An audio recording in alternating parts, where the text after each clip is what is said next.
if my thing was on, if my voice changer was on. What does your voice changer sound like?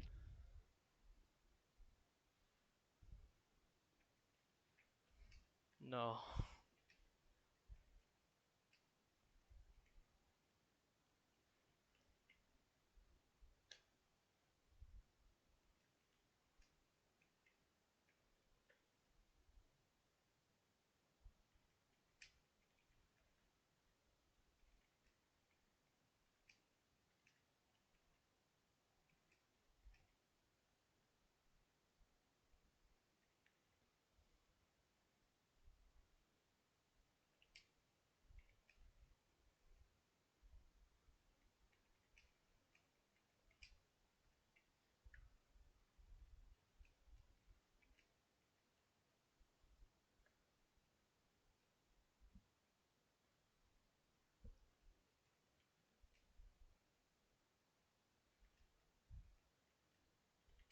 Oh, Steven, I picked Divinity back up the last few days. I've Nope. been looking for something to game on. It's been pretty good. I forgot so much about that game and where things are and how things work. I may actually pick that up again too because I just got put on standby for work, so I have to wait and call to see if there's any work available for me because the Microsoft site doesn't have any work I can physically do. Yeah.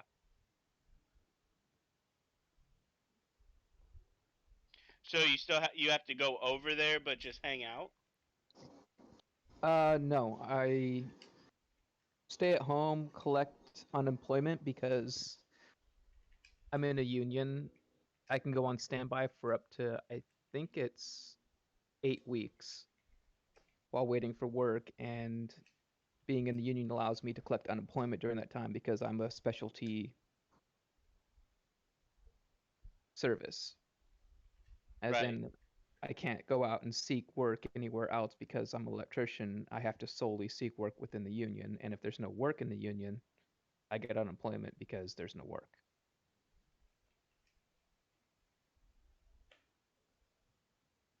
So yeah, just I gonna be just got hanging the out at home. classic candies roll. I hate this.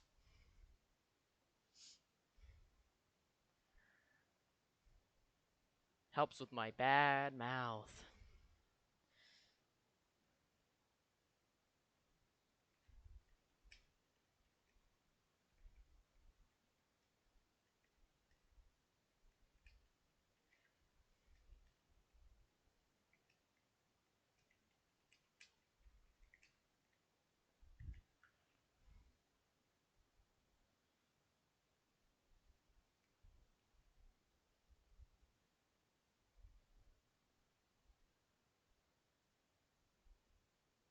Ayo, what Tara, that was bullying. The heck, man?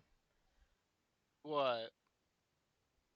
Why the heck did you go this kid? Because you have interrupted us like a bunch.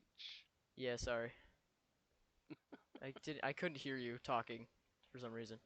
Like at all. I will now do this. There. There we go. I'm confused. What happened? Hmm. Oh, I sent him a message. Oh, okay.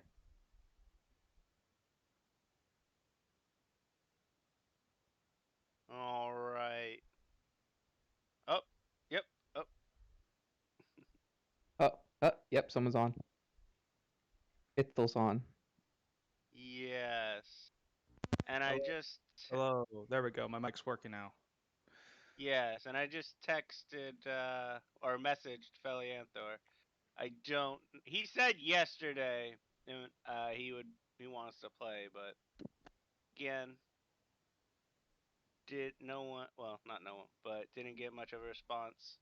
I read your message, and I agree that yes, I kind of do expect people to uphold their commitment, but also someone like canceled last minute. Yeah, I gotcha. But no, I wasn't trying to offend anybody. Oh no, you didn't offend me. I was just letting you know, like as a future reference. Like if I say I'm gonna be there, I will be there. So I appreciate it. yep. And Philianthor's here now. Yes, so Calgon is not going to make it today, but that's okay. We are going to say that upon waking in the morning, which we'll go through individually, uh, he's already left for the day, presumably hunting on his own, moving lighter, moving quicker. Perhaps he doesn't quite yet see the benefits of having of moving around in such a large group. So to start, who wants to tell us about last night? What happened yesterday? Oh, what happened yesterday?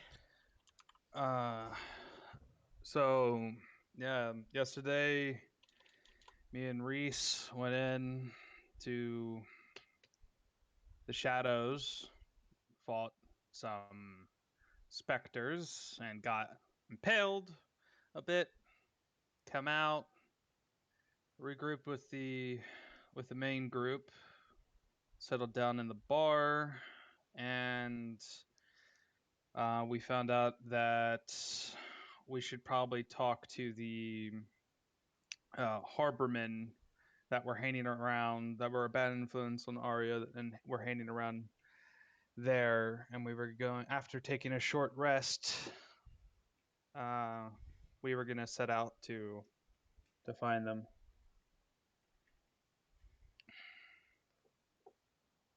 Oh, you're gonna go. I thought it was a long Okay. rest, and you were Uh, going to go in the next day. But you can do a short rest uh, too. Either. I yeah, I thought we were. I thought it was a short rest, and I already did my stats for short rest, and I think everyone else did too. We only rolled our hit dice and stuff. That works too. Oh wait, we leveled up. But as you're set to regather, then Felianthor or not Felianthor, Caligan has gone off on his own investigation, it seems. And you all assemble, still a little bleary-eyed, but no worse for wear. And night has fully set in Babylon. It is evening, and what is your plan of action? Oh, side note, during the investigation, there does someone want to from the other team say what happened with them? Seeing as it's only me, the other team, we went to the marketplace and did some investigation. And Eldon's brilliant deductive mind found the basket and deduced that it was dropped. Brilliant, Doctor. And he found a nice pastry in there, and the temptation was just too overwhelming, and he took a bite. As one does. Yup. And when he went with the Felianthor and Calgon, the Calgon or Caligon? Calgon, I'm pretty sure. Calgon. To talk to the guards if they'd seen anything suspicious, they told them, no, that was from day shift and their night shift. And when asked about the pastry, one of the guards got very defensive. Well, first he was just a little shy, saying that, yeah, I'm not sure where, we wouldn't touch any of that stuff, so he seemed to have known something. Then he got very defensive when asked, hey, you're hiding something, I can tell. And was not the least bit intimidated by Felianthor and his rank.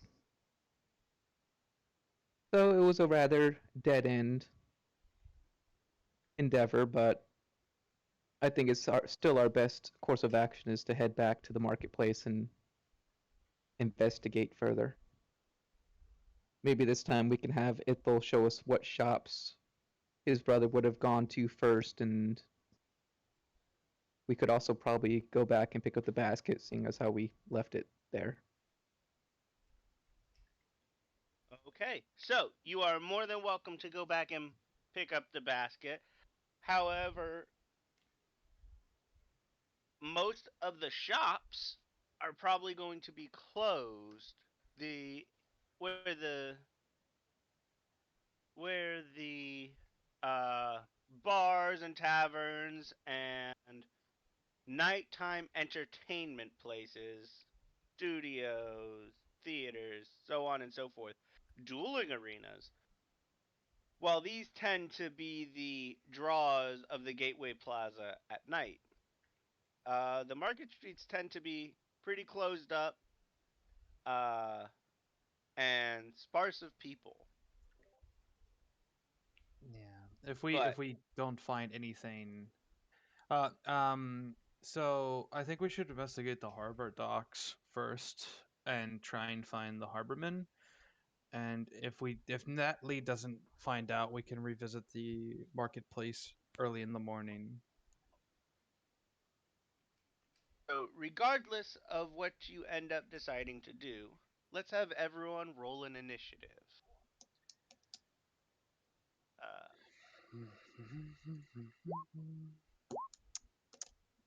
Well, well, I thought I had the lowest score.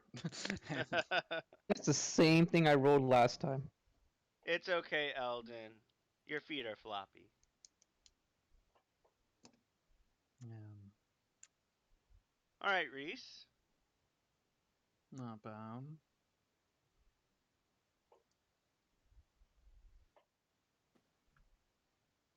Okay, why can't I find that? Oh, there it is. It's middle of the top area. All right, Philianthor. Wow. All I'd like right. to consume my inspiration. Does anyone start with inspiration? Does anyone have inspiration? Probably not. I think That you have to depends. be Did you giving give it. us any Yeah, did you inspiration give us last? inspiration? Um. Me consuming my my brother did not give me inspiration. Ooh. Mm, That was a tough decision for me to have to do. Did we actually level up to 4? no. Okay, good. Oh, wait, you rolled hit die. Oh, that was for the rest. Oh, yeah, you're right. Yeah, that was for the Yeah. short rest. For a second, I thought Alright. it was the level, and I missed a memo. And I was like, oh no. Yeah, that would have sucked. Yeah, because I would have missed it too. No.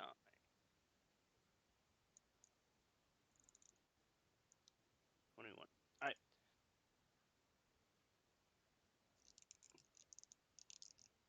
So you guys, I mean, continue to just like now you are assembled. You are at Adventures Jump. Have your conversations. Where do you guys like pros and cons here? What is devise your plan? Yeah. Hey, Ethel, how you feeling there, buddy? I'm doing okay. I forget. I didn't I down a beer and fail a con save? You did. I- That's why I thought you not- guys were taking long rests. Like people No, no, said they were no. going to I took a sleep. short but yeah. rest. I didn't think we. Yeah. I'm not sure if downed is the correct terminology. Absorbed. Yeah. You're right. Infused with becoming one. No. Took the edge off a little bit.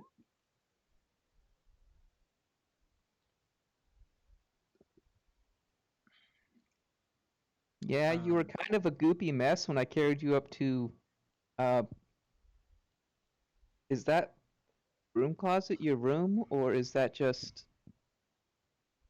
like were you worried about excretions? It's my room, but do I do I eh, do I need to sleep? You need a period of inactivity. inactivity. Yeah. Yeah, in the Okay. terms of like quote unquote sleep, you That don't would have the be. bodily functions Mhm. that would necessitate it. So it's more But like I go into like a stasis.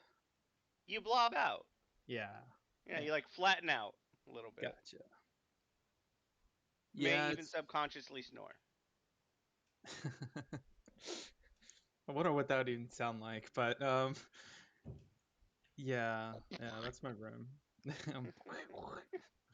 um, so how is everyone doing? Do you all still want to visit the docks tonight before it gets too late?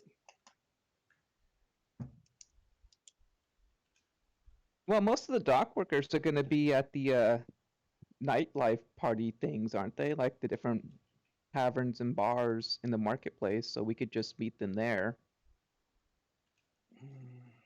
I still think that the marketplaces Would I are. know if they would still be working at the docks this late at night, or would they be going to their to the bars and stuff? Because like would I have followed Ario to understand like their nightly activities or whatnot? Being So concerned of them, or I understand what you're asking. I Mm. am going to say this information was given. So roll me a history. okay. Oh, perfect. Haha. Yeah, beautiful. No, so what you recall is a big part of their game was scamming Adventures Jump for drinks and taking Arya to other places and then stiffing him with the bill type situation. Okay. Um, and they would come in Assholes. and pick him up after dinner, and then he would be out until all hours of the night. Sometimes, like one time, you remember your mom having to go and pick him up from the town guard, and that was pretty brutal. Yeah. So As yeah. for work, Mhm. you don't know them individually well enough, Okay. but you know they're probably up to no good. I think we should search the nightlife, the taverns that are still open, the events that are still going on, and try and locate some of these men that were hanging around with Ario. They have to know something as much good as they were getting up to.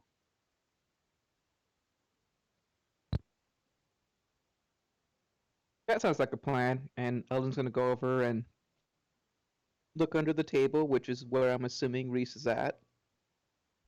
Because Yup. last I remember, you said he went back under the table. Oh yeah, she is under the table and is rocking. If not, she is asleep, curled up in a ball. Choose one. Asleep, curled up in a ball. He's going to gingerly slide the mage hand under her, lift her up ever so gently, and just start walking out with her. Awesome. She's still asleep, so you're gonna have a sleeping tiny little Uh, demon thing just on a mage hand. I kind of like lift out my hand and stop you like from walking. And okay, we need to talk about the girl. What girl? The Is this a girl? Yes. Yes. Yes. Listen. She's kind of a mess, isn't she? Yeah, that's why I don't want to wake her up. But she could be a liability, like Ethel, you saw she firsthand that I was panics. not a liability. Remember last time? You're asleep. You're asleep. No, I still remember last time I was not a liability at all. Yeah, during the During fight, but I during mean, combat, I'm not a liability. Though you gotta remember that. I remember. Okay, good. I'm not. I'm still asleep though. But hmm, I hear what you're saying, Ethel, but do you really want to leave like her here? I wonder what happened to her, to make her freeze up so much and around people. But it's going to be difficult. I don't know. Like when we fought the things, when we fought the specters, her personality just seemed to change like crazy. But I don't know how often that happens and stuff, but I see what you mean. Like, it might not be good to leave her here either, but Yeah, she seems like an maybe a very sensitive soul, and I think that she may take offense to us abandoning her. It's fine. She can just float around with us on my hand, and when she wakes up, we'll, do Yeah. what we need to do. I'll just ask DM for DC every few minutes to wake up.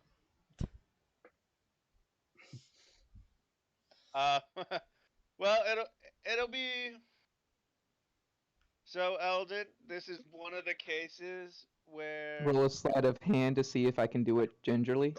Yup. no role play what happens when the cast time, however long it happens to be, of your mage hand runs out. Wait, there's a cast there? Oh. No, I don't think so. If he can recast it before it's about to end, so he can just perma cast. I mean, I cast, didn't you know? even know there was a cast time Yeah, on Mage there- Hand. Well, not there's a cast time of 1 action. All right, and then it's a Uh-huh. bonus action to utilize it in some fashion. And its actual duration, I believe, is a minute. Yes, Yeah, that's duration's what a I'm- minute. You can okay, so you duration- can he can I'm pretty sure he can recast it before it ends though, so we can just keep it out.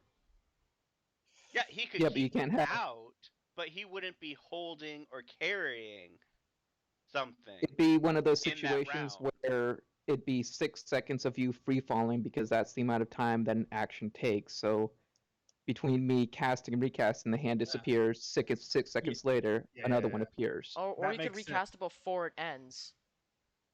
You can't have two But active again, at the same even time, if and you it still think about takes it, 6 seconds to cast. Think about it like an actual spell. Like if we Okay. could cast magic in real life, like you're summoning up an ethereal hand to hold something, and after that minute marker happens, the hand disappears for a short second, and you re-summon a hand up. But that is those short seconds you're falling a bit.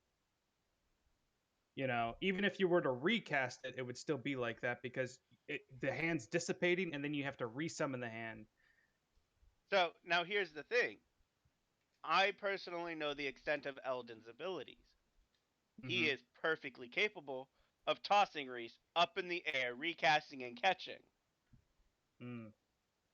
But like beyond that, I don't know how those 6 seconds of no mage hand grasping anything is accounted for.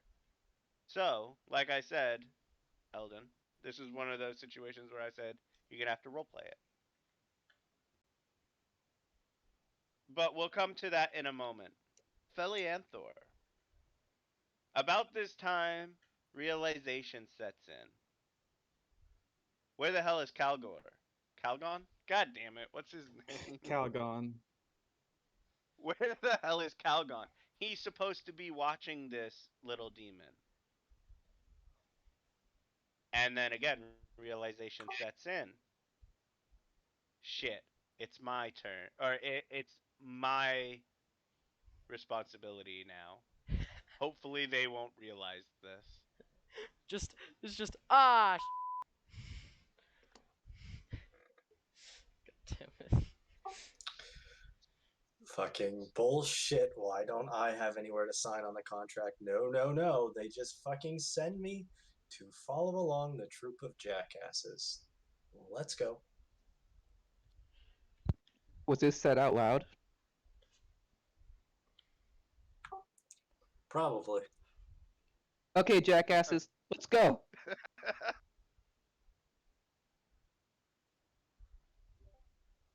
All right. So the local boys, Felianthor, Ithil.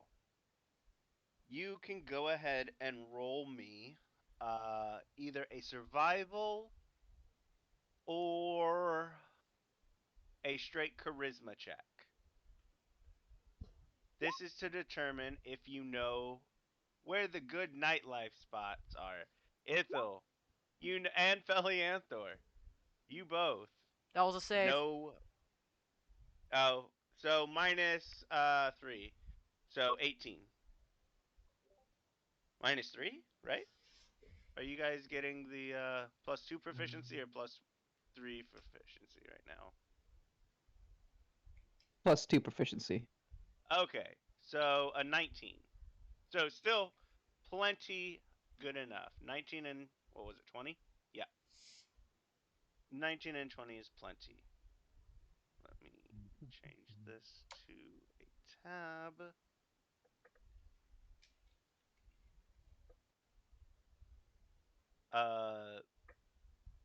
A few places of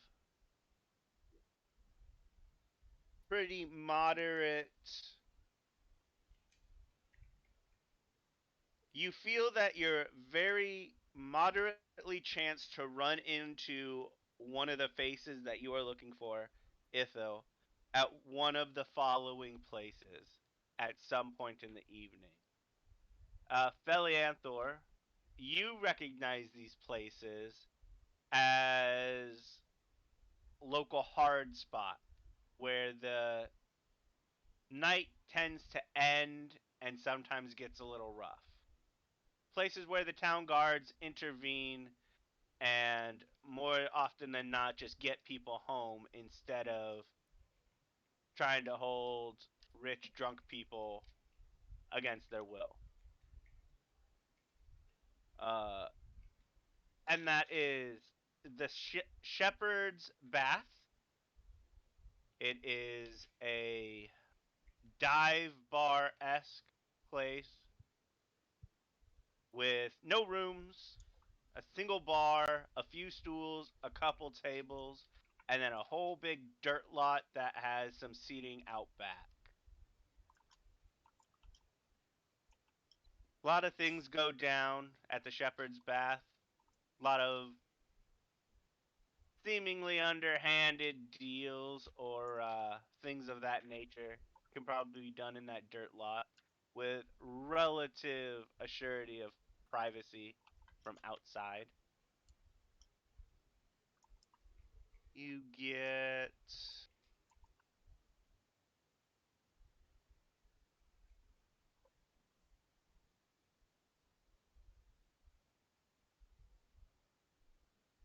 Leanna's, a, let's call it,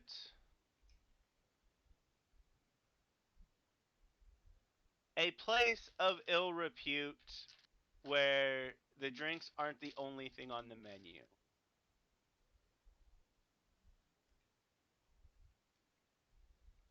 This place does have rooms upstairs that you can rent.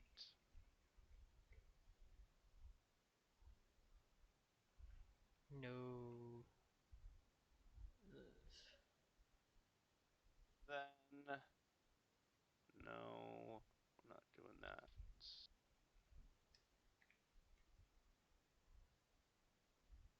Then you have Robbie and Cece's. That's a weird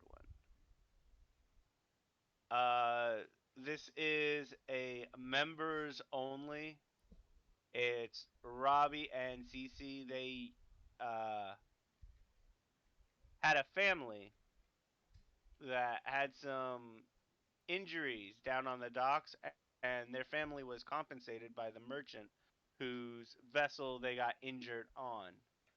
They bought a place and have run this drinking establishment in the neighborhood for quite some time. Successfully, because the community kind of helped support them in the hard times.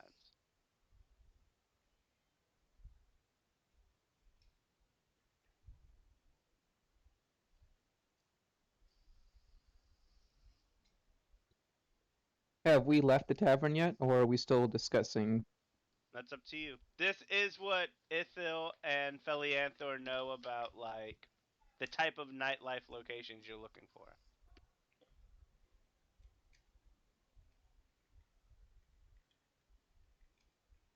if you're talking on the way to one of them or whatever, that's Yeah. up to you guys.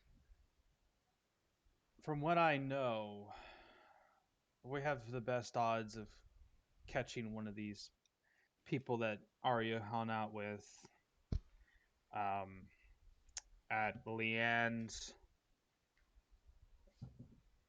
or the Shepherd's Bath or Robbie and Cece's. The Leanne's is like,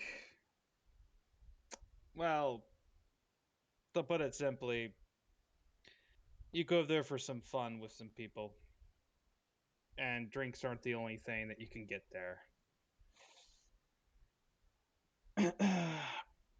Robbie and Cece's was going to be a little bit difficult for us to get in because it's a members only place, and I'm not a member, and I don't think any of you are you? I just got here. But can I ask a question there, Philianthor? Which place would Marcus, that guard, go to? Because he seemed rather taken aback when we mentioned the Best Deliciousness, so...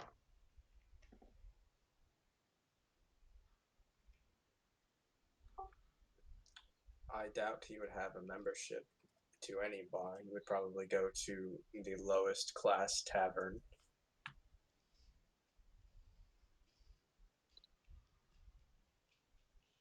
My instincts, my great investigative instincts say that we should go to wherever Marcus would have gone, seeing as how he might have known something about the dusting.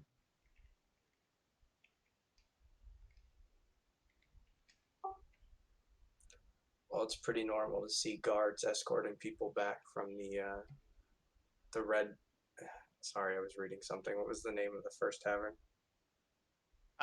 You have the Shepherd's Bath, which is the super shitty dive bar with most of the outdoor spaced out seating, very well, not well lit type of shithole. Leanne's, the House of Ill Repute, where drinks are not the only thing on the menu. And then Robbie and Cece's, a neighborhood connected and endorsed members only establishment. So you think we should check out the Shepherd's Bath then? I would think the Shepherd's Bath, yes. Okay. I'm okay with that. We can go to the Shepherd's Bath first, and if we don't find a lead there, I think we should probably stop by Leanne's.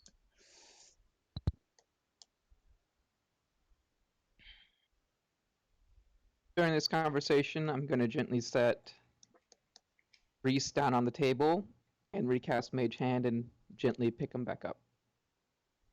Gently pick her back up.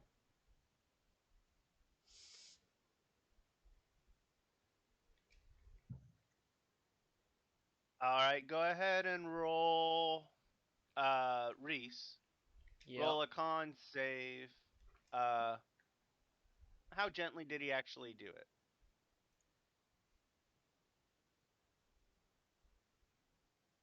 Con. Okay, give me a second. I feel like Yeah. he should make the check and not me. Well, this is more you realizing the changing of the motion, coming in 6. contact with the surface. Nah, you're pretty out of it. Let's go. All right. Reese, manipulate the bundle as you so wish, I suppose, till she wants to wake up. And we will periodically Basketball. check. Basketball. Yep. I'm sleeping until you make me check again, so. Yeah, that's fine. Because I don't want to. Nah, she'd be asleep until woken. I see, like, Eldon do What? that, and I'm like, you know, I do have some rope.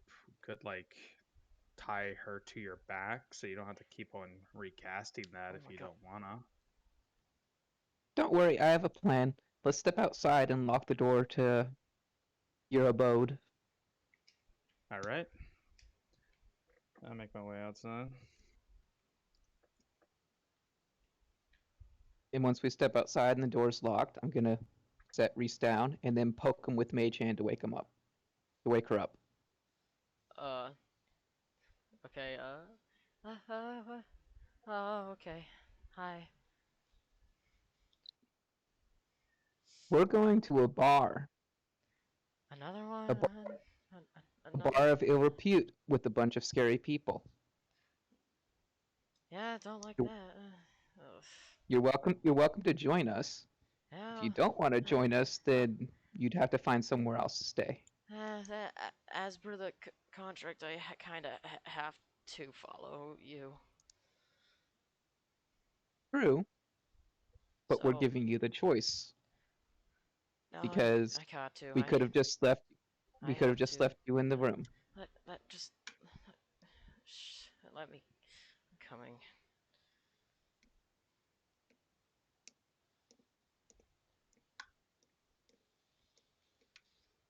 Now, I understand if you're scared, just hide behind these two, or hide behind the big burly man here, Elianthor.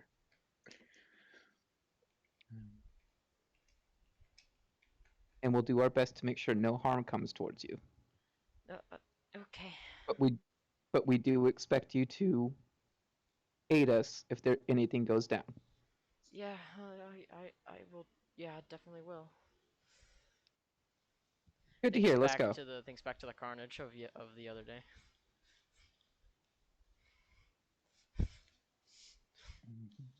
All right, so. Oh, hold on. Someone said something, or that might have just been in my ears. Yeah, that was just in my ears. My bad. All right. Nope. Wrong channel. Okay, there we go. Who would like to go ahead and roll the first urban encounter on the way to Me. on the way to What's the roll? you said the Shepherd's Bath, What's correct? the roll? Shepherd's Bath, yeah. Yep. All right. Give me a second on the roll. I'm setting the values. All right. First roll. 1d4, please. 1d4. All right. Yep. And go ahead and just tell me what you rolled. That's a 4. All right. We're definitely urban. Can 4 be good because I want the encounter? No, I'm kidding. It's fine. All right. Next roll is a d10. D10. That's a 7.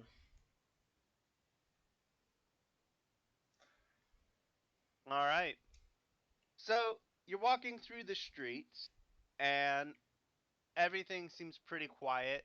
Uh, you're really the light spots in town outside the normal glow of the evening, which again has gone from a shining golden glow to a pale white to light blue radiance as the three moons rose into the sky, replacing the single sun.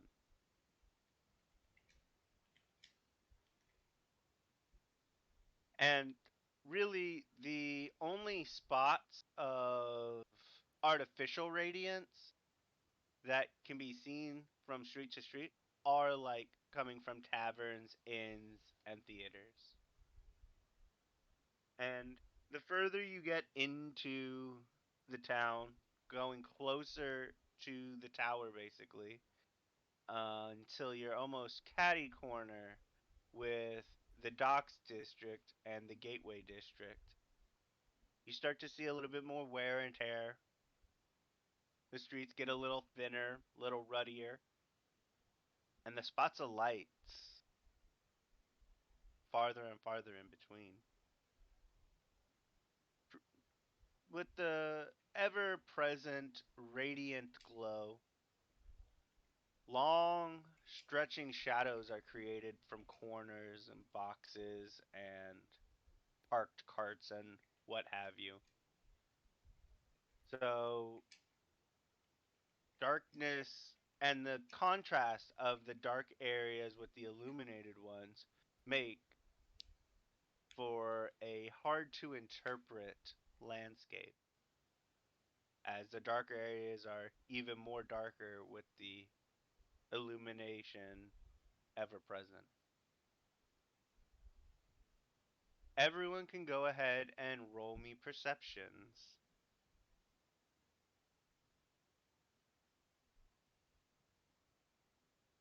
Okay, give me a second. Yep, got it.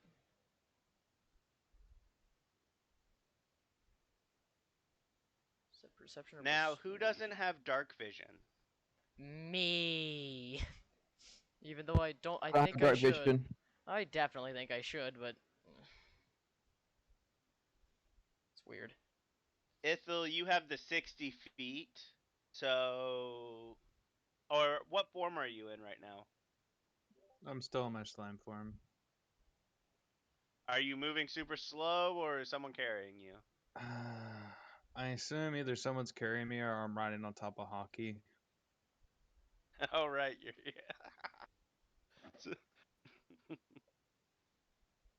so hawks, soaring birds, and like Oh, it's hilarious either because you see this one yeah, flapping a lot all the time.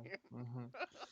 Either that or actually I'd like to do this. I am on top of hockey and hockey is on Eldon's shoulder.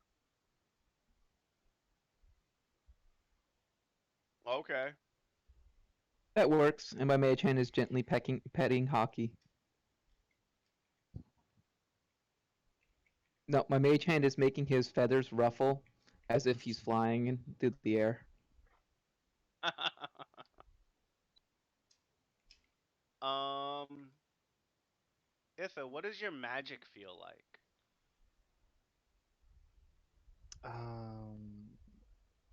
What do you mean exactly with my magic? Like my body So, or no, your familiar is a manifestation of your own inner Oh, power in a physical manifestation alike into a hawk. It's it's oh, literally your power outside your body given the form of a okay. hawk. It's how So you're able to what communicate with it yeah. mentally and how it is able to carry some of your magic.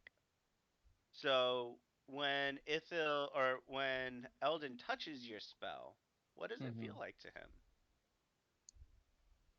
It um, it feels like the feeling that you get when you go outside and you stare up at the starry sky and you just sit there and feel calm and relaxed and nothing really everything just kind of all your worries just kind of like are going to the recesses of your mind and you feel en- encaptured by it type of deal. That type of calming feeling. Eldon, go ahead and roll me a d10. Yo, more story.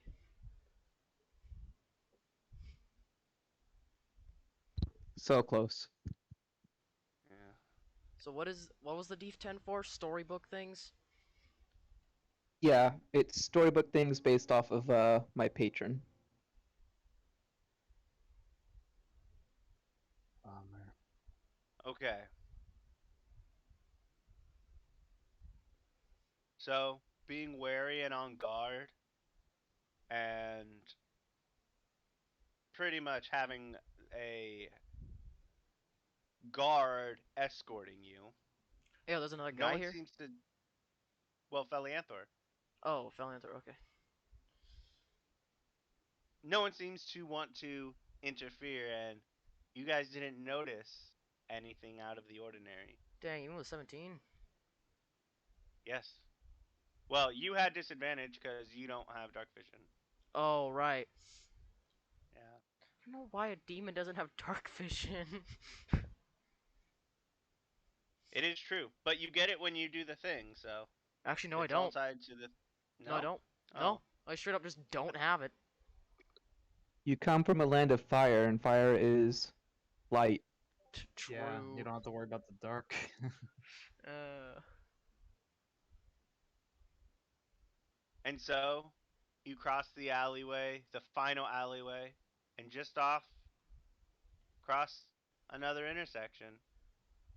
The Shepherd's Bath.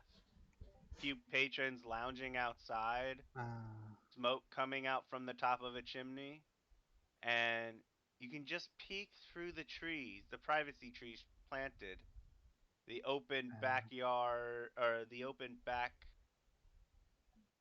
dirt pit yard area where you know there to be some tables and chairs, but a lot of hushed conversations and loud celebrations. I forgot to roll my perception for hockey, by the way. I'm sorry. You can go ahead and roll it. He also does not have dark vision. He has keen senses though, so Yeah. it balances out to a single like d20 roll. Let me look at his perception bonus. Or what would that be? Oh, right here, +4. Yep. Okay. You can just roll a 20. yep, you just roll 20. Good job. 17. All right.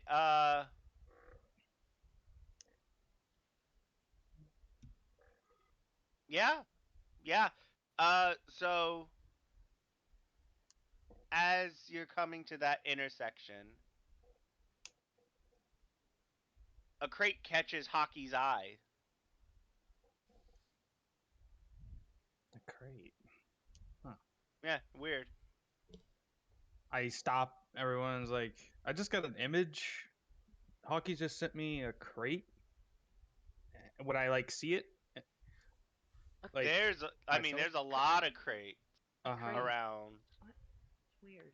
Would I like? You're very close to the docks district, Uh-huh. and there's definitely warehouses in this particular area. Yeah. Would be a normal industry. Yeah. But your hawk can only see 60 feet away, and you know Yeah. the range acuity that it has, so has to be relatively close. Okay.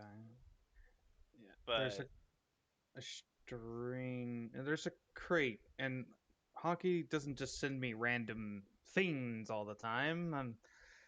Something was off about this, and it should be relatively close to us. Do you all want to continue going to the tavern, or do you want to try and find this crate?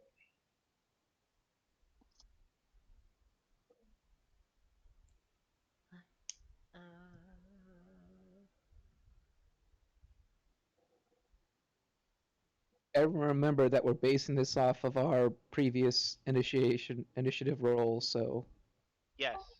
Well, okay, Well, you are can you correct. just- Thank you, Eldon. Felianthor, Reese,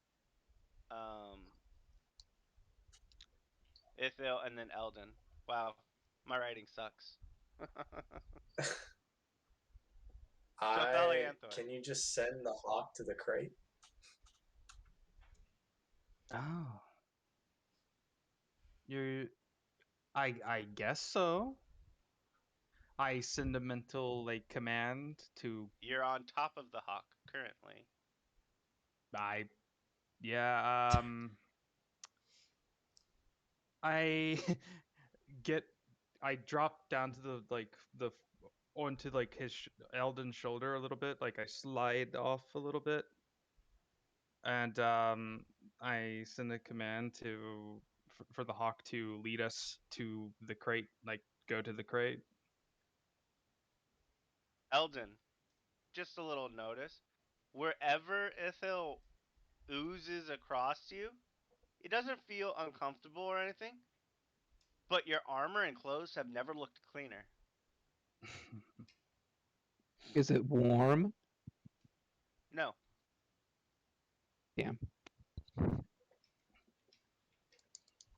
All right. Reese, you have an opportunity to interject, respond, or anything For what? Wasn't paying attention. for what's about to going on. I wasn't paying attention. The hawk is about to interact with the crate. and that's what's going on. Cool. Can I just run to the crate? That's pretty much it. You don't know what crate that the hawk's going to. The hawk is the thing that noticed it. Okay, so I don't know where the crate is. How will I be able to Nope. interject at all then? Ideas on what you Okay. want to do. Kidding me? That's what Okay, he's so- talking about. As in, like, do Uh, you want to continue on towards the bar? Do you think we should go check out the crate? Do you think we This should is go what you back? get. There you go. Pretty much just that. I don't know. Turn around, look down at Reese. What was that? What was what? The sound you just made. Uh, I don't know. Okay, and Eldon, while you and Reese are having that conversation, Hockey lands on the crate that caught its attention for whatever reason. I'll walk over there with Ithel. There's something going on. I need Hockey to roll me an escape DC. So athletics or dexterity. DC 13. Oh, it doesn't have an athletics thing, so I'll go with the So you have to dex go with then. dex. Can I still Dexterity. have went in the direction of the hawk, or do I just straight up not see the hawk at all? Well, you were having a conversation with Eldon. Oh, alright. Dang, I wanted to get into a fight with someone. Well, you might. Wow. What are the Yeah. odds of that? So, for those of you who were watching the hawk, that can be all of you if you so choose. Yes. You see a crate tied to a bunch of other boxes underneath a heavy net. And you see some sort of movement, and Hockey's jump into the air, screeching. And the message you get, Ithil, is, "It's gonna eat me." We are Oh. already in initiative order. And I roll a nat 20. God damn it. I really don't like you guys, apparently. However, this thing I believe does not get... Oh, it gets a +1. Okay, so 21. So, Felianthor, what's your dex? What's your dexterity stat? 16. Alright, so Felianthor, you are actually first. At this point, it's pretty obvious what it is. This mimic will be going second. Oh, I like Mimic.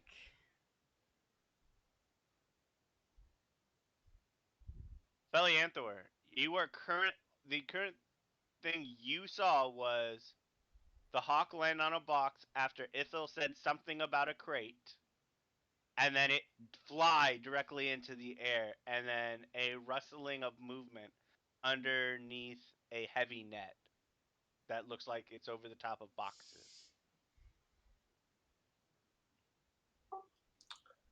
I approach and try to discern what is moving around. How close do you get? I would say within 5 feet. So that is within melee distance. Okay.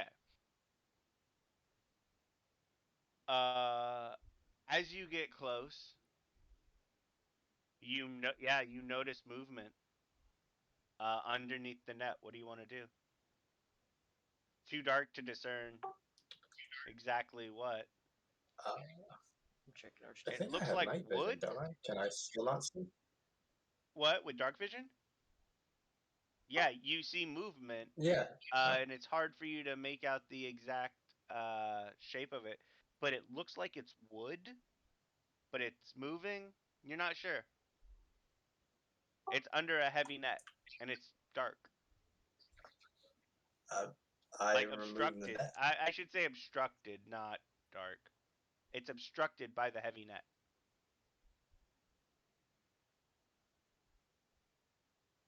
But you do have an action. You do have a bonus action. And Yeah, I'm going to remove the net. You've used most of your move action. Uh, What'd you say?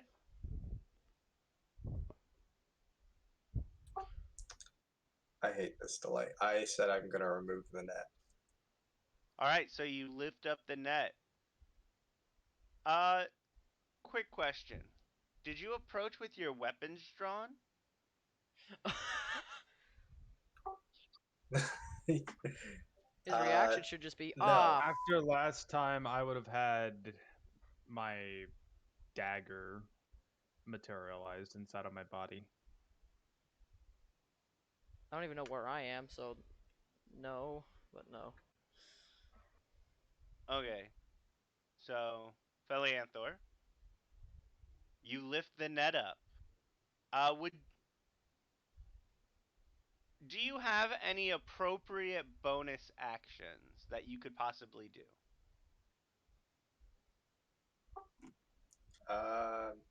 Trying to.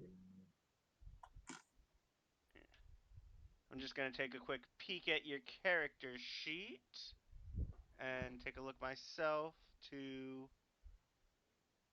check. Man, I forgot how much healing you have without magic. It's crazy.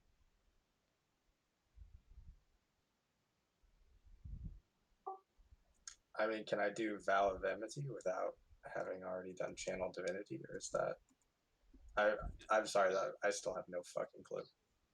Of how it works?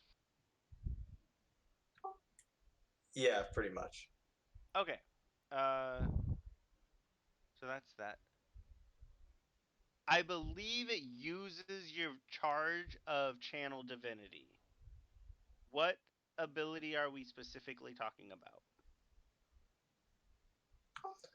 Oh, well, Vow of Enmity is the only thing I have that says bonus action, so that's. I mean, I'm just. I don't know. Yeah, so it says within a creature within 10 feet of you, using your Channel Divinity, and a little bit ahead, like up above here, it says when you, or no, a little bit below, it says when you get your Channel Divinity back.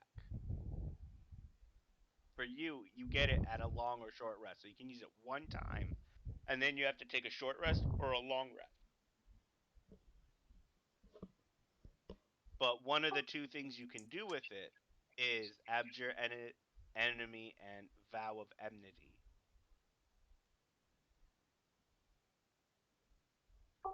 But it's Okay, all the so ability then under Channel Divinity.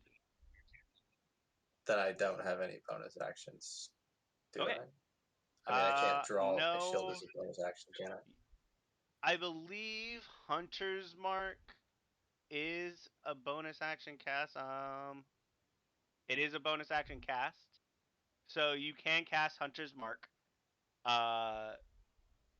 But you don't quite you know what? You lift up the net and you see the morphing wooded form of a box, of a crate. But this crate seems to be splitting and cracking, splintering, forming a toothy maw with a rolling tongue. You immediately recognize this as a mimic. They come on ships and crates every now and again, and dockhands know what to look for. You're surprised one got so deep into the town. Usually they're caught on the docks. They're not intelligent creatures. But if you would like to cast your Hunter's Mark, yes, you recognize it and have the wherewithal to be able to do such. Sure, why don't we do that? All right, go ahead and mark off that you are using one of your spell slots, and the mimic is marked. What does your hunter's mark do to let everyone else know? It lets me deal 1d6 extra damage whenever it's hit, and I have an advantage over any perception or survival checks to find it. I think that's about it, and I can't get away for an hour.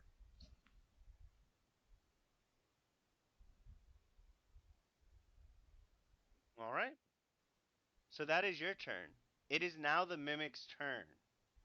And with a pretty much unguarded person, because you don't have your shield out and you don't have your sword drawn, it is going to strike out.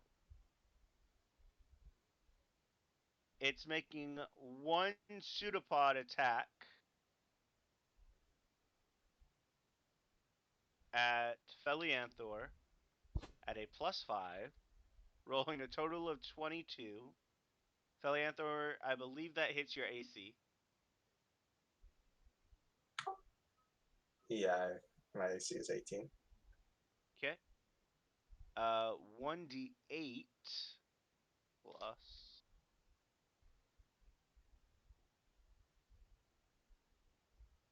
Huh. Alright, well, I don't have any d8s in front of me. I will roll on the thing. Okay. And I believe it was +3, so that is 6 points of bludgeoning damage.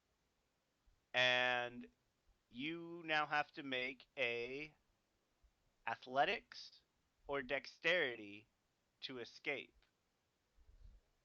As this pseudopod, this tentacle, whips out and sticks to your body.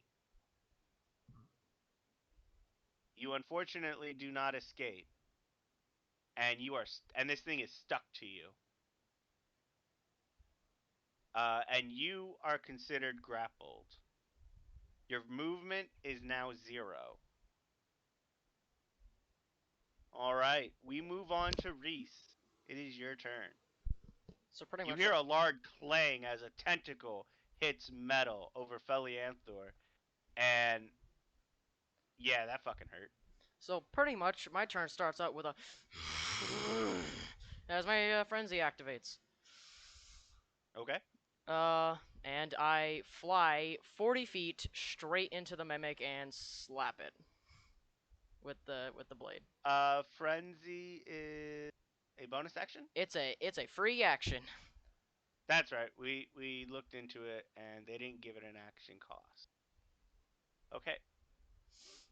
So yeah, your wings sprout from your back and you fly straight into it. Go ahead and roll an attack. I'm gonna miss. I missed. Wait, no. That's not pack tactics. Yeah, no. Well, I mean, you're at disadvantage regardless because you don't have dark vision currently. Oh shoot, you're right. But that is fine. Where is its AC? What did you roll? Did you get a 11? Oh. 11. Yep. There's no way it's hidden anyway. Yeah, it's not. It's. I will give it to you since you just barely missed it. AC 12. Oh, okay. All right. You have a bonus action. All right. So yeah, I miss with rip. I will also, once you wish to use your movement, you can settle into a flanking position with Felianthor. Yep. So pretty much. you would be at straight to hit. Yeah, and I will bonus action. I will not use my my special action bonus action slap move, so I'll just knife it with bonus action. And ooh, oh, thank God it wasn't a crit miss. That's it. All right. We move to Ithil. Okay. You see wings sprout from the demon once again, and another beastly roar and change in temperament. and straight into battle she flew, blade out, 2 swings. You're not sure if they were wild swings or they were out of control, but they missed. They both missed. Well, glad to see the change in attitude again.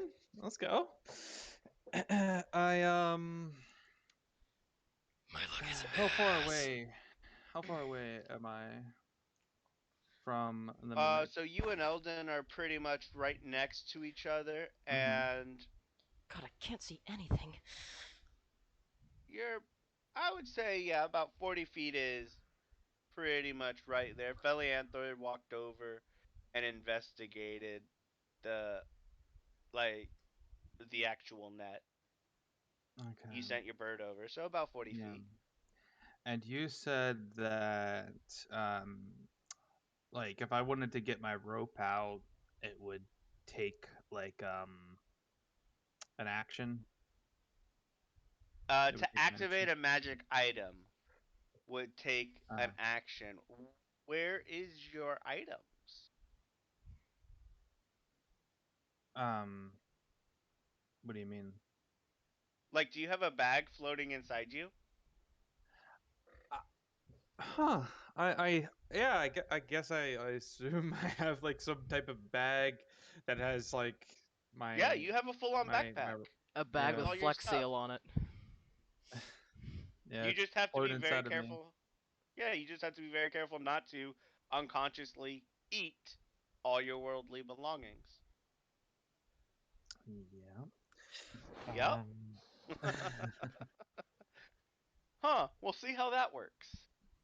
Huh. I don't want to eat my stuff. I have good control. Like I can consciously decide to eat or not eat something. Yeah. But yeah. Yes, you can. Um. So you're also making Eldon carry your backpack, Yeah. which also means the bird can't actually fly with you when you're carrying your stuff.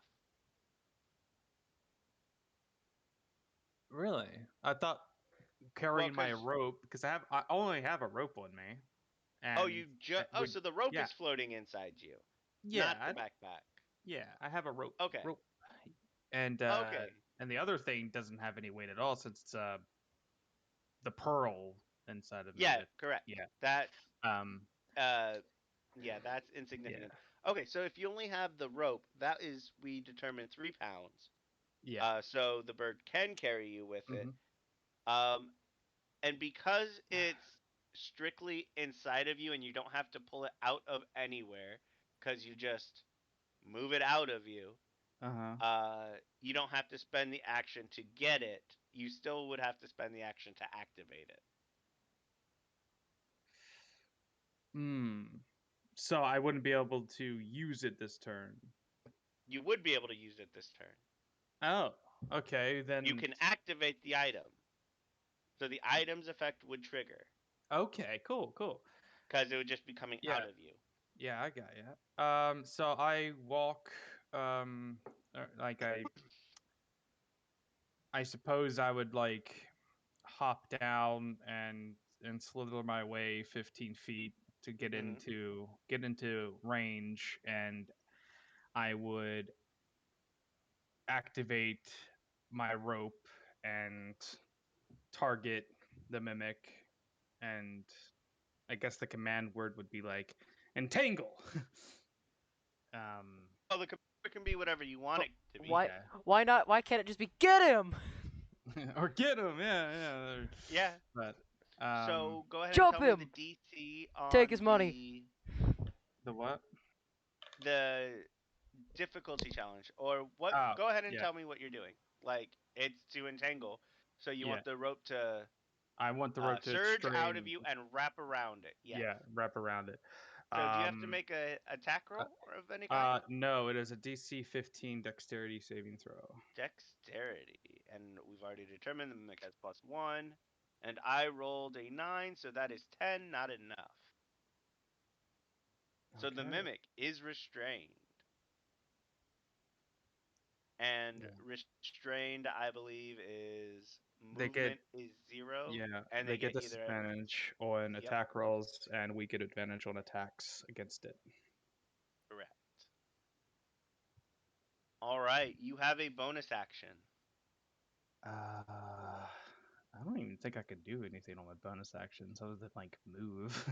I don't Then have we any. move to Eldon. Yeah, Well, any you cool you abilities. can't move. I guess you could. Yeah, you could. Yeah. All right. Eldon. I am going to move 5 feet, then use rabbit hop. Okay. So I move another 10 feet, I believe, Okay. with About rabbit 30 feet hop, and away I'm from going it, or 25 now. to use my remaining movement speed to get up there. to it. Yep. And I'm going to cast Chuck and Grasp. All right. So Eldon, what you just saw was Ithil hop down from your shoulder and surge forward and like a water droplet shoot cannon and jump about 15 feet forward. And upon landing, the coiled rope inside him shot out and wrapped itself around whatever is under that net. It's dark and a little bit far away from you, and that net is obstructing the view. And it anchors itself in Ithil and around this creature, wrapping it up. You take your running jump, your rabbit hop, land a short jump into a flat out sprint, coming forward and roll your spell attack to deliver a charging shocking grasp, or in anime terms, a Chidori.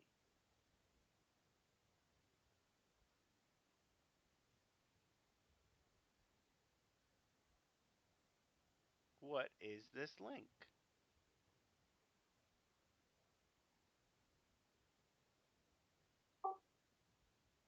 Did I hit something again? I don't know. I don't know what that link is, but I will take the damage. And Eldon, you have a bonus action if you so choose.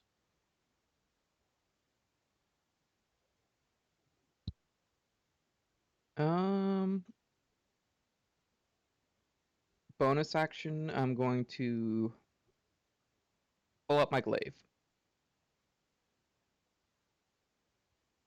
And you are in melee range. Do you have any movement to move back a rank? Or are you staying in melee? Or are you Staying in melee, its melee range?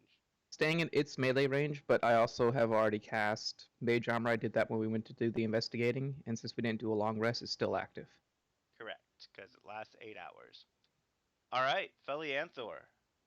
This thing whipped you, cracked you with its pseudopod, and you are grappled. You can't move away as it stands right now.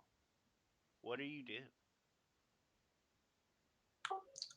I'm going to draw out my weapons and attack it. All right.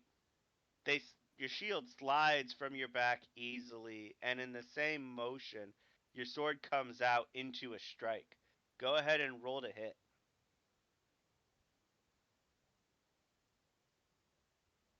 I am going to cost you your bonus action to draw your weapons, though. So how do I roll to hit? Like, where is that? Sorry. Hit die. Let me No? look at your character sheet. I don't know if we set up your attack macros. We did. Okay, so it's underneath the hit die. It says attacks and spellcasting. Says Sword of the Oath, and then javelins. Click the Sword of the Oath. If you hit, you would then go to the chat and click where it says Sword of the Oath. You crit, so go ahead and click the where it says Sword of the Oath, and it'll roll damage on the chat window.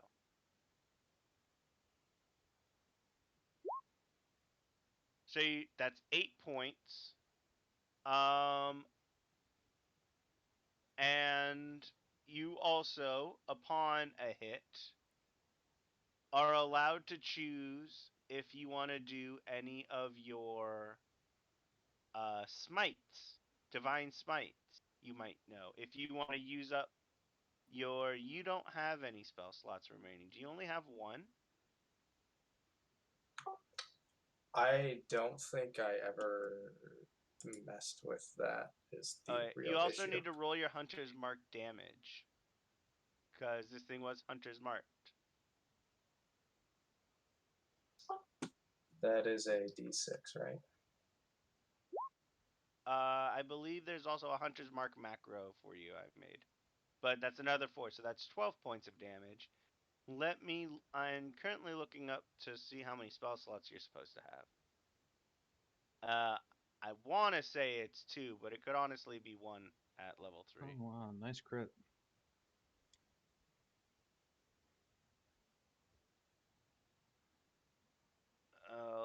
Third level.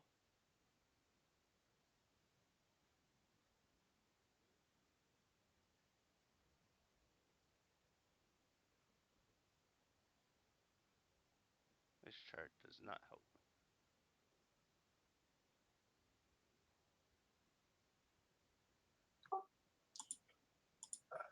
Alright, so you have 2. Nope, sorry, you have 3 spell slots total. Where's your character? Let me go ahead and charge that for you. So you have 3 spell slots. You've used one of them when you cast the Hunter's Mark. So would you like to expend any spell slots to do your Divine Smite? I'm gonna go with yes. Or is it Wrathful Smite? It's whichever one you have. Like each of the different paladins have different things. So if you have Wrathful Smite, you do that.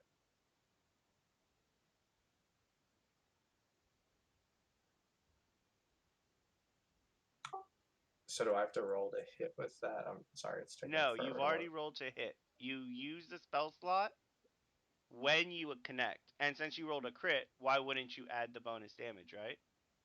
So, So you it's use the spell another slot and then you 1d. do the effect of the Wrathful Smite, if that's the one you're doing. I'm looking at your character sheet, though. I don't see it on your character sheet anywhere. Yeah, I don't think we put this in the character. I'm just gonna pretend it doesn't exist and figure this out before next session, honestly. Okay. That works. So, you dealt, going back to the total damage, this is a party vote, or a table vote. Are we doing crit damage on things like Hunter's Mark? Additional points of damage if the Yes. preceding attack was a hit? Yes. This will work against you as well. Alright. So that is... If anyone has a dissenting opinion, go ahead. I'd say an extra damage die rather than double damage. It's not double, it's 0.5. So 0.5. the 4 becomes a 6.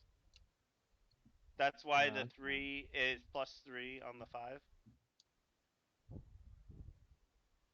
Whatever the standard rolling for crits are in 5th edition. I mean, Because So Yeah. Hunter's Mark is not weapon damage.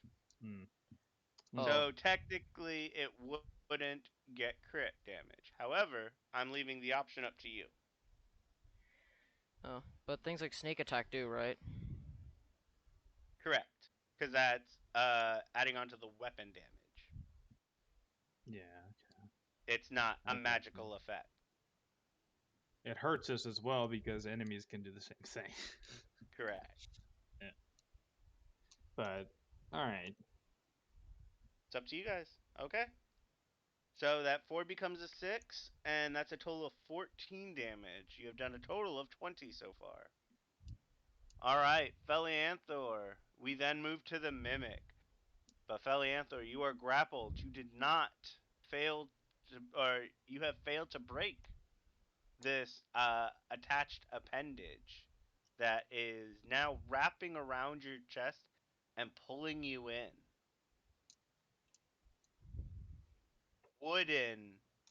What looks like wooden and toothy maw tries to take a bite attack at +5, 16. You have your shield out now, so your AC increases to its standard AC of 18, right? Or what's your AC? 18 on my character sheet. I guess that does require the shield, doesn't it? It does, but you have your shield now, so it's fine. And you're easily able to, put your shield in between yourself and those teeth as it's trying to devour you. So you are still grappled. It has tried to take an attack. It is currently restrained. Oh, crap, you're right. It has disadvantage. So it is very not hitting you. Reese, you are up. Okay. Okay. I will. You are in a flanking position, so you are at base attack. You are not at disadvantage. Me likey. Okay, so I will Hunter's Blade with. I'll use my action and bonus action to attack with Hunter's Blade with the special shadow stuff. So yes. you're within. All right. Okay, hold on. So you are within.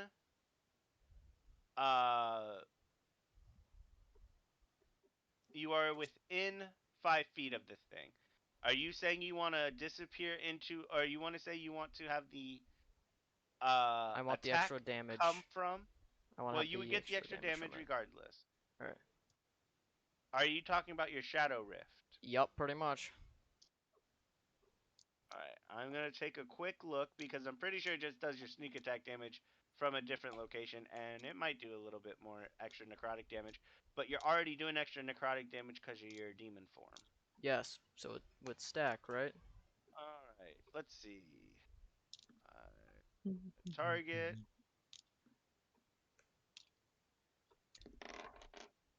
Yes. That is fine. No, you're fine. Okay. And then let me look at your Arc Demon. Zoe, my cat is being annoying. No, get off. Painful, blah, blah, blah, blah, blah, blah. There we go. That's what I'm looking for. Yes. Okay, so those 2d6 are the same thing like the Hunter's Mark. They're not technically weapon damage, but you do get the 2d6 necrotic. Additional. Alright. And then then I'll just roll it like this. So frenzy, and then Hunter's Blade damage. And do I get my sneak attack as well? I'm yes. flanking it. All right.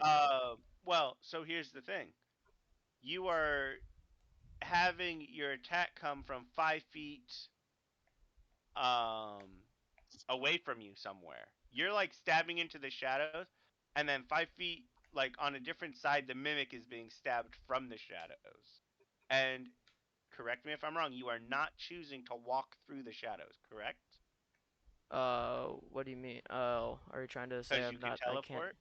Oh yeah, are you saying that I can't sneak attack? No, he's still engaged with somebody else, and he's you have technical advantage on the attack.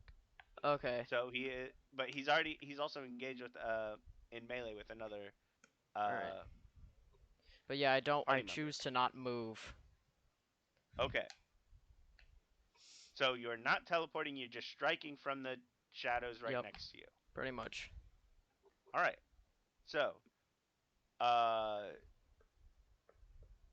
what's this frenzy D6? That was for my extra frenzy, and then from my frenzy D6 of necrotic, and then the second frenzy was for the Shadow Rift.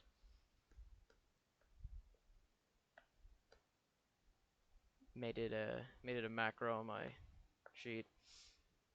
And it's rolling a D6 because it's not showing me any roll for it. Yes, it is. It is rolling a D6. Okay, that's fine. So 7. And then Click and the then Hunter's Blade. I did. 11 slashing after the frenzy. 11. There And it then is. 9. Okay. So that is So 21, from now on, hold, 27. yeah, from now on, when you hit, roll the weapon damage, then Yep. bonus damage. Sorry. And sneak attack is clearly labeled, so that's fine. But yes, you did 27 points of damage. Let me verify because I don't know if this thing has resistance. No, it does not. So, yeah, you cut it massively with a stab from the shadows, and it looks like it's hurting. You have a bonus Finally. action. No, that strike took my action and bonus That takes action. your action and bonus action, correct. You do have your movement action if you so choose. I use my movement action to default dance on this guy's corpse. All right, Ithil, I'm sorry. you are up. You're fine. Okay. Hmm. Let's see. I have now. Sorry, give me a sec. Making sure. Yep. Okay, that worked.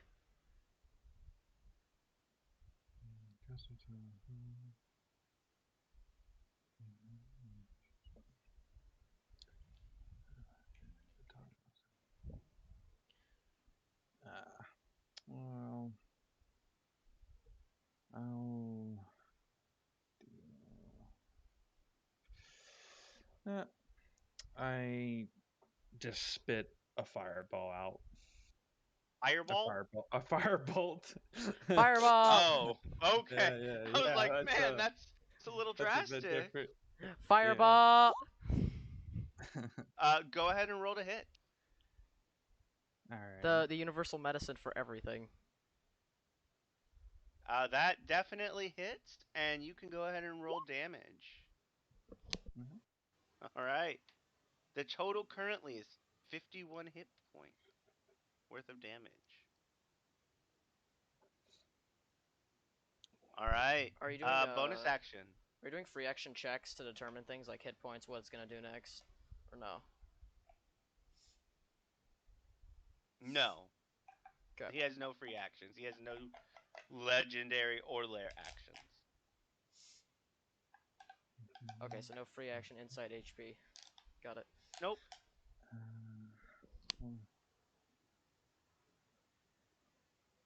As a curious thing, would I be able to throw my dagger in the future?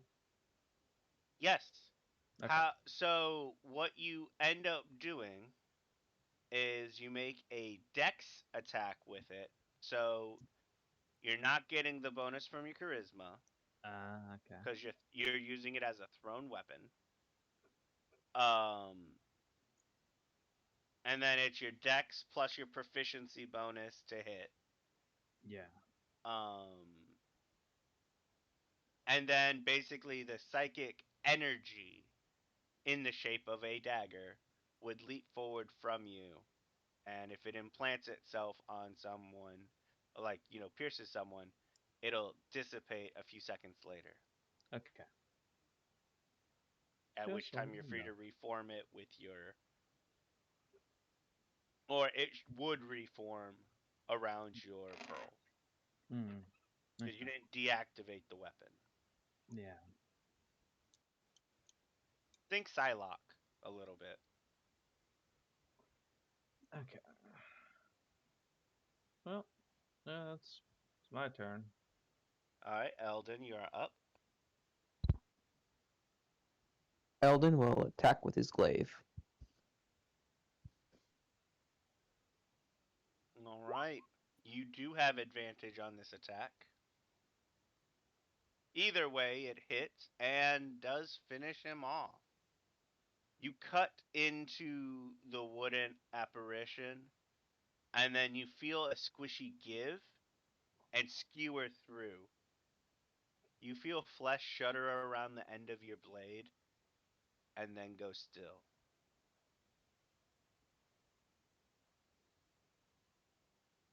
Ithil, its form keeps changing into a more slime-like state, a gooey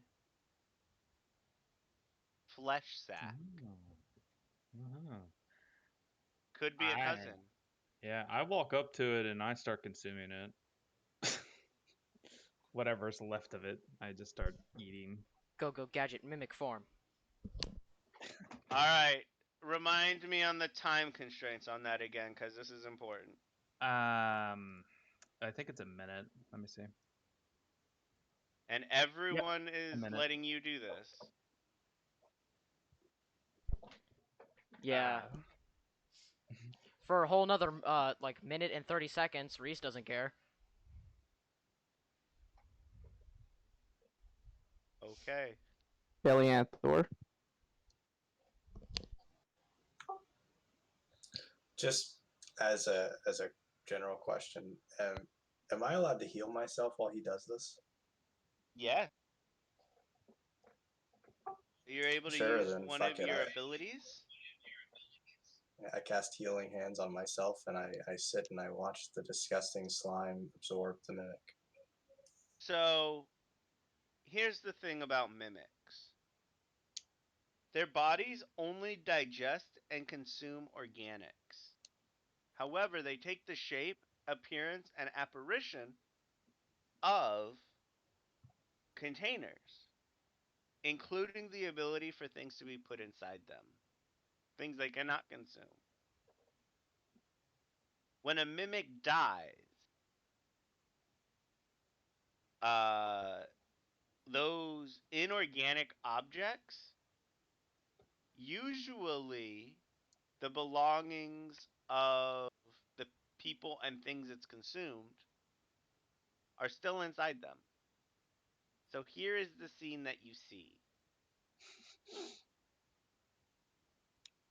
The mimic's does. The blobbery surface and flesh burns away and bubbles. And you start to make out little gleams. Little gleams of coins.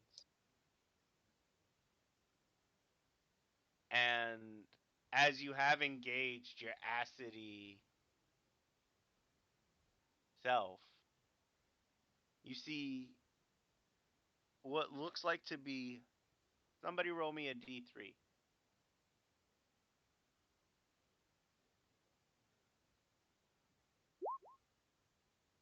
3 rolled sheets of paper.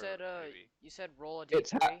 You rolled a it's d6. half that, so Rolled d6. Oh, 2. Sorry, you're correct. 2 rolled scrolls, basically. And again, handful of coins. It looks like somebody can go ahead and, well, let's see what it actually gives. See what this thing recommends. Hey yo, Ithel, you're eating coins and scrolls. Ithel, give me the scrolls. I don't think coins are organic. They aren't. That's why they're not disappearing. Yeah. But paper, on the other hand. Also, Ithel, what are you doing? So he's been doing it for a minute. Yeah. So just saying. Yeah, I must was- get I was- stronger. I was repulsed at first, kind of looked like, wait, what? Very confused, and then finally, I see the scrolls, and I know I love reading, so. Ithel, stop what you're doing and give me the scrolls. Oh, no, Whatever that's- it is you're doing. Do I see the scrolls going away? You do. And you also see the coins.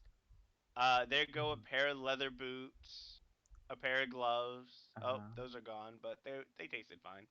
The coins are probably still there, right? But not. Yeah, the coins are there. head. They're Yeah. getting a nice, good acid Nice, wash. good coin. Yeah. Where? Give me the picture of this, because I'm assuming that the mimic is pretty big, or was pretty decent size. Like, I don't know where the papers were, but It's the size of a crate, like a box, a big shipping, not like a shipping container, but like a pallet, Okay. a pallet cubed. Yeah. It was good size. So after hearing the shout and like seeing the scroll start to dissolve, I just push that part of my body. I shrivel it up, but like move more towards, Yeah.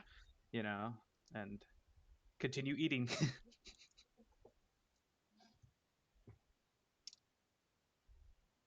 So wait, what do you do specifically? I just move more, or like I constrict my form to where the scrolls are just outside of what I'm consuming.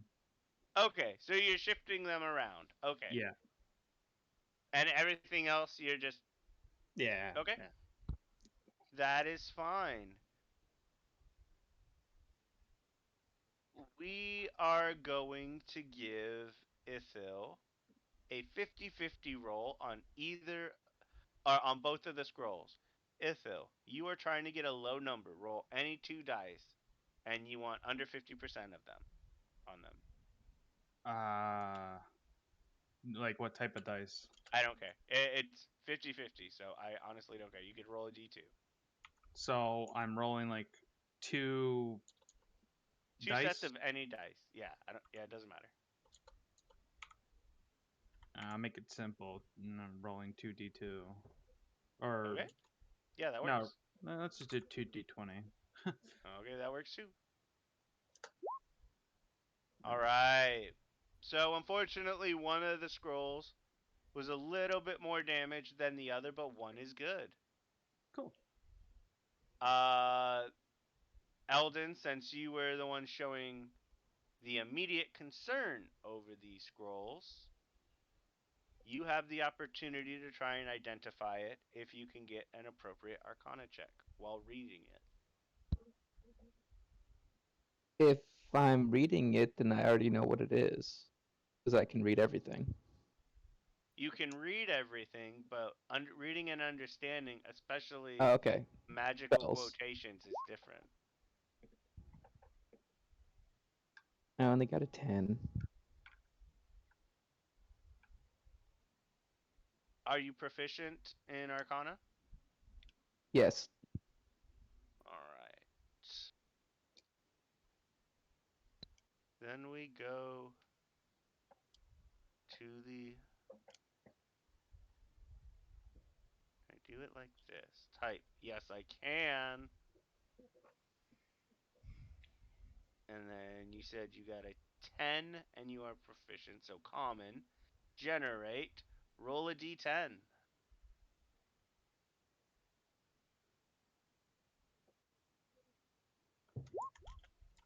10. Alright.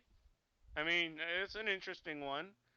Kind of useless for you, but you have identified it as a scroll of unseen servant.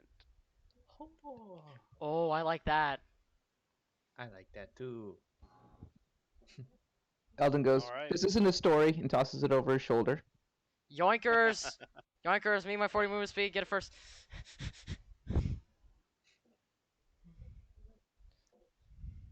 It doesn't sound like anyone's contesting. So I grab my rope.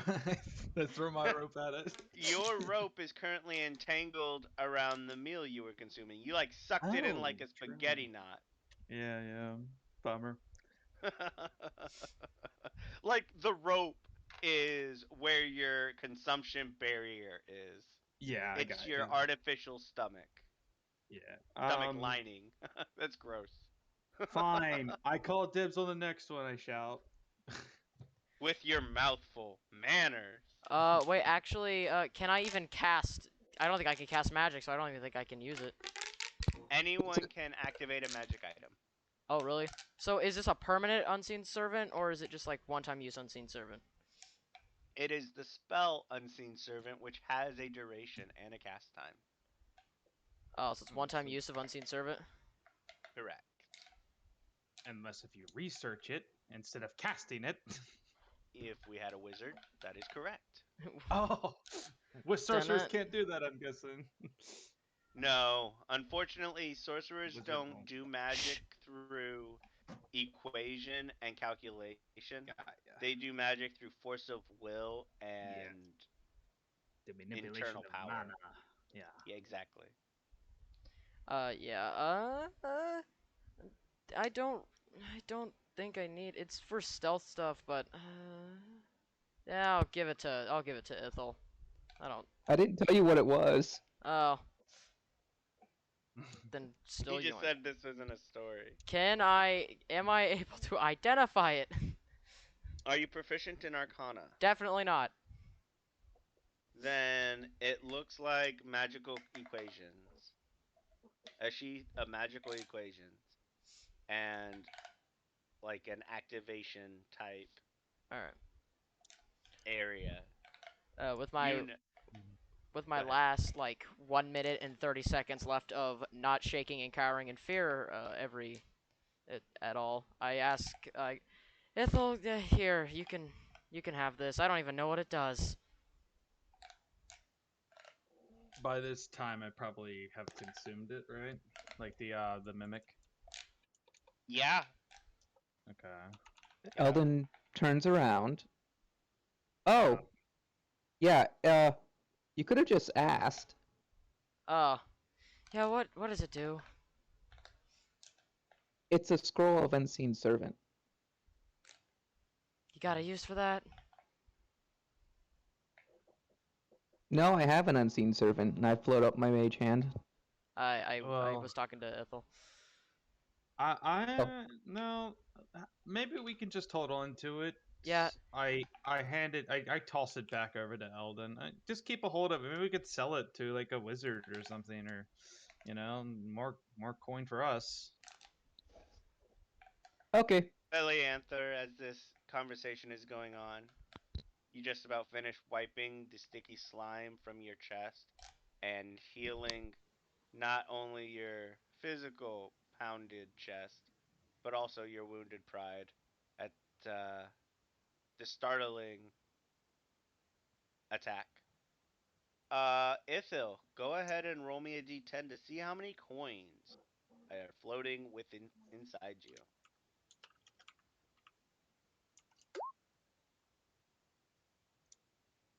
A 5. That is 8 gold pieces. Oh, sweet. There's 8 gold here, everybody. Oh, sick! I almost ate 8 gold. It kind of just bubbles and floats around him as he's not able to break down the materials at a noticeable rate. Who knows? Keep let it me in there see. long enough. Yeah. Who knows? Let me see. How many? Well, okay. We could split it evenly. We should have a party banker.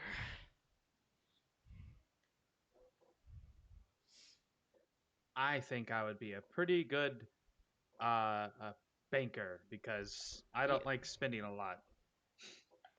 Can I insight check? You sure can.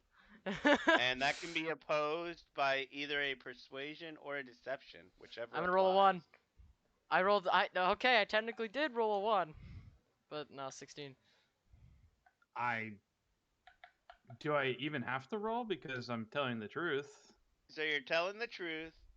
So yes, you're rolling to say that you would be a good party banker. Okay. He rolled to see if he believes you think that. Yep. Oh. And if you're telling the truth, you sound truthful and reassuring. Okay. Okay, However, how much do people care? I would agree, but are you sure you're not gonna eat them? I can't eat them. Okay. And I think that's my 2 minutes up. You were eating? Yeah. It's fine. You can be banker, I guess. There you go. There go my wings. Cries.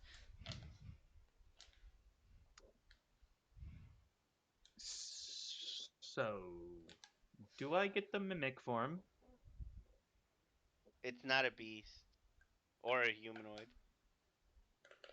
Oh, really? Yeah. Bummer. It just ate a mimic. So I believe it counts as monstrous. Yeah, medium monstrosity shape changer. You can use it after. Yeah, after. It's a beast. Yeah. Okay. Oh, bummer. Sad. We were discussing what would happen. He would be more blobby. No. Fair enough. Maybe I would give you. Okay, you know what? You did consume a mimic and a magic scroll, so I will give you something. I ain't I'll even gonna give lie. I kind of wanted you. to have the ability just to turn into like a boxer, an organic Oh disguise. no, Yeah, I can't give you its shape change ability. That's that's a little. well So because he's not allowed to become Box? no, but I will give you the pseudopod attack. Ooh, an attack. Okay. So Well, he has a weird ass tongue in his mouth now. It doesn't have to be a tongue. It can be any type Please. of appendage. It's My like God. it But could be a tentacle then, right? Basically, Oh it's yeah. you already get. Basically, it gives you an unarmed attack. We're gonna change the damage though, because you are much smaller. Oh my And the God. +3 is from its strength bonus. So go ahead and bring it down to a D4, and then whatever your strength bonus is. My strength bonus is a -1, so do I need to bring Okay. down the D4? We can make it a D6. No, Make yeah, it let's a- go ahead and make it a D6, and then what's your Dex bonus? 1. All right, so make it a D6 +1. All right. And the attack bonus is based off of your dexterity. Wait, So, can for Pseudopod you, be it'd be just be a +3. buff arm? Can be whatever his gelatinous Oh heart my desires. God. So Give me the a second. attack I'm would be turning off the attack lights to all my tanks. He has so much +1 power. plus the proficiency bonus, right? Or like Yeah, the so ticket, 1 plus your proficiency bonus. Well, dexterity plus your proficiency Yeah. bonus. Yeah, and then the I believe it range should bring it to a is +3. 5 feet. Okay.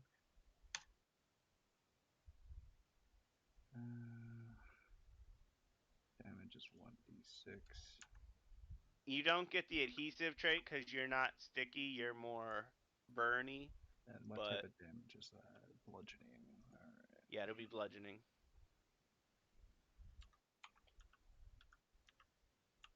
Alright. So 8 gold, a scroll, a little bit of a missed opportunity on another scroll, but them's the breaks. Getting back on track to the main mission at hand, the Shepherd's Bath, again, lies just across the way and across an alley. Reese would Or, suggest across the street. Reese would suggest another short rest so that I can go so that I can go crazy again. So that I can actually be useful in combat. That is at minimum an hour. And that's an hour? I thought it was 30 minutes to an hour. Okay. Oof. Never mind then. So, what is the plan? How's everybody feeling? So basically out of character, Reese is not going to be very useful in combat until I get my frenzy again. You'll still be useful. You have sneak attack, and Yeah. She'll just be afraid of literally everything. So that's well, that comes down to how you want to play the character. Not you can say that in the face of adversity in combat, when in fear for your life, you want to play the character as she's doing what's necessary. nah, she just So, I don't know. here, I see what you're saying there, Eldon, and I also see what Reese is saying, that you're using the transformation as a juxtaposition for the character's temperament and level of courage. If you so choose not to engage in combat when you're not friendsing, that is fine. I'm not gonna stop you from doing that, I'll just but probably give myself disadvantage on attacks when I do that, when I'm not frenzied or something like that. Or if you so choose, you can play it how you want. I'm just saying we are also playing a game. So eh, if the option is to not play, like while everyone else is playing, kind of odd mindset. mm, That's all I'm gonna I'll say. think about it. You do you. I'll think about it. Um. Yeah. So what's your guys' plans? What you doing?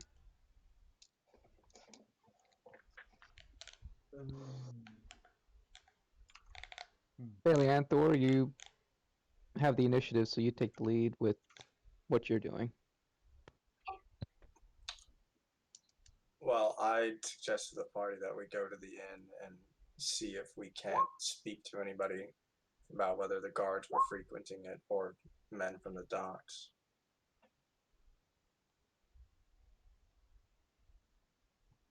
All right. Okay. And with Felianthor taking the lead, you guys head into or towards the Shepherd's Bath. Now, I mentioned there were some patrons outside the front of it when you initially saw it. And they're probably only, I'd say, about 100 yards, 300 feet away from where you guys just broke a box in an alleyway from their perspective. And there was flashing lightning, and a demon with wings for a couple moments there. 2 minutes of And then this screeching. group of people started walking towards them. Hmm. How buff are they? How drunk are they? Yeah, more on the drunk than threatened and buff side. But you see one of the three head into the bar ahead of you guys. And I'm letting you know because it's pretty obvious that they were staring at you.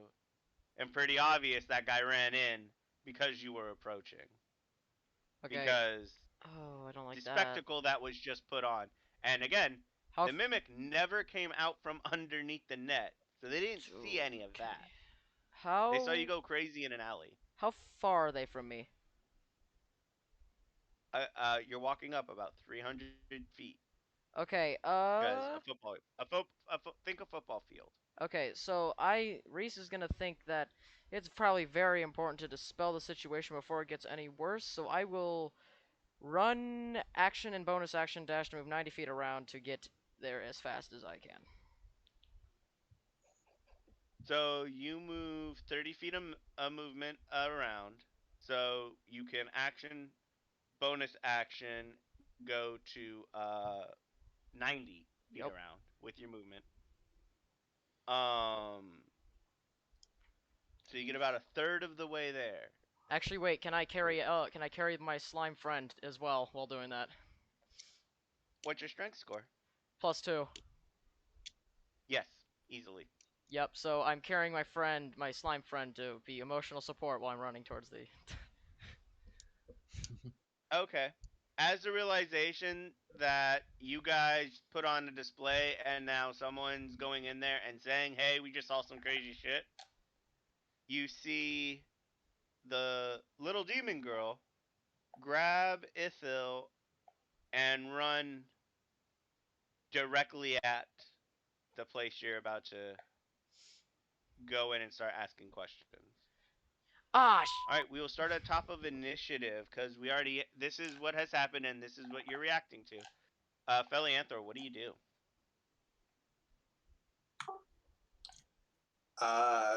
I chase them, yelling to stop and frantically telling the patrons probably to run away because I still don't entirely trust the demon girl. So you are. So while You're able to run hold on, 60. give me a Hold second. on, Reese. It's not. Well, it's not. So while I'm grabbing Ithel and running, I'm saying like, we need to dispel this before it gets any worse. That's pretty much what I say. And then you run off. And then I run off. Yeah. So. Felianthor runs after you. Felianthor, Oh, you are well, not she- as fast as If Reese. she said something, yeah. Yep. But I'm still chasing after. All right, you move at 60 feet. If you movement action dash, you do not have the cunning action, so you cannot use bonus action dash. All right, Reese, you move another 90 feet. Yep. You're at 180. Ithil,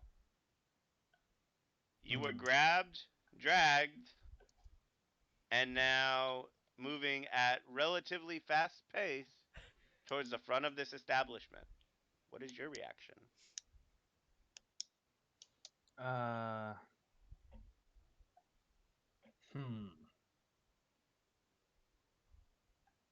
Give me a second here.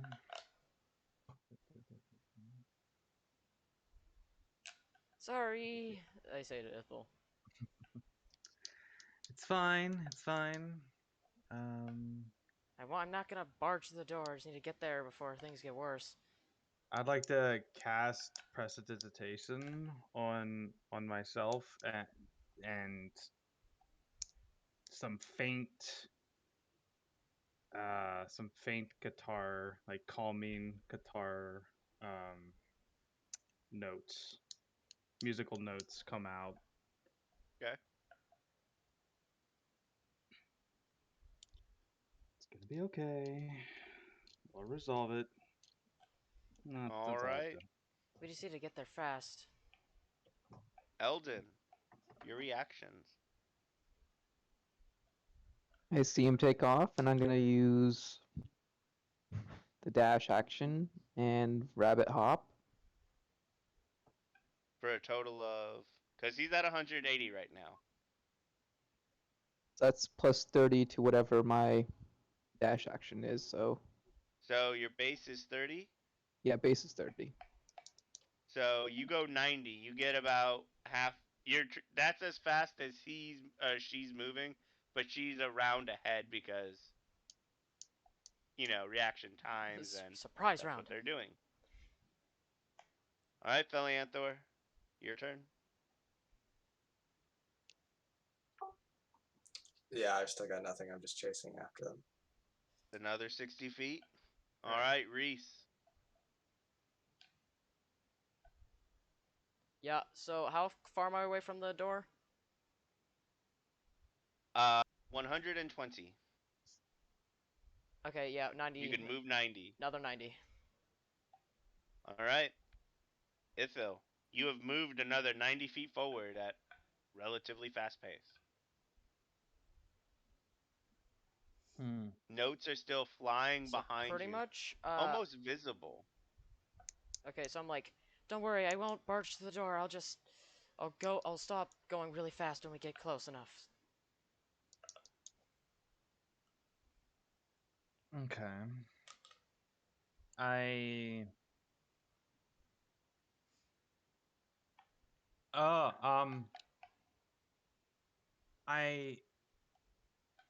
Before we get too close, put me down. Like, can I see if there's anybody? How close are we? Can I see if there's anybody like at the outside now, or did everybody go inside? Like nobody can see us. Everybody walked inside. So you're 30 feet away from the front of the building, which means you're 60 feet forward. Yes, you can see the front of the building, and there's still two people looking there, leaning against the front rails as this demon girl and slime run up to them with a guard chasing them. Oh! And oh no! Another person, a rabbit hopping, or like pretty much running really fast as well, and jumping through the air after this demon girl who's running away. So when I So reach that within is 30 the feet, situation that they see. Yeah, when I'm within 30 feet, I stop running and start walking. All right, that would be what you do next round. So Yep. we are on Ithel's turn though. Um, Ithel, what are you doing? Is there possibly a way?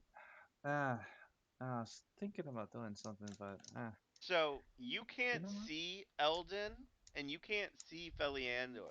They're too far Mhm. behind. So Yeah, that means they're more than 60 feet away from you. yeah. Okay. Let me look this up real quick.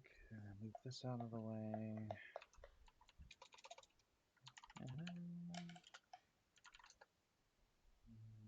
Sheet out here.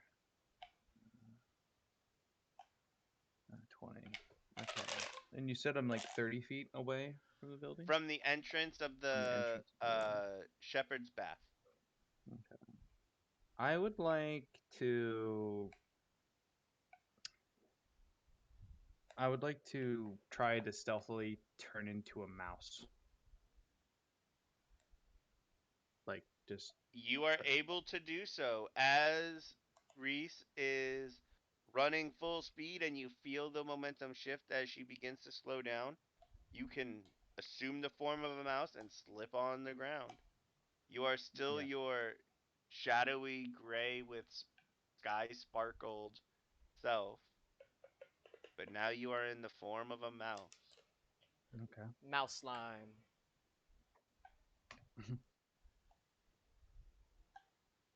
You can use your movement action. You've only used your action Oh. so far. Yeah. I would like to, try and I would say move to like, I'd try and get inside or like, get as close as I could and be stealthy about it. So go ahead and look up the stats for a mouse I or a did. rat. Yeah. Either way, you 20 got it. feet. Okay. So those are your physical limitations. Yeah. Where's your bird right now?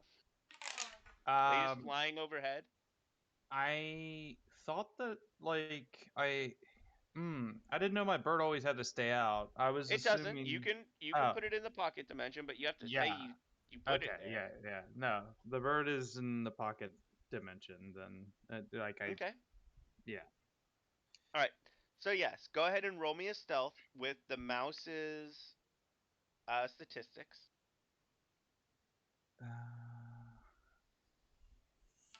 So If that would it doesn't be. have the stealth skill, then it will be your proficiency bonus plus its dexterity bonus. Aw, I thought it would have a stealth skill. I mean, it's a tiny little mouse, but all right. 1d20. So it's gonna be a 1d20 plus. You said plus my proficiency bonus. And And dexterity. Oh wait, are you proficient with stealth? I am. What? No. You No, are no. not. Okay, so no, it's just plus your dexterity bonus. I just realized Or how is it bad plus this the looks. mouse's dexterity? What? Is it plus the mouse's dexterity bonus? Yes, the mouse's Yeah, dexterity. The mouse's dexterity bonus. Okay. I think it just hit me how bad this looks. Yeah. Right? Maybe that wasn't. You bring in the guards to this place? Yeah. It looks pretty bad. Oh, that's terrible.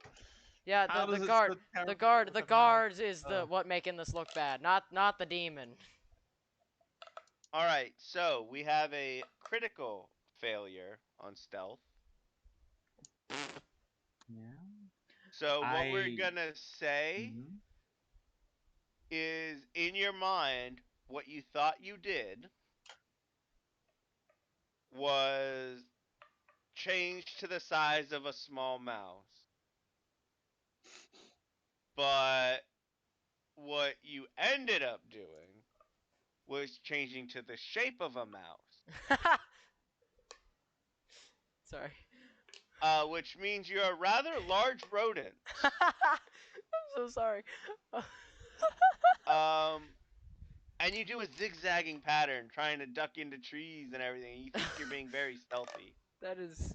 Unbeknownst to you, Ithel, you're not small. Ithel, oh god.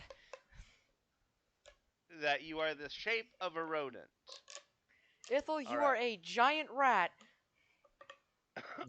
Well, he's still small rat, but normal rat is tiny. So Yeah. Ithel? we move to Eldon. Oh What no. are you doing? I'm still chasing Right? after them. ROUS. Yep. Are you hopping? Yes. So Alright, go 60 ahead and do it. plus Roll max. 60 plus 10. Ah. Alright, so you are 150, or I'm sorry, 160. They are currently 270. 300. Alright. Excuse me, we move up to Felianthor. Oh, I'm getting a little bit of heartburn. Fun. Right? I'm still chasing the demon child and the giant rat. You move to 180. No. You're 180 because this is the start of the third. All right. Any other actions? You get to you have a bonus action available to you. I don't think I'm not gonna throw a javelin at them. So no. I throw a I also javelin at the don't know demon. your range. All right. It's a 60-foot Reese. range, then 120 feet at disadvantage for a javelin. Yes. Uh, What are you doing? So I slow down from run to walk. Okay. And walk up to the people at the front. They're exchanging wide-eyed glances at the small demon girl and the rodent of unusual size rooting around the Ithel, privacy trees. stop that. Stop that. What is your action, Reese? I pretty much just go, how many people walked into the bar from? There are 2 people in front of the front door. From the 3 that you were able to notice you. And then there's the privacy trees and the fenced area that is behind the actual small establishment. There's only go ahead. There was a mimic on the other side of in the alley. We dealt with it. I wanted to get here as fast as I could so that nothing bad would happen. And yep, that's it. They're looking at you, doing that slow nod, like, yeah, okay. Inside, do they believe me at all? Whatever. Go ahead and roll it. 16. No. But also, they don't care. Great. But no, they don't believe you. They're pretty much just like, It would have been why are you great to have. talking to me? It would have been so great to have an emotional support Ithel helping me out. Alright.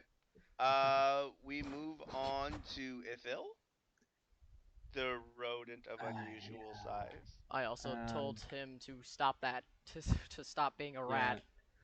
So, after seeing that I have messed up my form a bit, and I'm not being stealthy at all. I just kind of shake my head and I turn into the human form of Ario.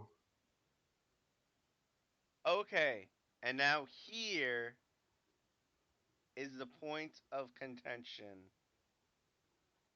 that I have. You have not ever had a humanoid form prior to this. You had your makeup, which allowed you to make approximation of shape to like give you some hands and arms and like, a facial type ability every now and again. But when you snap into the human form, something like changes. It's not like just taking the shape. like you do with animals and beasts, and moving to be an approximation of their natural movements, even though you are gelatinous and can extend your limb to however much of you there is. Mm-hmm. No, you snap into a form and you become like that form almost. Your colors shift to natural hues of flesh, your coloration mainly staying just in the iris, just in your eyes. I'll let you describe how it looks. And go ahead and describe yourself as you open up actual eyes and see through them. Yeah, Granted, obviously. you also don't have any clothes on. Go for it. Oh, I don't have clothes on? No. Why would you have clothes? Yeah, good point. I guess. You could use your rope of entanglement to cover yourself. But I use you also, prestidigitation. like we talked about before, you can be Uh, completely androgynous because you yeah. are in fact a slime. So keep that in mind as well. You can So do this however you want. Like a Ken doll. So basically, you know, has a bit of tan skin. Um, the eyes, the irises are they have that they have some slight gray sparkle to it, but mainly gray, like dullish gray. But there is some kind of like a magical s- sparkle in there if you look really close. Um, brown hair,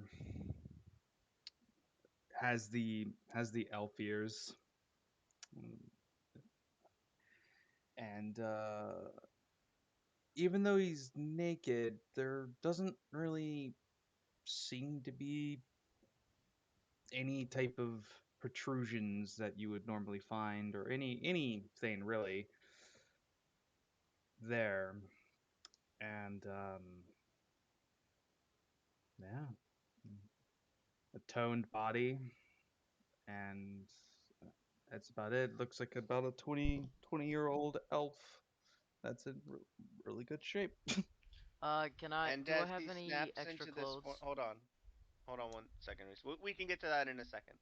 As he snaps into this form and turns, and Eldon and Felianthor and Reese, you see this, and recognize him as the living form of the boy that he consumed, his brother,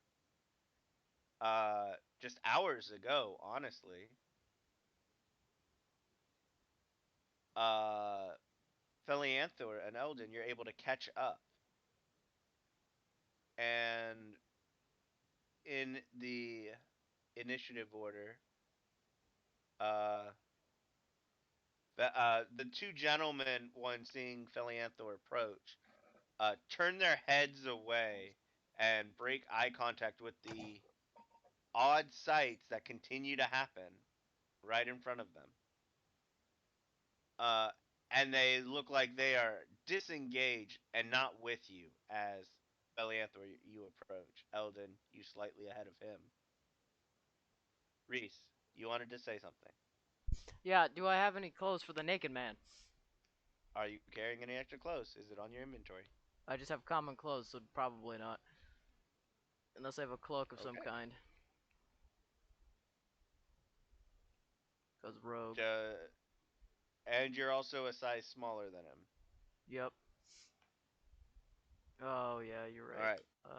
Never mind then. That is creepier than me. That's pretty much all I say. Rude is what I Sorry. say back. You can have the rope wrap around you Okay, in good.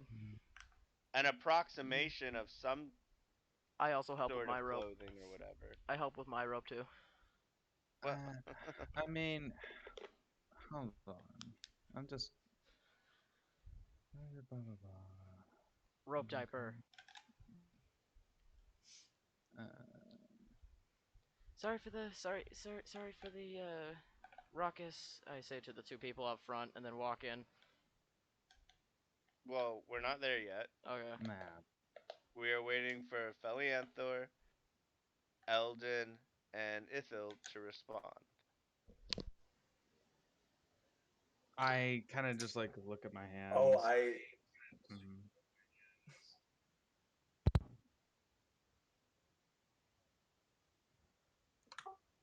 Okay, Felianthor, go for it. What yeah, were you I've got nothing.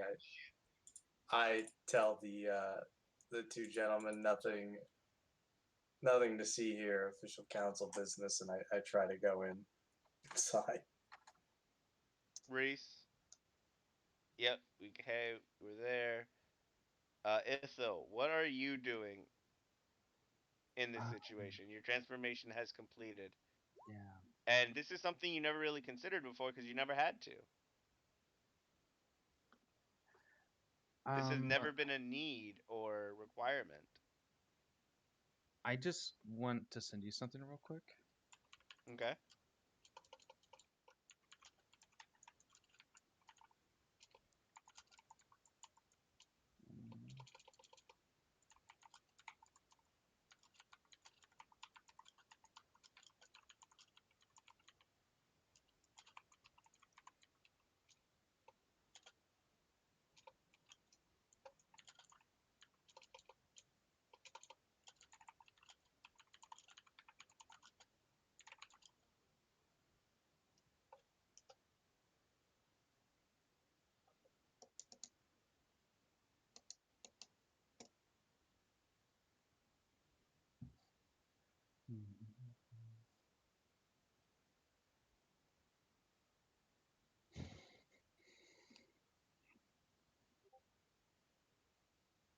Okay. So the first thing I notice, looking at my hands, I can like things feel a little bit different. In my slime form, I would consume things and be able to digest things, but I didn't really have as much feeling of sensitivity, like feeling the wind on my skin as much, as sensitive as it is, and I'm hearing a lot more in this form. How much am I hearing in this current moment, standing outside of this door while I'm contemplating on things? On my new form, I should say. So it's not like there's a rush of sound Mm-hmm. all of a sudden filling your ears. It's more an acuteness and perceptiveness of picking up noises. Mm-hmm. You can hear the clinking of glass somewhere relatively close, the shuffling of a stool. You may even be able to pick up the faint sounds of a far off conversation. Yeah. And if you really strained and focused on a particular sound, you might be able to hear it better. But that would take focus and Yeah. concentration on a specific But thing. that's But your basically what I'm awareness is feeling. I'm increased. aware of it. I'm Correct. aware that if I focused on it, I might be able to pick up on these things, Yes. which is interesting. And your world view expands while your accuracy is up to about 60 feet. Your world view has expanded infinitely. Yeah, which is a lot. It's like I'm looking at a lot more. Alright. Does he Alright, retain his Eldon. blind sight? No, No. Eldon.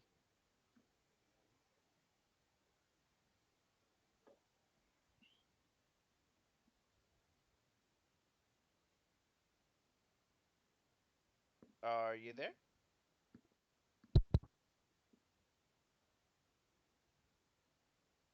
I think they might be having mic problems.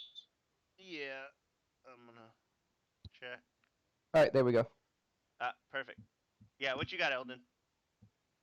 Eldon, since he's caught up, he's gonna go. Ithel, is that you? And he's going to pull out some common clothes and hand them to Ithel. What's your I'm a- size, Eldon? I'm a medium. And Ithil, I believe you are considered what? I don't know what Ario was considered If he was an size-wise. elf, he's considered medium. Okay. So do you take their physical appearance, correct? Yeah. I think that's Yeah, what I do. yeah. So yes, with a I little nod. tightening and adjusting, Thank you. you can wear these comfortably. Eldon, what do you hand him? I hand him a set of traveling clothes, basic tunic with pants and a shirt and shoes. All right. Thank you very much, Eldon. You Try to, try to keep immediately them clean. yeah. You immediately know the rough change of sensations of skin against leather and cloth against skin and the rubbings of fabric when you move. It's awkward and uncomfortable, but also new and interesting. All right. And so, following Felianthor and Reese into the establishment known as the Shepherd's Bath, uh, we transition into that scene. Felianthor, Reese.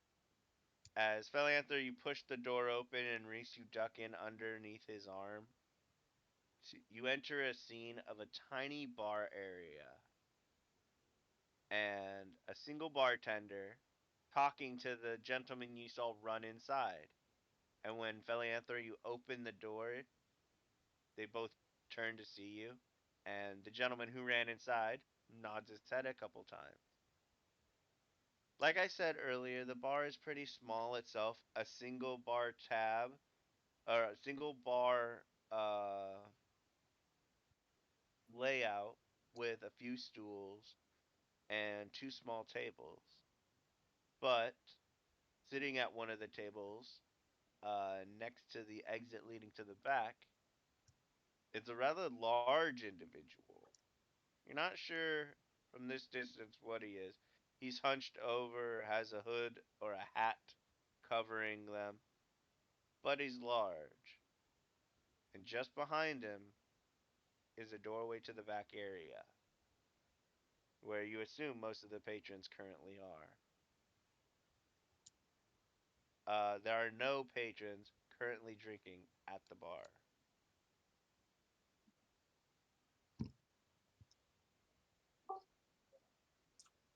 I go up to speak with the bartender and ask him if he's seen any of the dock workers tonight. Okay, Reese, what's your intention? I say there. Sorry about the stuff you saw earlier. That there was a mimic in the alley. Okay, Itho, what's your intention? I Okay, so how far is the exit to the outside area? Not far, Okay. about 40, 50 feet. You could make it there if you walked over with a purpose. I We're not going in like combat order. You can just do yeah. it. Yeah. So I walk somewhat like close to the outside area. I want to still stay inside, but I want to be like near the exit towards it. Okay.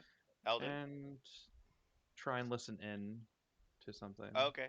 Go ahead and roll me a perception check. You do have advantage.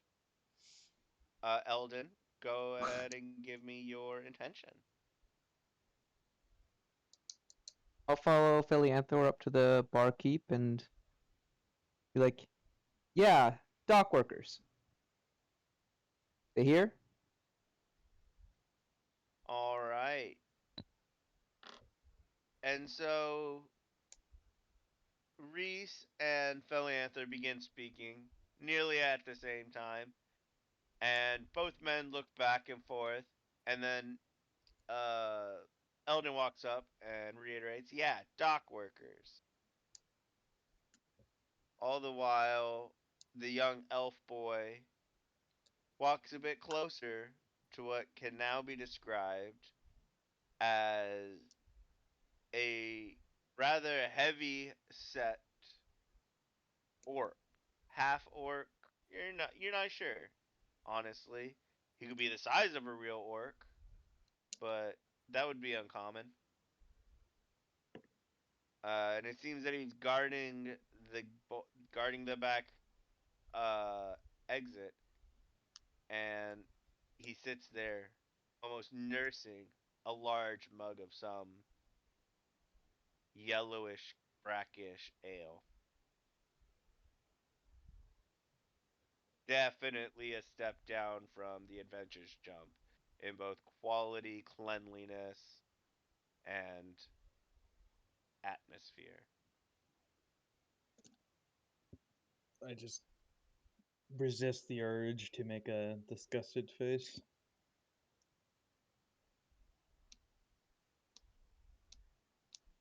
All right. Yeah, I'm sure there's some dock workers back there, but honestly, we don't ask. You drinking? You staying? We don't talk to cops. As they sidelong look at Felianthor in uniform.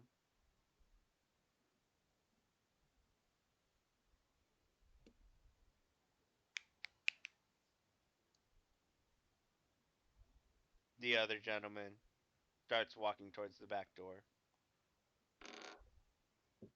Yo, so the other gentleman that saw us outside. Yep. Okay. I'm gonna start sneaking. You're in full view. But isn't there like a counter?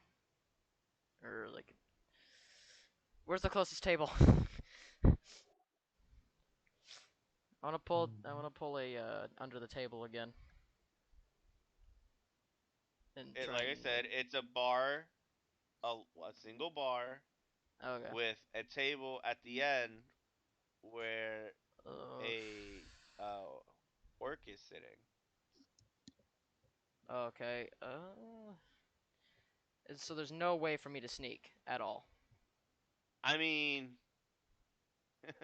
not after walking up and talking to the guy Okay. and drawing direct attention to yourself. Like, So I can't pull Houdini. Actually, is there any shadows within 15 feet of me?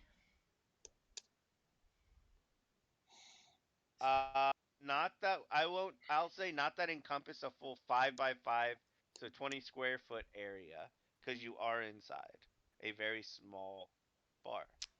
Rip. Okay. Then, I internally cry at my lack of stealthing ability in this area.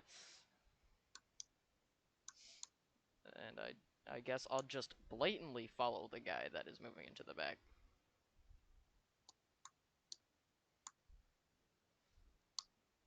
All right. So the gentleman slips by the orc, who kind of like pushes the door open, and as you're walking to follow, he points at the bar. 2 drink minimum. Hmm. Okay. Sorry. Okay. Yep. I walk back. Okay. Do you order a drink? Yup. All right. And so the bartender says, 1 silver. Oh, I don't have silver. Oh, crap, I have gold. I just give him a gold then. Rip. He Can hands you back can 8 silver coins. Oh, thank God. Okay.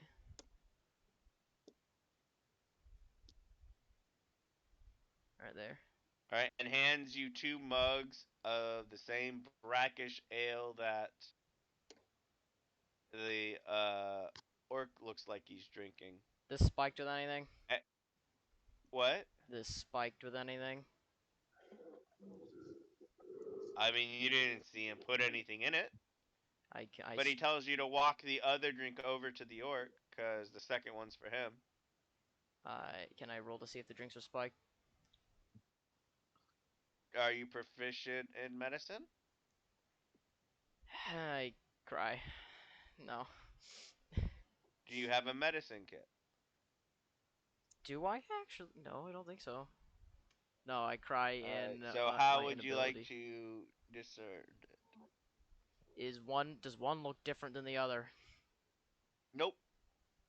He didn't tell you which one to give to the orc. He said give one of them to the orc because it's his. Okay, yeah, I walk. Basically, you just bought a drink for the orc and yourself, and he'll let you through the door. Okay, I walk over to the orc, still, shaking. Actually, shaking even more, because big orc man.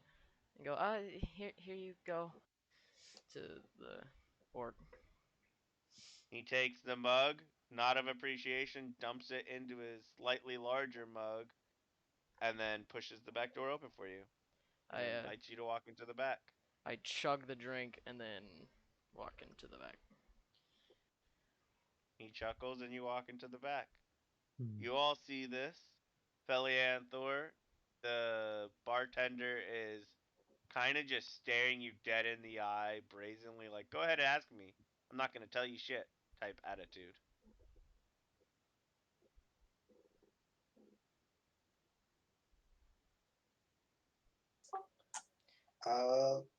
I accept it, order a drink, and try to go to the back.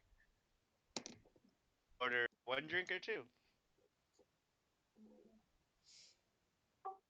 1 for me, 1 for the orc. Alright. And it seems you have broken the code. As it were, you walk over. The orc happily accepts your beer, pours it into his own, then looks at your uniform and takes your beer too and pours it into his own, but then opens the door for you.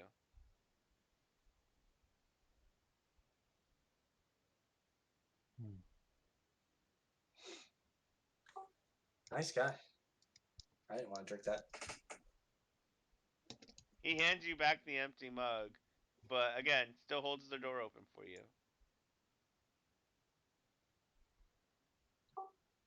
Yeah, I go into the back after Ethel. Alright. Or Reese, sorry. I am now Ithel. Ithil. I speak to the bartender real quick, and I have my friends come here. Have any of my friends? I was supposed to meet some of my friends that I hang out with, you know. He And, takes supposed his to meet eyes them off here. Elianther, looks you up and down. I'll roll for this. Well, I rolled a well. Okay, and his history roll. Yeah, something sparks in his memory, and he kind of chuckles. They might be in the back. They got a tab going. You buying? He raises his eyebrow. How big's their tab? Depends.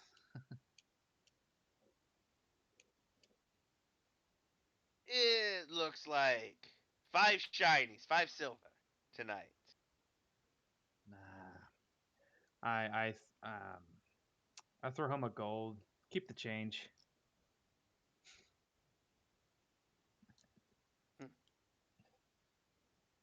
They're in the And- back.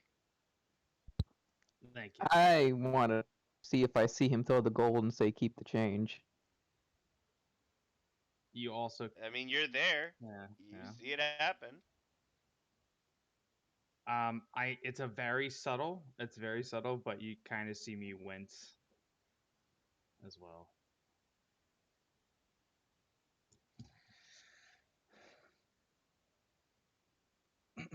And I make my way to the back. And the orc holds the door open for you. Eldon, you find yourself alone in the bar. And it is your turn to order a drink if you so choose.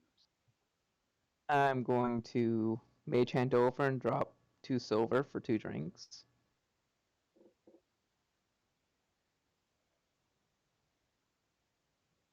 And cast No, it's 1 silver for 2 drinks. 1 silver for 2 drinks? Oh, okay. Yes, but he only gave Reese back 8 silver. Yeah, for I what know. I was saying. Okay. So I'll give him 1 silver, and I'll cast Prestidigitation on the 2 drinks to make them taste like really good ale. That and take them both over to the orc. Okay. Do they smell normal? Did you change that up? I changed the smell to just have a nice fruity aroma of a nice spring ale. He's able to smell the difference as he reaches out to grab one of the cups from you.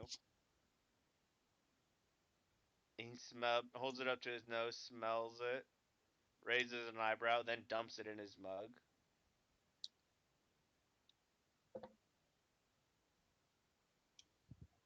Do you want the other one?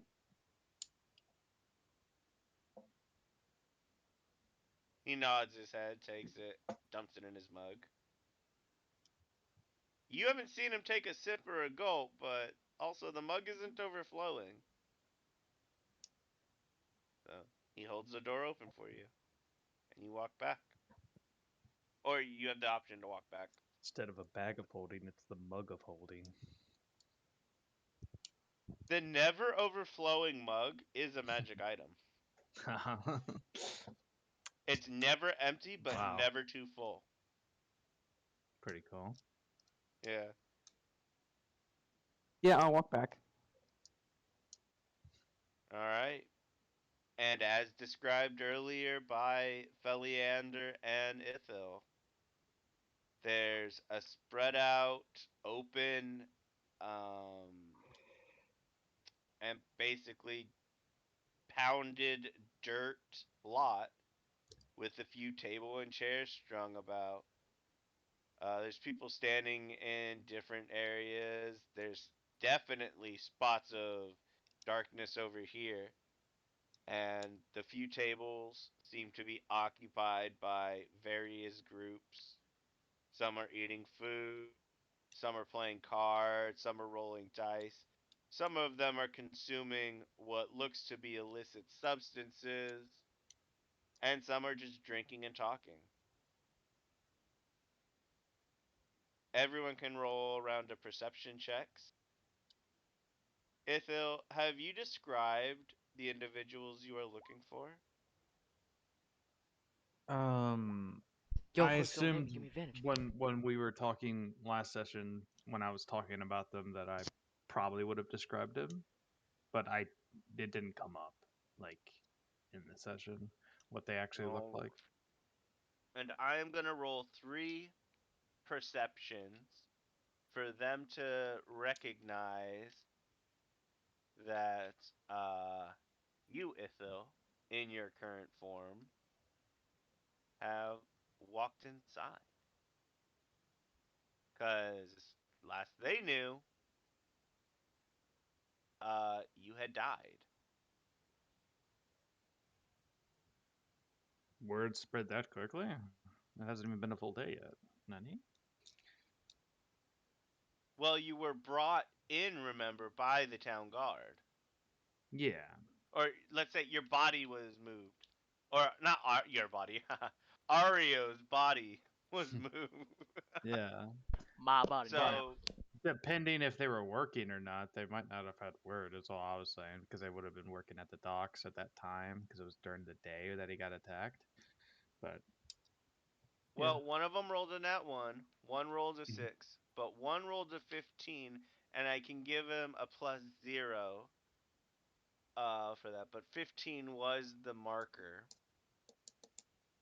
So you also, so Reese, Ithil, and Felianthor, as you walk through, your thoughts instantly almost notice the instant that one of a group of 3 guys sitting around a table, pushing and playing cards and drinking, uh, notice Ithil in Ario's form walking to the back.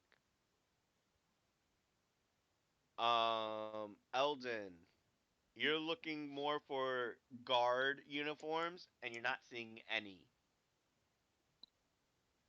Felianthor, you're looking for those specific guards that you encountered earlier in the day by their face. And you're not seeing them here.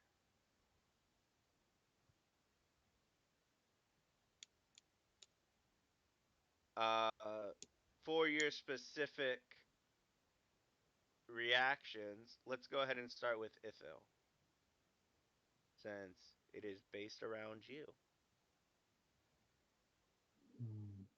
So I don't notice them immediately changing. You do. Though.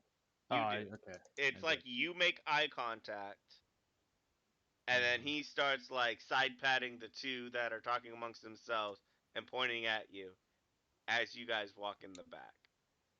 The 3 people who got above 15 notice this interaction. Okay. Eldon is looking Actually, for something else and doesn't see it. before I do anything else, can I actually walk back?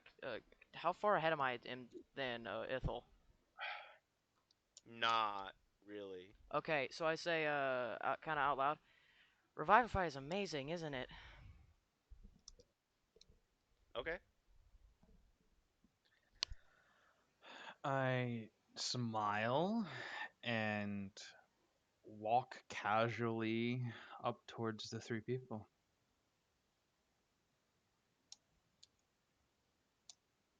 How you all doing?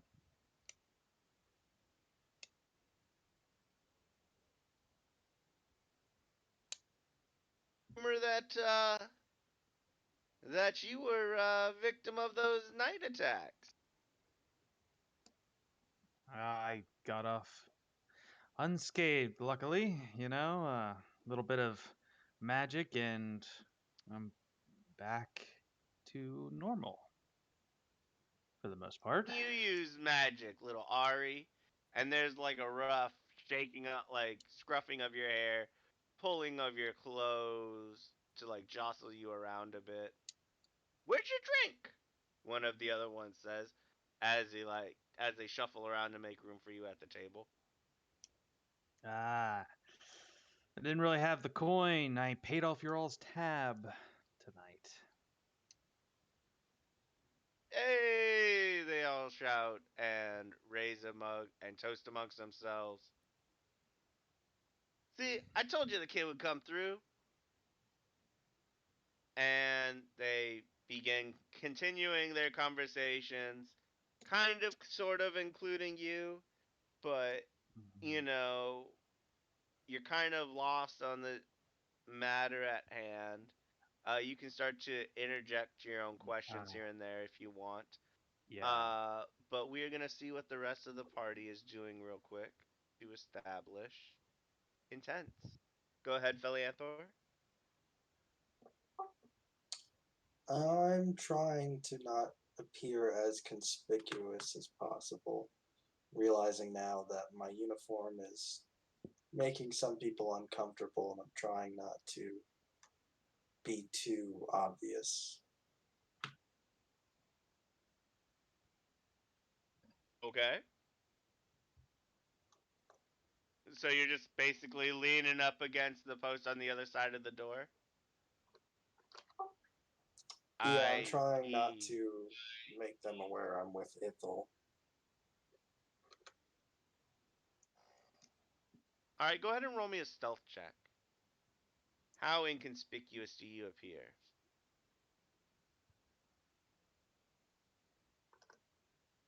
Not very. Alright, Reese.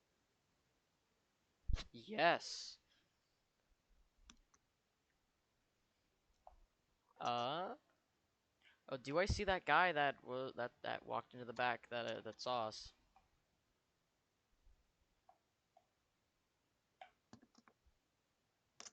Not him in particularly at the moment. You're not sure where he went off to. You know he wasn't that far ahead of you. Oh, that is weird. If only I got that crit.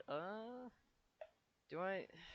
So I don't see anything. Like, not even a walking guy.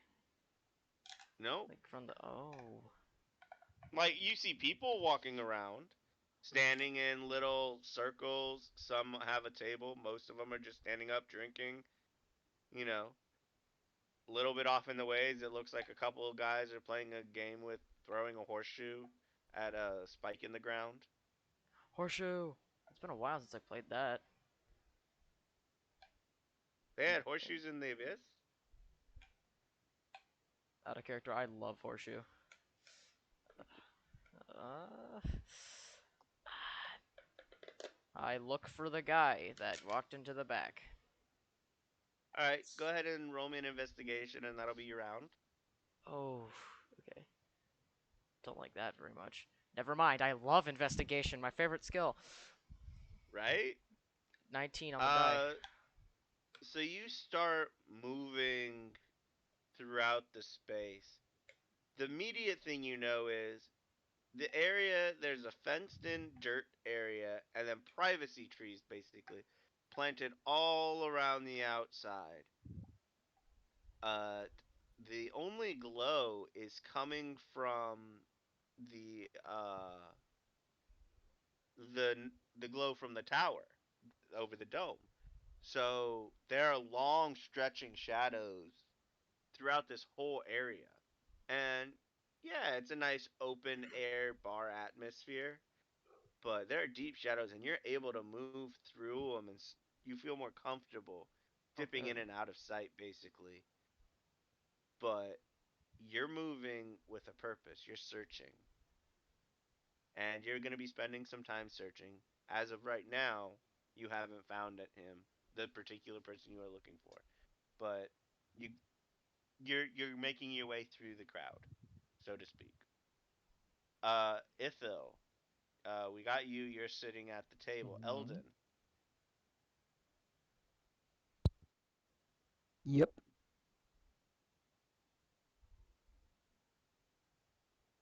I am gonna go over to where the illicit substances people are hanging out, Oh no. and I do believe we still have the pastry, correct?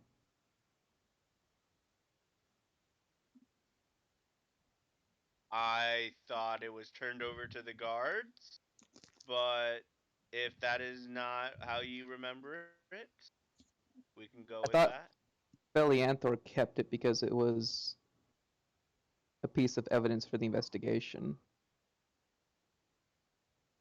I'm not sure if I'm misremembering or not, if that was just what I thought. Well, because you went and What do you approached the remember, guards and Belianthor? presented the evidence, and they took a look at it. I don't remember you ever getting it back. In fact, I'm pretty sure you didn't get it back. You went Yeah, back you're to right. the inn.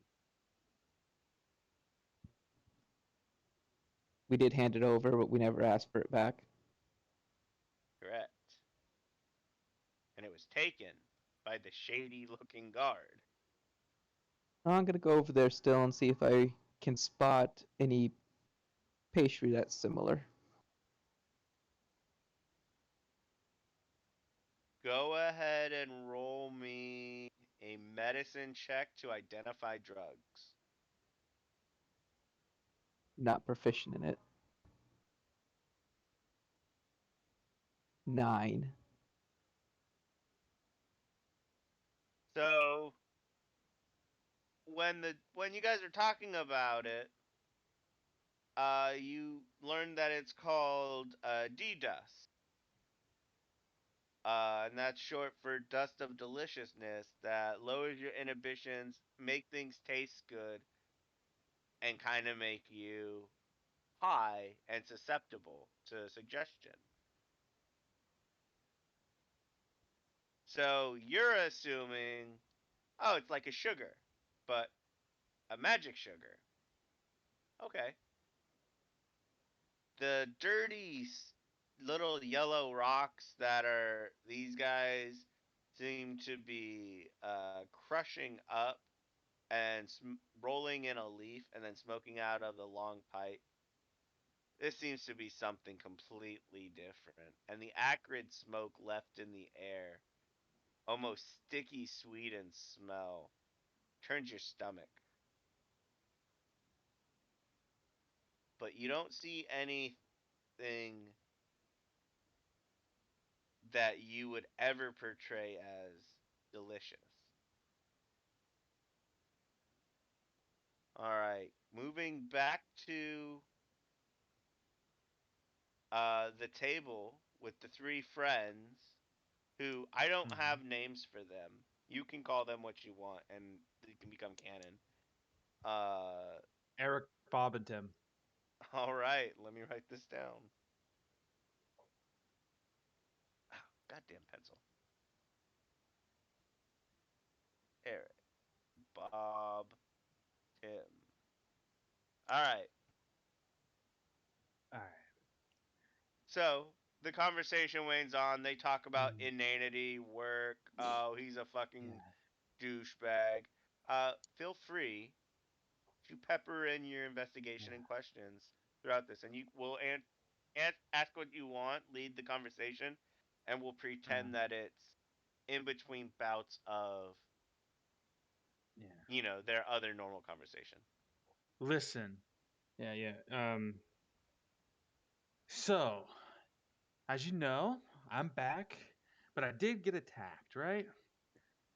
And I want to get revenge on these bastards. You don't have any clues where these fiends are hiding, where whoever attacked me might be? They look at you and look at each other in a weird way. You can roll insight if you want. Yeah, okay.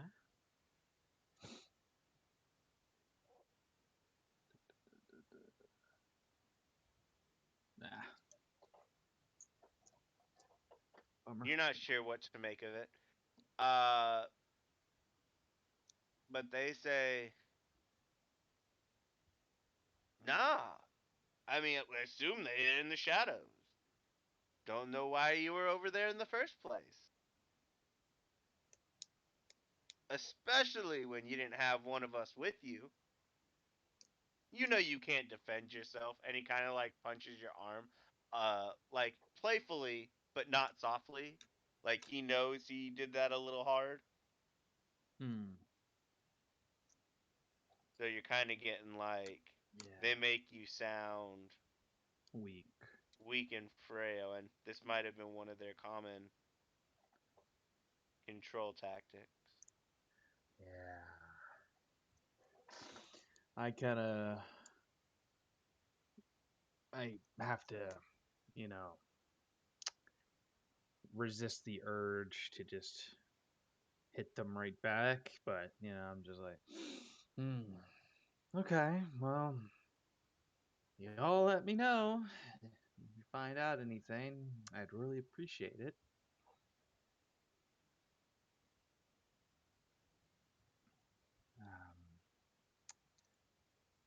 And I ask about, I throw in like, You all got any of that dust, that delicious dust, or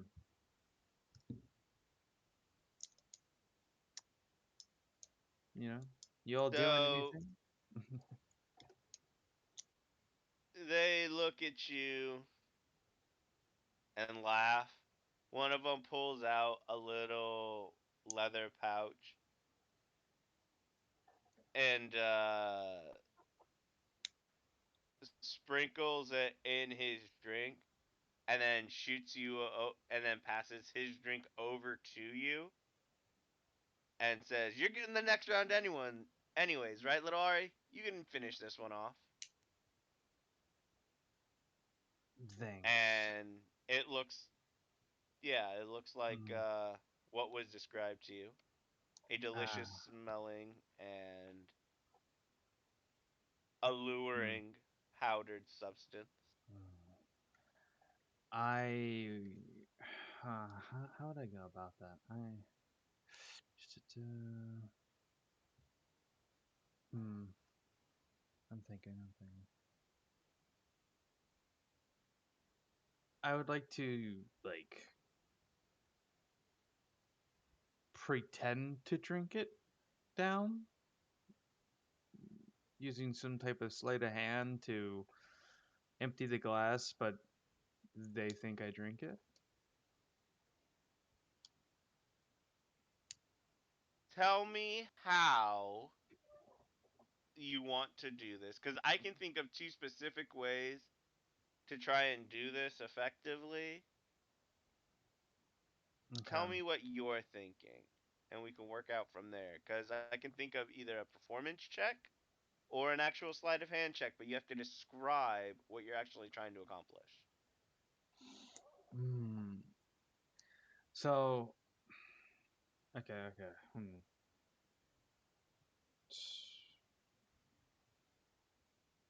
So I take it and I chug the whole thing, right?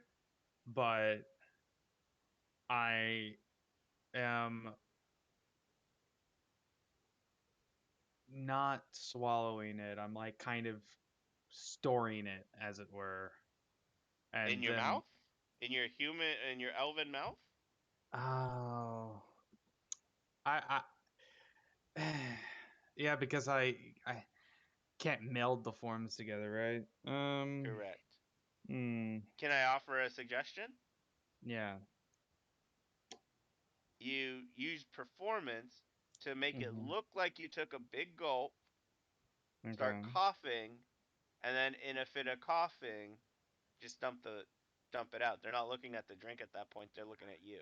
You know what? I was thinking that the mugs were translucent for some reason. You know, like that's why I was like, oh, well, they're gonna see that the mug's not empty or whatnot, but the mugs probably aren't translucent cups.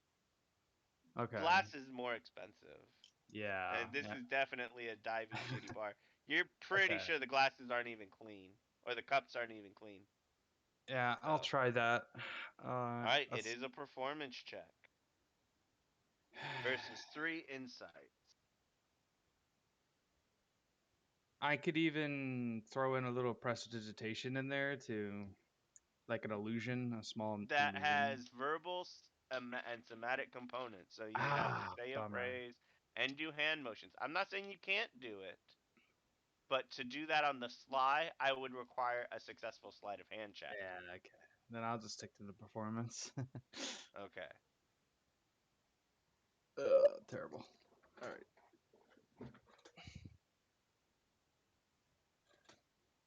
So they look at you, they stop drinking and they look at you, and they watch you dump out the drink as you pretend to cough and sputter. And I noticeably see that it's not working, right? Yes. Yeah, you're not Ah, unaware that. I just like I just say shit. I'm sorry. I didn't want to be impolite, but like yeah, after what happened, my mother really doesn't want me doing that type of shit. But I still want to hang out with you all. You know, We can still hang out. But this scene's getting pretty tired. How about the four of us go find somewhere else?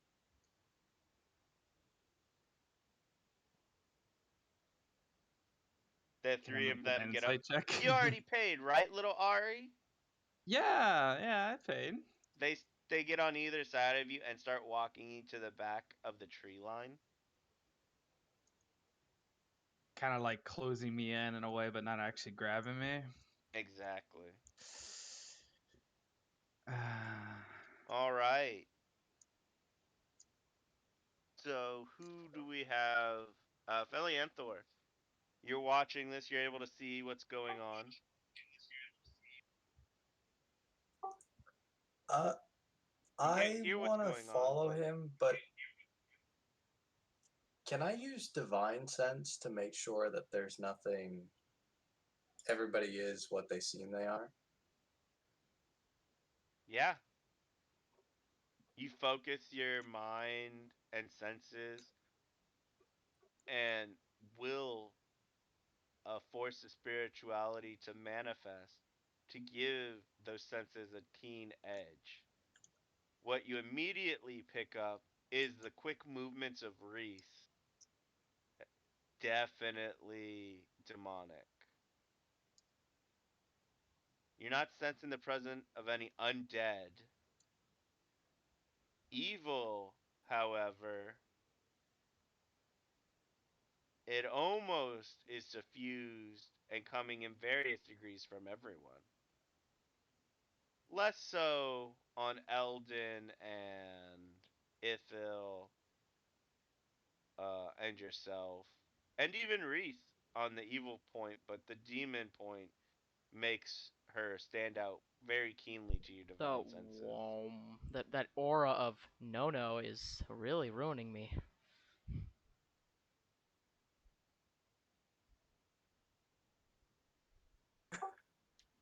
Okay, then I just try to stealthily follow Ithil and the three dock workers. Go ahead and what was your stealth from before? It was pretty bad, wasn't it? It was like a 6. Yeah, it was really bad. I don't remember. Uh, 5. I'll go ahead and let you re-roll it for this particular thing, and I will let them have a perception check at advantage because there's 3 of them. Go ahead and ooh, okay. You feel that they do not see you following them.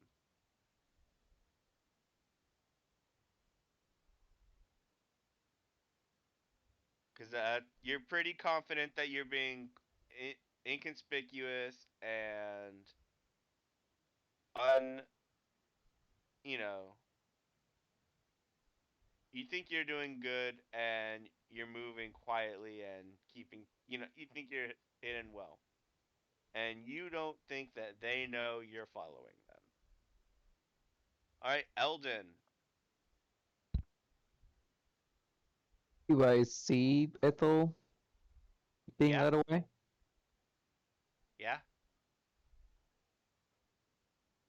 Unless you were purposefully not paying attention to what he was doing. I will also stealthily try to follow them. Go ahead and roll. I've already rolled perception. I guess I'll roll the perceptions for you too. All right. You're almost 100% positive they don't know you're following them. And Reese, as your investigation continues, you're looking for this guy. You see that the Ithil in the form of Ario is being led to the shrubbery, the privacy bushes, trees at the far end, and they're gonna be coming almost across your direct path in just a moment or two. What are you doing? Uh, So still Currently, no you're in sign of that other darkness. guy? Oh, I'm in darkness. No, and you are in darkness. So, no, you didn't see him in this area actually, and you went to each of the tables and pretty much all the groups, Dang. and you got a good look. You just did not see him. A lot of people did not see you. Some Okay. did. So I will follow the the boys in Tide. Well, they're not. You're not behind them just yet. You're like if you wait right where you're at, they'll cross your path in a couple moments. But since I'm in shadow, can I just crouch down and go and have them and try and sneak? You can roll a stealth, Oh boy. and you will be hidden. Okay. So this is the part where I've rolled 6 ones for playing Reese at stealth and 3 of them in a row. Oh boy. Yep. Oh my god. Well, it's not great, Yep, my stealth is but plus you 7. feel that you are relatively well hidden in the darkness. I casually lean up against the wall while hiding. Yeah. All right. I'm used to being spotted by things because of my horrible stealth luck. Ithil, are you letting them guide you completely at this point, or are you resisting? What are you trying to do? I'd like to see if my friends or my other friends, my party is following me, like Ugh. the people I came with. So here's the hard part with that. Go ahead and roll Uh-huh. perception. You are going Okay. against their stealth checks, Yeah. but yes, No. you can No. personally perceive. All right. Nobody. No. You perceive nobody. No, there's no way I can actually help but not hide from it. Actually, yeah. Rip. All right. So Wait, is Ithol Hunter? no. Ah. So thinking that I'm being led away and not really liking the vibes. How far away am I from the crowd of people that can see us? Like, how far have we gone so far? Can I So actually he's try probably- and stealth behind Ithel and give him a tap on the shoulder? Only yes, him? not at the moment. Okay. So we're gonna. So you have moved probably about 10 to 20 feet away from the table where the three were initially sitting at, and they're Mhm. bringing you toward the back of the wood of the dirt lot to some trees in that are growing at just on the other side of the fence. Okay. For privacy purposes. You're not quite sure what's beyond those trees. Yeah. Definitely heading deeper into the dock side of this breakup, like this Uh-huh. border air district border area, if that's how you want to describe it. Okay. And you are unaware of any of your parties. Reese, with a stealth of 12, you walk up behind Ithil and tap him on the shoulder. And with their passive perception, they notice you. Oh, okay. And they see you do this. Mm. So so this reaction, they pull Ithil at this point and attempt to shoo you away, kick you away with their foot Oh, because you're they- so smaller than you. Oh, they Well, they can't push actually you. so they kick at like actually kick? Like Yep. Well, one of them does, and I'm rolling the attack for that now. oh. Oh, I don't like that. He does not hit. What's your AC? 12? My I rolled a 12. What's okay, your AC? my AC is 15. Okay. I pull out my the sword and kick block it. misses. That's not how D&D works. But Dang it. okay, I want the to like kick misses. I wanted to like block it with my sword and not just dodge it. Okay. It's not about dodging it. The kick misses, Rip. and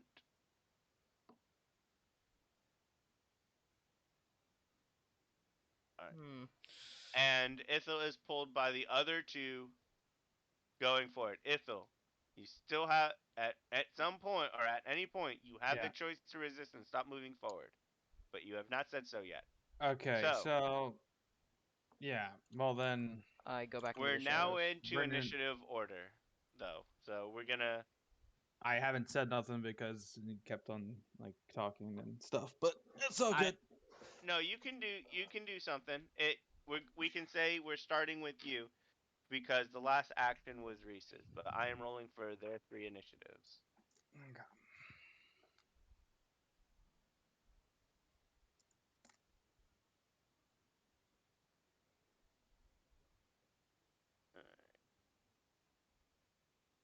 So, Itha, what do you want to do? So, yeah, I'm going to. I'm going to cast web.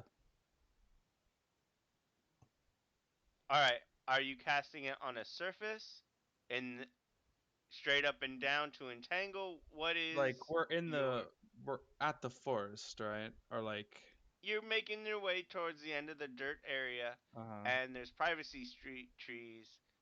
yeah. So a line of trees that block line of sight. You're not sure what's on the other side of the trees, but you know it's heading deeper into the dock side of the district borders. Yeah. So back alley type shit. So I'm anchoring it to the floor, like the ground and the Okay, so on the ground, trees. horizontal. Yeah. Got it. Making the area rough terrain, and if they don't move through it, or difficult terrain, and if they don't move through it, they're stuck, or when they come in contact with it, they have to make a saving throw. Yeah. Okay. So, funny thing is, 2 of them move before Reese, and since we're starting with you, we've skipped 2 of their turns. So, Eldon, it is your action. You are up. You see this going on. Other patrons are seeing magic start to fly and sounds of the beginnings of a combat, and attention has been drawn.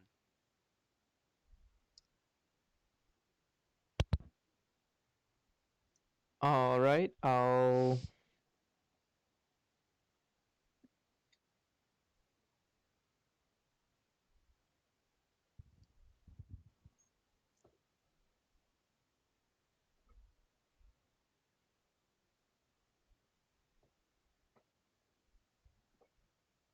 I'll walk past the guy who tried to kick at Reese, still stealth, and just keep an eye on Ithel.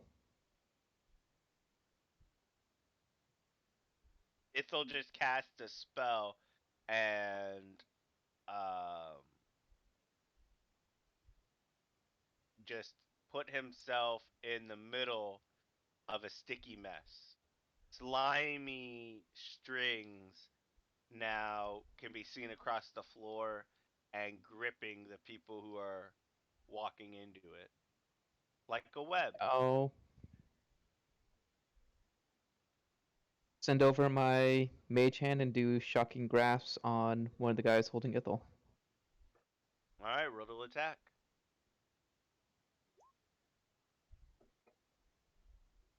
I don't think that hits.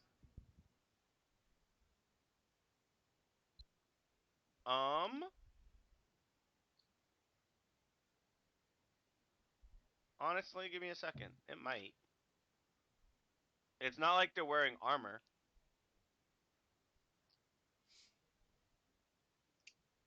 It would hit 2 out of the 3, so we'll say the one attacking Reese has the AC of 11. One has an AC of 9 and one has an AC of 10. So go ahead and roll the 6 damage. Yeah. And with them drinking and working all day, that is more than enough to knock him to the ground, sputtering and gasping as electric currents pulse through his body. All right. Kelly Anthor, you're up.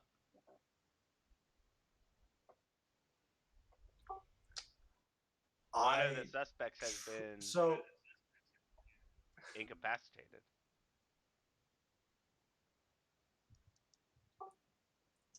are the other two holding on to Ithil, or are they just in like his general vicinity? I'm a little unclear.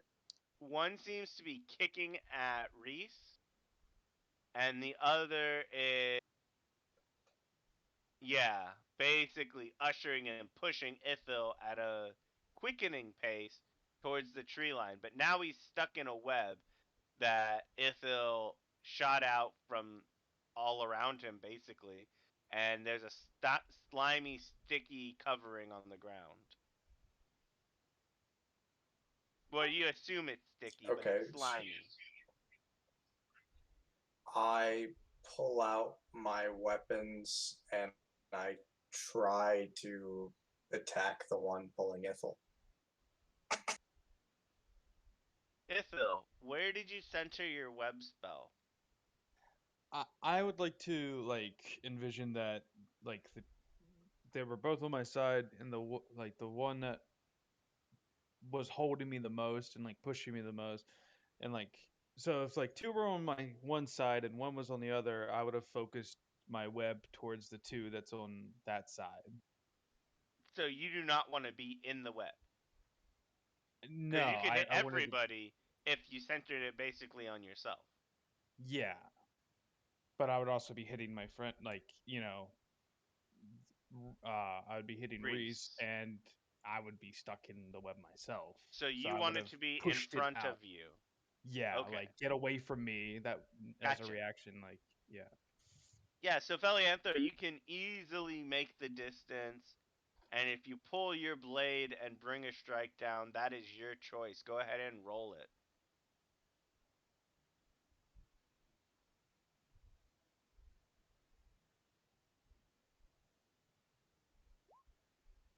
That is an easy hit. Go ahead and roll damage. And your blade sinks in home. And instantly the guy drops because he's just a normal guy. And you just hit him with the fucking sword. All right. Both those two guys are down. So Reese, it's you and the guy who tried to kick you and miss. Oh, the guy that tried to kick me? So how did this guy with the sword just actually cut him with the sword? Felianthor ran up and basically brought a sword down from his shoulder into his chest. And he didn't cut him in half, but he took him all the way out and on death saves in one hit. Yes. Okay, I will, The other guy got shocked and is unconscious as well, but not making death saves.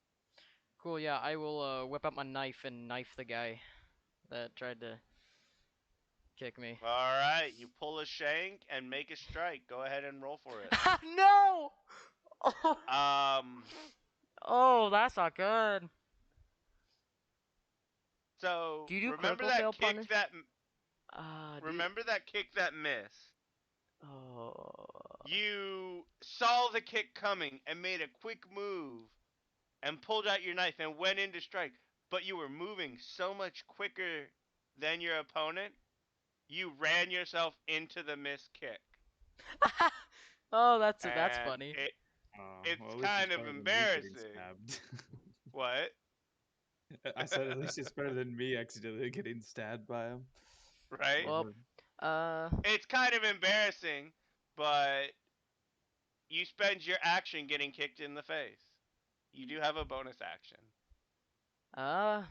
bonus action, pull out my sword and try again. Well, I mean, it's just a strike again. So, Yep. But yeah, go for it. Oh my god! Wow. That is impossible. The What? same roll? 21. 21. um. That's gotta be a big punish. Holy crap. Oh. I stabbed myself. God dang it.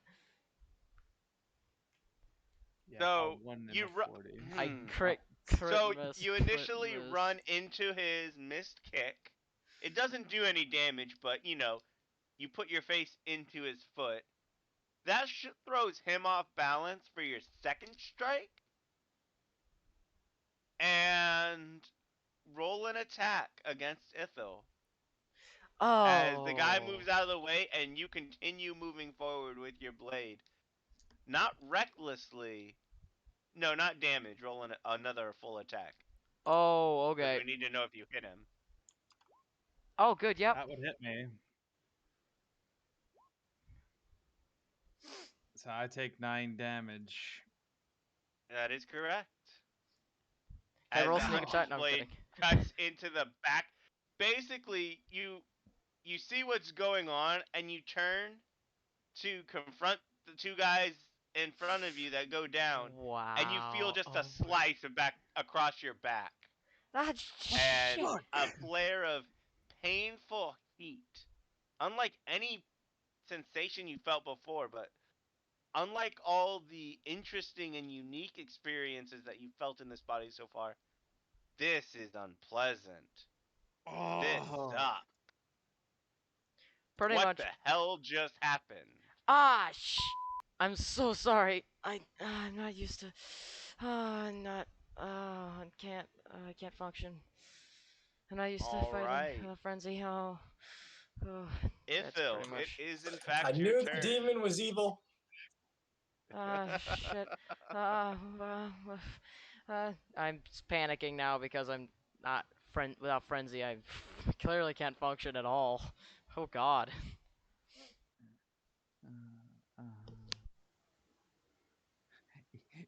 I was gonna say I forgot to use my shield, like I could have reacted, but that wouldn't even have saved me with a 19. Okay, well, yeah, No, wait. Ithil still has mage armor up too. I know. Yes. I'm at a 14 with mage armor, and then with shield I would have been at a 19. You rolled a 19 to hit me. Oh, I didn't know your AC was that low. Yeah. All right. So I still had my blade out. I'm gonna take a stab. I'm sure the guy who tried to kick Reese is close On enough. the ground, prone. Oh, on the ground, prone. Well Wait, then, prone. Prone. I would have who's not advantage. prone? If he's prone, I would have advantage to hit. No, you Hit. knocked him prone. You knocked him prone. From the first, did you say I knocked him prone from the From the first second one or from the one. the second one? Okay. The second Ah. one. Okay. You have a tentacle. Yeah, true. But... All right. Well. Well, I mean, he doesn't have a tentacle in this form. Oh, Oh, that's right. You can't meld the forms. So I'm going to take a stab at the guy that's prone. All right, you do have advantage, and as your side blade strikes down, 1d. Okay, so I need to make a macro for this. that's fine. Plus, it's my charisma modifier and my proficiency bonus, which is 3 plus 2. Okay.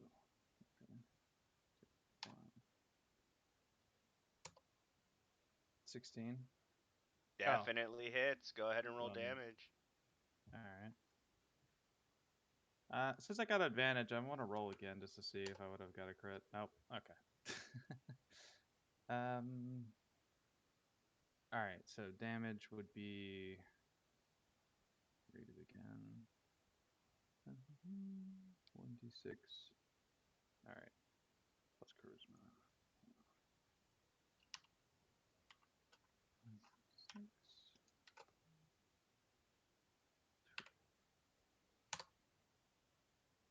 9. And your blade strikes true.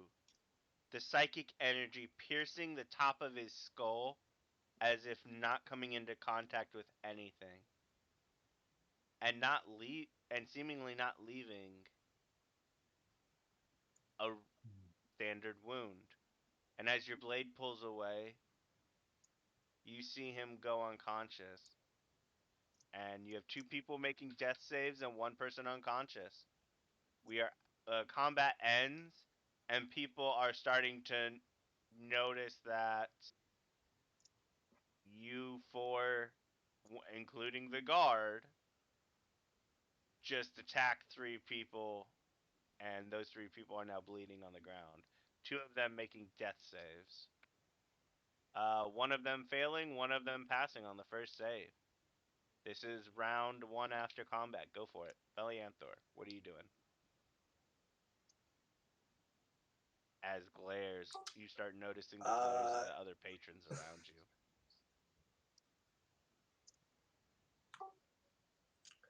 I try to tell the crowd to back up. This is an official investigation sanctioned by the council. As you try and wedge your aiding sword and out of the abetting the chest of the guy. criminals. Yeah, exactly. Yep. Roll me an intimidation. Can I assist in the intimidation? Actually, wait, never mind. Actually, I'm proficient in intimidation. The heck? That should be fixed. Never mind. Would you like to give your action up to give him advantage, or would you like to use your action to roll your own intimidation?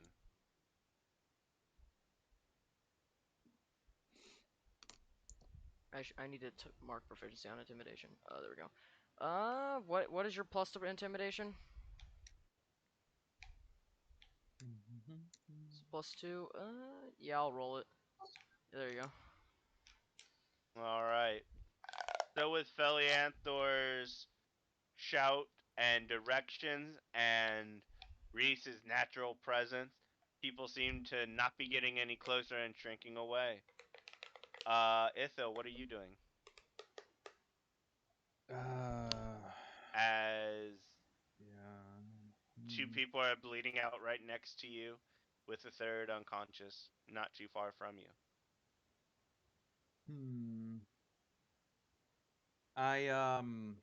So the 3rd's just unconscious, correct? Like, Correct. it doesn't. From my observations, it doesn't seem like he's in a life. You're not quite sure the severity of the wounds because you haven't inspected them specifically, but 1 seems to be breathing and groaning, even if not moving too much. 2 of them seem to be shallow breathing and struggling, and a lot more blood. I see. At a quick glance, one would say. All right. I mean, does I try to stabilize one of them? Do you have a medicine kit? Are you proficient with No. medicine? You don't. You don't have anything. I keep Yeah. asking these questions, but you were carrying nothing. Yeah, except I'm for your carrying rope. nothing but my rope. Yeah. Hey, you have clothes now. Yeah. Granted, your back is filling with. What color is your blood? Maybe it's my original form leaking out? Like, so it's like gray with a bit of sparkle inside of it, and it's like All right. ooze. So yeah, you feel a strange oozing out your back.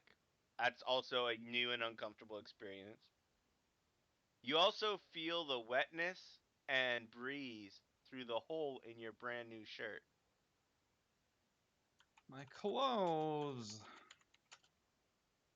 All right. But yeah. So you have no conventional way to close the wounds or assist. And do you have any magical way? I don't think mending works like that, does it? Not until they're a corpse, because then they're an inanimate object. You know what? Instead of doing that, going that route, I just cast out my rope and tangle up the one that's still in a better condition, I would say, to make sure when he wakes up he's not gonna move. I really hope you had your rope sitting on the side before you transformed. Otherwise, this is gonna get real gross real quick. But for expedience sake, let's say you didn't transform while holding your rope. I see where you're going with that. No. All That's right. terrible. So your rope shoots out from the coil just around your hip, Indiana Jones style, and wraps around Bob. Excellent. And you start gathering him up, taking him into custody. Eldon, what are you doing? Gonna go to the nearest table, look for a bar rag or anything, and try to stop the bleeding on the one that is bleeding. Are you proficient in medicine? No. Go ahead and roll me. So pick either Tim or Eric, and then roll me a medicine check at disadvantage.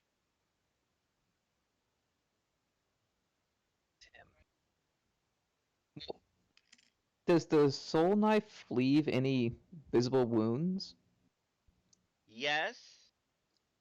But the physical it's psychic damage, so the physical wound doesn't look as severe.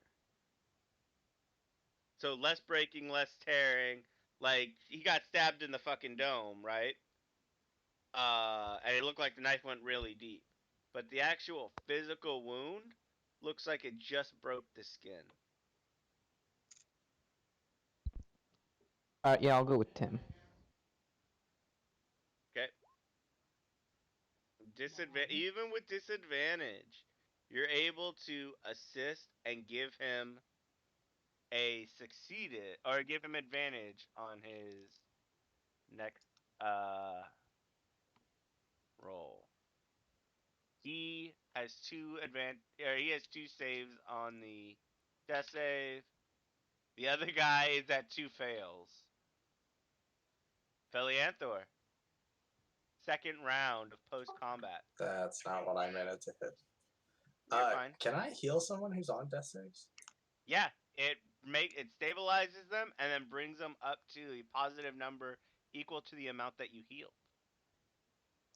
So you can literally touch these guys and save their lives. Yeah, so I'm going to lay on hands. I can only do one of them, right? Can I just choose the guy who failed 2 death saves? You don't know who that specifically is because that's game knowledge. You can see that Eldon is helping one of the guys, and he seems to be Okay, doing then the other relatively one. okay. All right. Especially How many? the How one much that more I can hit you heal with anyways. lay on hands? Because you used yourself. What did you use on yourself earlier? No, I used Healing healing hands. hands earlier, so lay on hands I can still heal 15. Okay. Go. And how much are you spending? I'm gonna say 5. All right, that'll bring them up to full. So, there's no save, there's no bonus. You touch this guy, and he is fully healed, awake, and staring up at you as your hand is covering his face. How do you reassure him and make it so he doesn't want to, continue the fight and lash out as he's laying in a pool of his own blood after you cut him in half almost with your sword? While still holding the sword. Yeah. I just say now, don't scream. With his Right? I blood still on have it. 2 heals left. Yeah. We can keep doing this. His hands go up and he just shakes.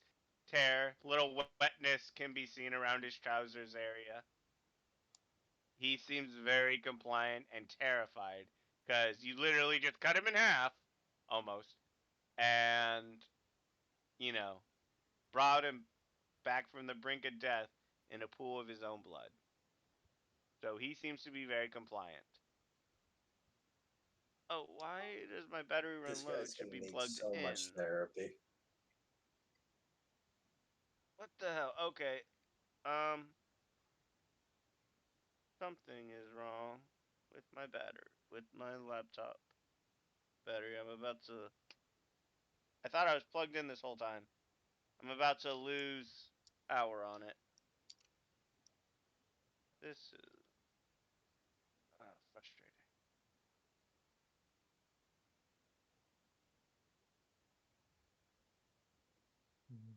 Hopefully, it is not my laptop cable. Oh, it is because I turned off the lights to my animals' tanks. I got it. All right.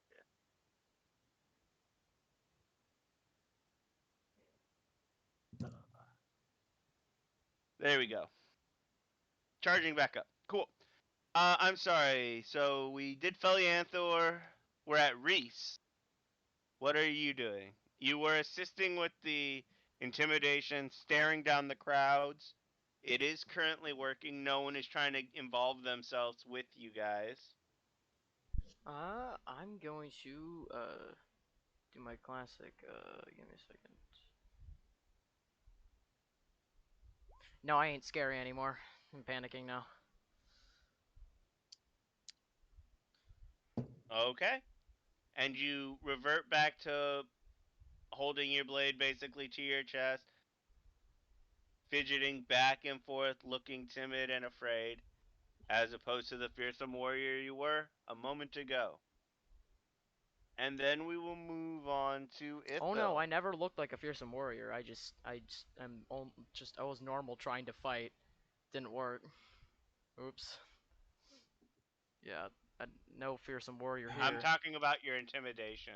Oh which yeah, you used. oh yeah. But yep, Ithil, go ahead. Hmm.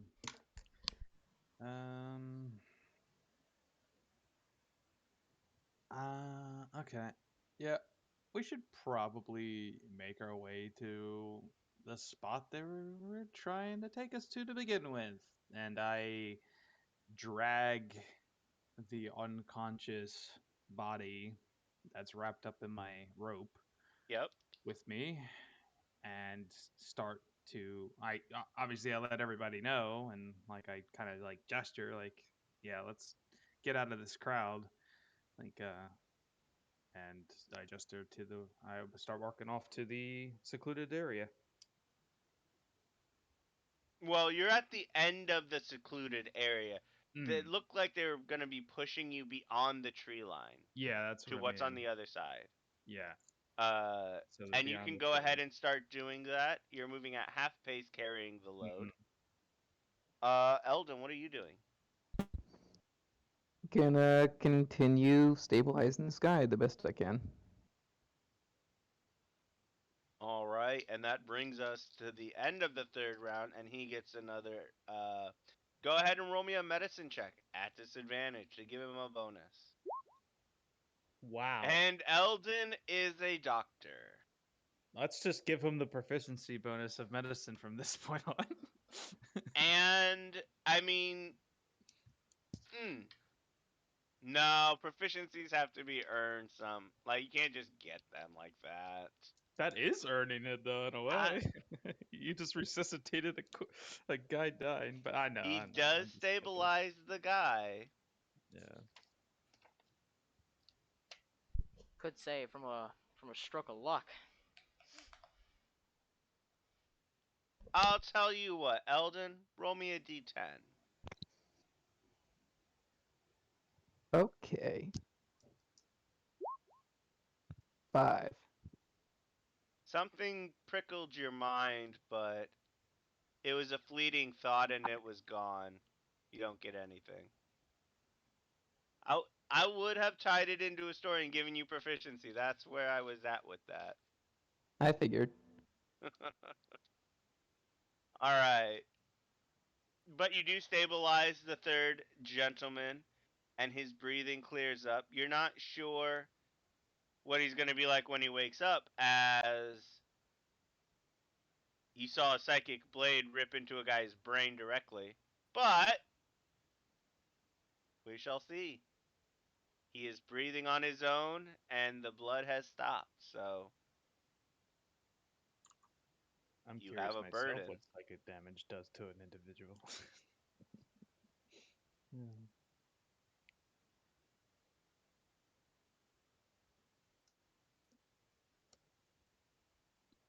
That was pretty much my turn. I think I did my action, and that's all I can do. All right. For ease of moving this along, are you guys following Ithil beyond the border of the trees? I'm gonna use Mage Hand and pick up my guy and pull him over with Ithil. Okay, Felianthor.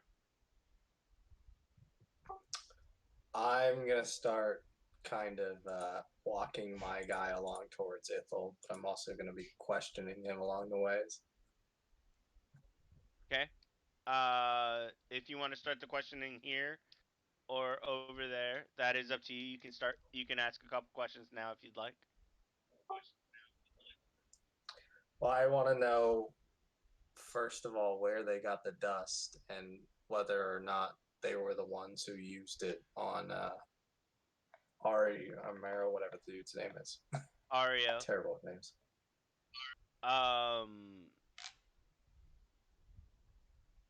And he just kind of starts weeping as you push him forward, and he's not really speaking. Heads down, but you can roll an insight to kind of get a read on this guy.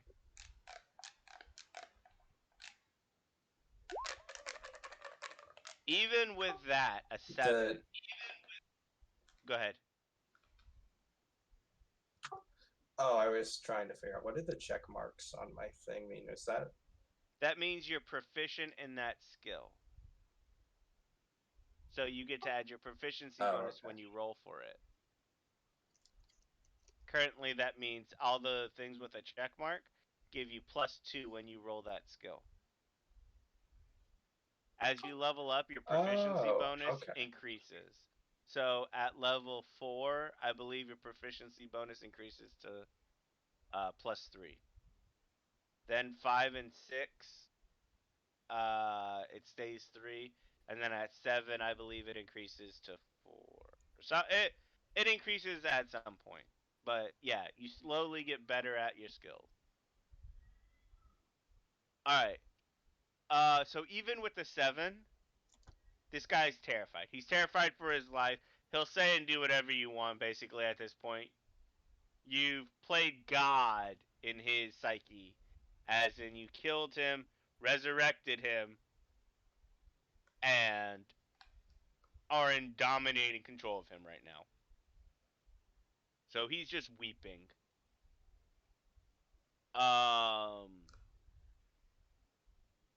Reese, what are you doing? I am trying to not panic at the moment. Give me a second to. Yeah, okay. I am calming down and I'm following. Oh, it actually also is. Is there any weapons around? Only weapons that you have seen are the ones that you and your party drew. They never had any weapons. Oh, I meant like around, like everywhere. Anywhere in this area. Roll me a perception check. Oh, that's. I don't like that. So you look around and you see some blades strapped to people. You don't see any like crossbows or bows or anything like that. And you don't see any real combat blades, mostly knives and work tools and stuff like that. Your group seems to be the only armed for combat. Okay, yeah. I was looking for As a in, this rapier. is a bar, Yeah. and We kind of just beat up. normal people. Yeah. Yeah, you did. Not evil, by the way. I was looking for another rapier. I need a second one.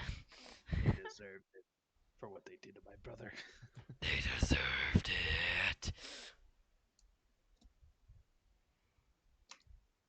Yep, no rapiers here. So, Reese, a rapier is not considered a light weapon. It isn't. Nope. It's a finesse weapon. It's a finesse weapon. So you can't wield it offhanded.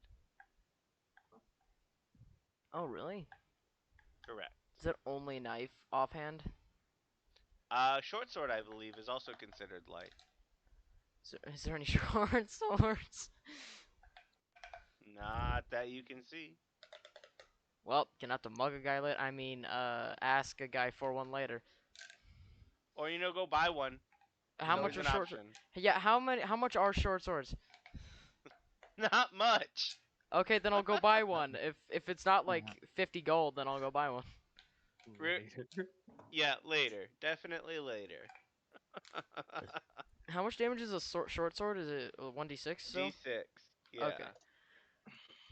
Alright. Anyways. Off topic. So you lead him back behind the privacy trees, and it opens up into what you suspected, the back alley leading into the docks district. The streets are cobblestone and constantly wet. Warehouses line sides of the streets leading up to the port area where boats are offloaded and loaded with goods heading to and from all over the world. The dungeon, of course, providing most of the goods sought after in places that don't have such magical resources readily available. And it's here in these wet and dank dock alleys. You shove these three young dock hands onto the ground with the intent to question. Whoever wants to take lead of the scene, go for it. This is you guys. I stare at Felanther. I'm like, are you gonna interfere with this? You know, being a guard and all. I did cut a guy in half. I think I'm just gonna let what happens happen at this point. And the guy you cut in half's weeping intensifies as he's cradling his face, shaking in terror. All right. Listen. Tell us everything you know about what my brother was doing on the day he was attacked.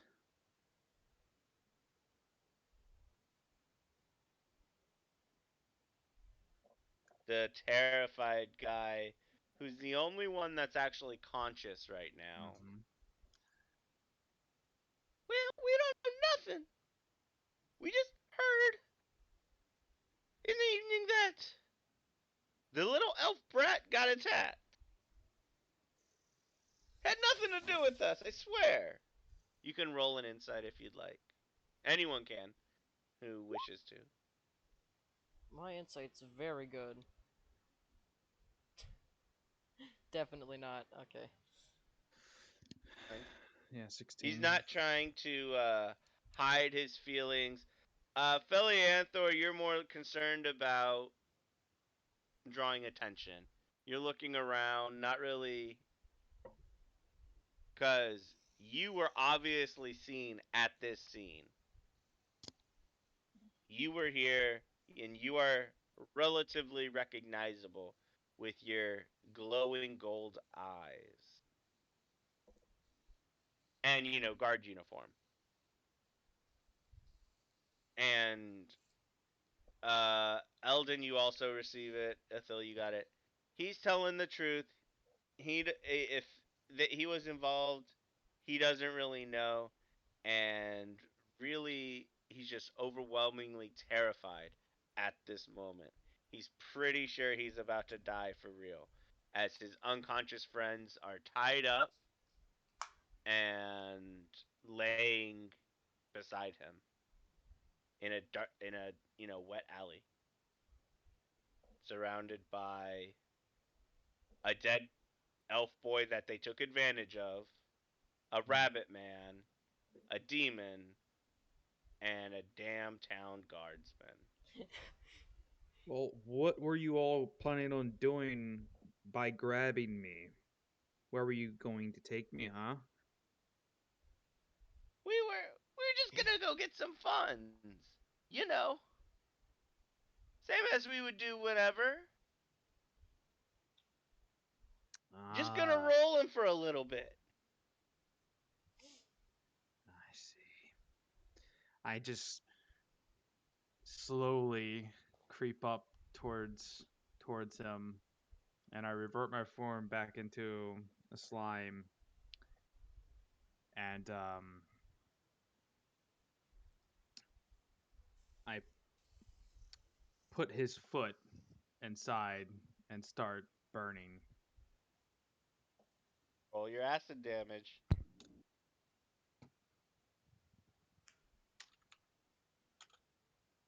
I think it's just 2d6, isn't it? Yep. And he's unconscious, as the pain is so intense Oh my and god. excruciating. He is unconscious. Lay on hands and then do it again. Such a weakling. Well, regular people tend to have 5 to 10 health.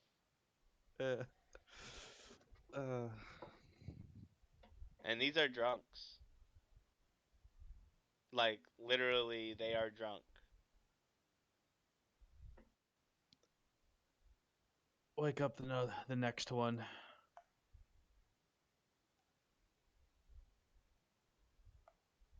I mean, they're at 0 hit points. They're stable, but they're unconscious. Ah, bummer. Would you like to heal them up enough to wake them up? Yeah.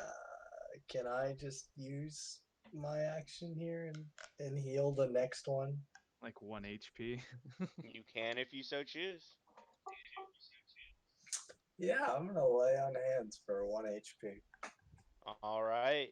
And that's enough to stimulate and bring him to consciousness. Who are we speaking with? Bob just got put unconscious by getting his foot burned with acid. This Indeed. would be either Eric or Tim. Tim, I guess. Tim is the one that you attacked with the psychic knife. Correct? Yeah. His eyes don't seem to focus when he comes to, but he starts looking around. Not really understanding what's going on. He sees you. He sees his two friends. He sees that he's surrounded by monsters? I'm not a monster. I mean, Uh, so, Actually, yeah, I am. do you know anything about how my brother got attacked? He repeats the same story. They were working the docks in the mornings, and they only heard after they got off when they first started drinking. What about anything? Any rumors of the attacks? Anything at all? When you're going about your trouble, you should hear something through the grapevine. Most they've heard is that it's vampire attacks, and it's probably one of the Fangless who broke contract and is attacking people.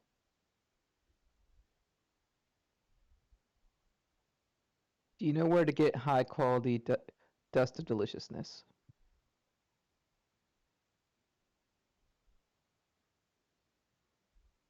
He tells you you can get high quality dust from a guy who deals behind a bakery in the market district.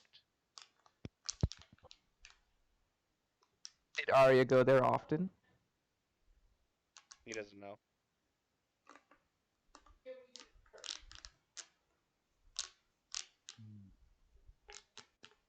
Well, that seems to be where we need to go. It's in the market district where he disappeared at.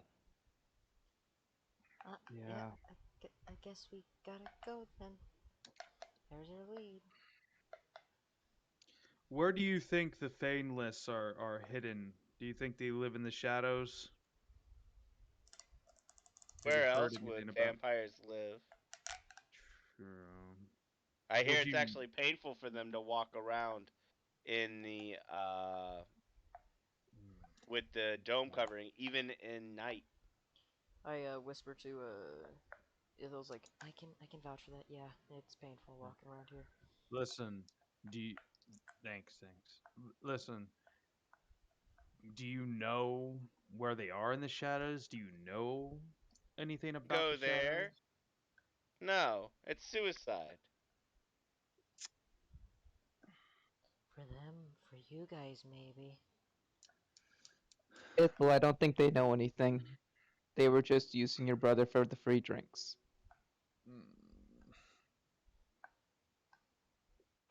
Should we kill them? No. No, why would we do No. You're not killing anyone. that? Why would we But do they that? beat up It's my mean. brother for cash. Maybe punch him a few times, just don't kill him. It's mean. We've already knocked all of them out once. I think Okay, they've fine, learned their lesson. fine. Have you learned your lesson? I want their coin. Instead, then. Mug 'em! All They owe right. I'm Mario not at least okay that with much. that. Go ahead and roll me a d6. Ithil, as you start turning their you're a slime currently. You reverted to slime form. I'll use Clothing Mage has Hand. fallen off. So yeah, Yeah. go ahead and roll me a d6. That didn't work.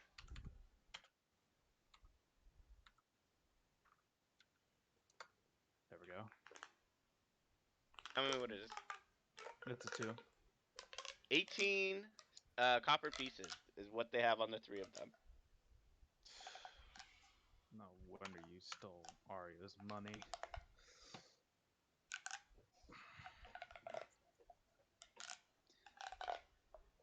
I guess we can just So leave him he's here. dead then? He's really dead? Yeah, he's dead. Hmm. That's what He happens hangs when his you head a eat little dust bit. deliciousness. Thanks for your yeah, thanks for your input.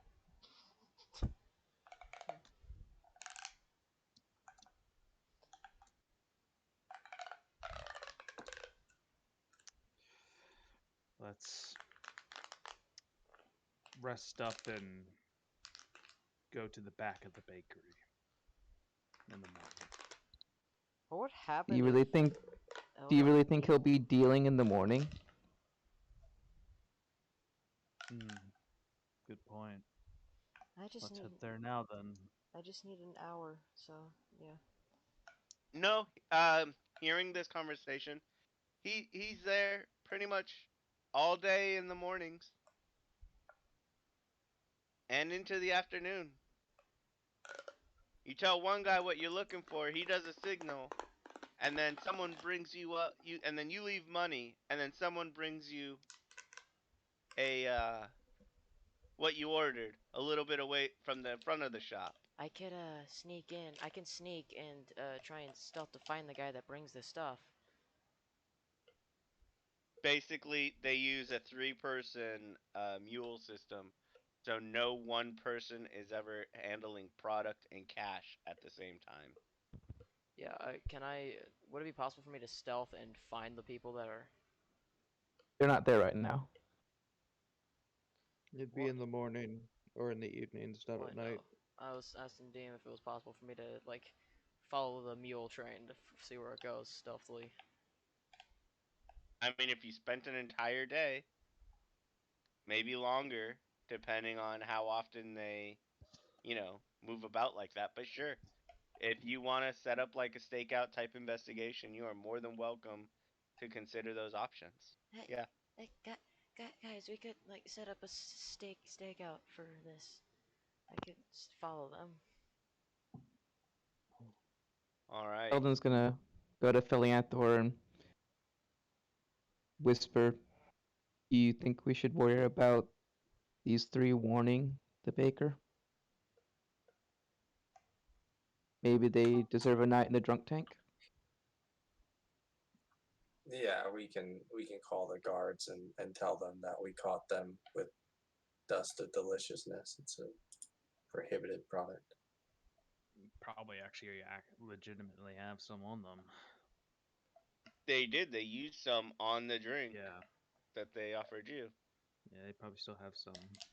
Well, it was also in full view of a council guard, which carries weight. His Oh. word carries weight with No. local authorities. So yeah, if you guys want to wait around, flag some guards down, take the time to turn them over to have them prosecuted for violence in an investigation, or violence and interference into an official investigation, and uh, in possession of contraband. Yeah, it takes a bit of the night, and the night wears on into the wee hours when you finally find yourself able to head back towards Adventure's Jump to get an early jump, well, a very late jump on tomorrow.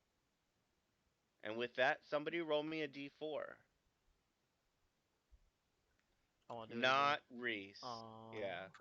Well, we're not going to have the same person roll encounters every time.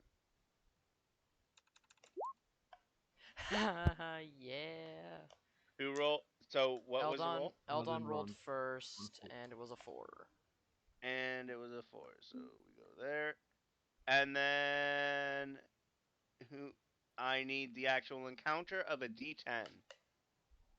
Oh boy. A 4. 4. 4. I have no idea what this is.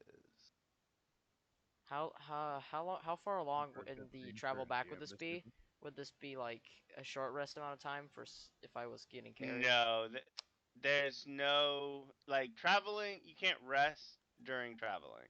What if I was carried the you're- whole time? Ah, I want my frenzy back. and you're definitely not walking for an hour. It doesn't take an hour to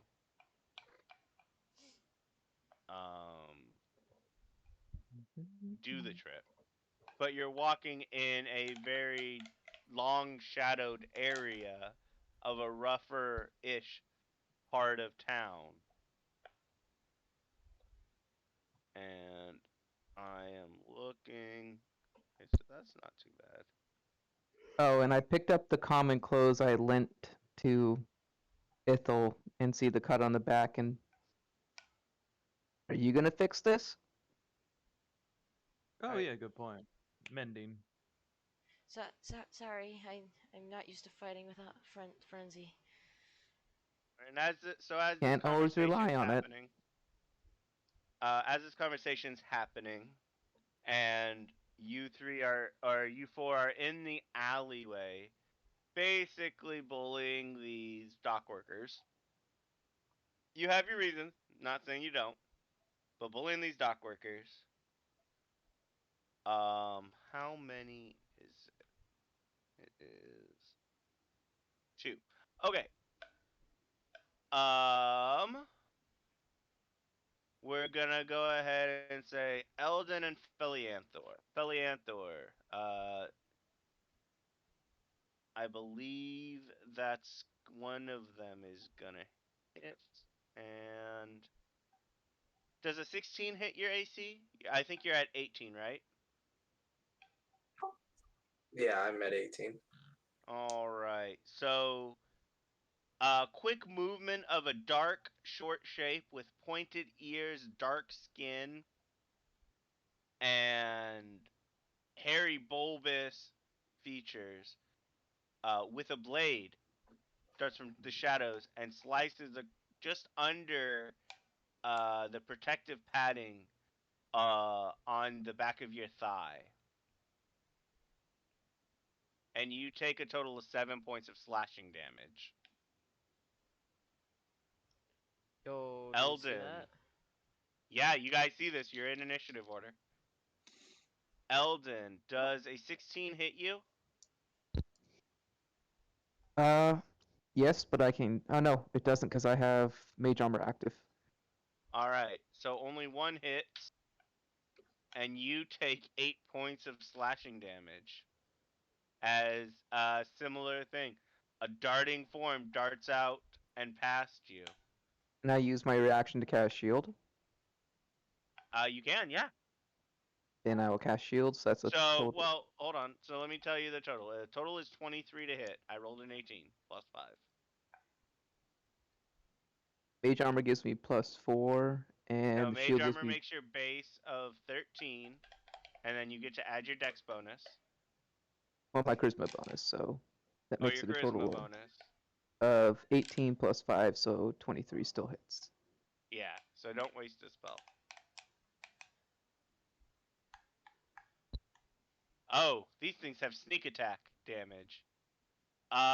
We're not gonna say this is a sneak attack. This was a surprise round, but because you guys were invested in training, so we're not gonna say it's sneak attack now.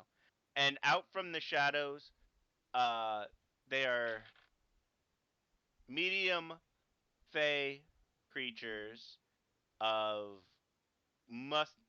smoky grays and browns with rat-like hair and bulbous features, featuring short blades. They're called darklings.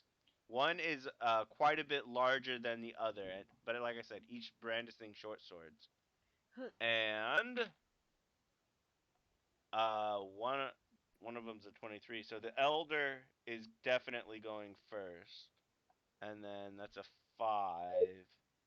So the other one is going right before Eldon. All right, and now we are in it. Felianthor, the elder is attacking you. Oh, god damn it. There goes a second d20 under the couch already. Alright. Well, 19 hits. Jesus. Max damage. Felianthor take 9 damage. Slashing damage. And then it is your turn. How are you looking? What are you at? Okay. So I took 7 and 9, right? Yep. So I'm at 7. Yeah, you're looking pretty hurt. But it's your turn. There is one engaged with you and one just off to the side. I'm going to attack the one engaged with me and use where'd it go?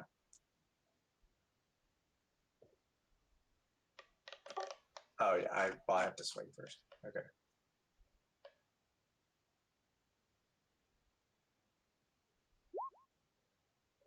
Roll that damage. That's definitely a hit.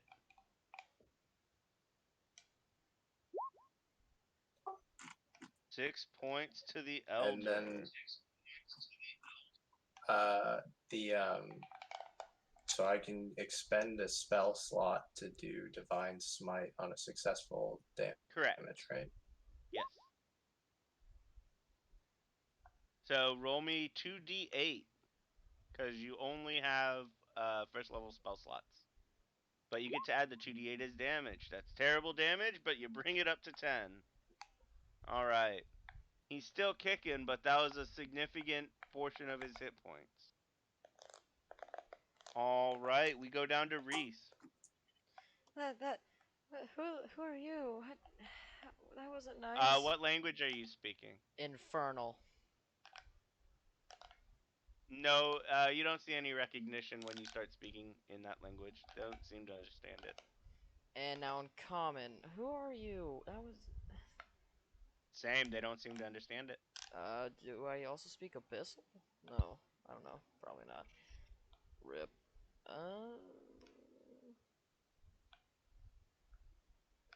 Do they understand Oh, sorry, I don't know Infernal, I know Abyssal. Does that change it? No. Okay. Oh god, okay. Can I What are you doing? flank one of them? You can get into flanking position with the one that is engaged with Felianthor. The other one is not currently engaged with any party member. Yeah, I get in a flanking position and I Go for the attack. You have advantage. get him Well, with technically you have a disadvantage because you don't have dark vision, but you have advantage because of flanking, so you do 16 get and- sneak attack regardless. yes, 16 and 16. For the 15 is the AC to hit here, as they are wearing just straight leather armor. Does And 4 go ahead knock and roll him? sneak attack. Does 4 knock him No, unconscious? no. Go ahead and roll sneak attack damage. Then I will And you're using a knife, not a sword. knife. All right, so that's 7. He is still up with 17 points of damage taken. All right He's then. looking rough. God, I hate this. And yes, you did in fact miss. Actually, can I also roll my Oh no, that was an action. Never mind. Yep. Okay. Okay. So you moved. We used action. You used bonus action.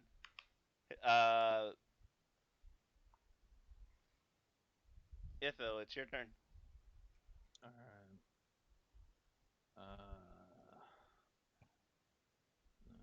You've seen your new friends, Eldon Yeah. and Felianthor, get attacked.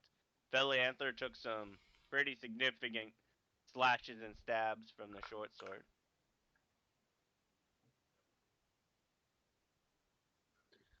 What's the purpose of attacking us? What I language are you shout. speaking? Elvish. Ah, with Elvish, they respond.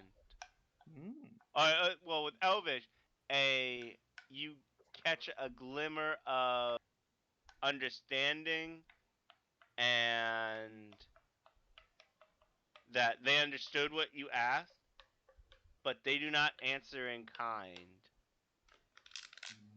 Do I also see this? Do you speak Elvish? Yes. Then yes. Okay. Well, they're not responding to me, but I know they hear me. So I'm just gonna attack them. We should question them.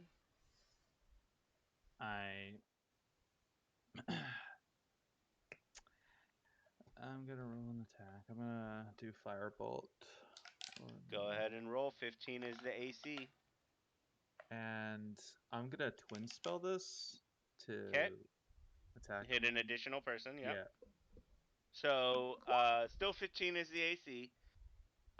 First one hits. Go ahead and hit. You can roll damage and then roll the other one, or roll, either way, it doesn't matter. Right. You click the firebolt on both of them to do the damage. So 5 on that one, and on the first one. Okay, that works too. So the first.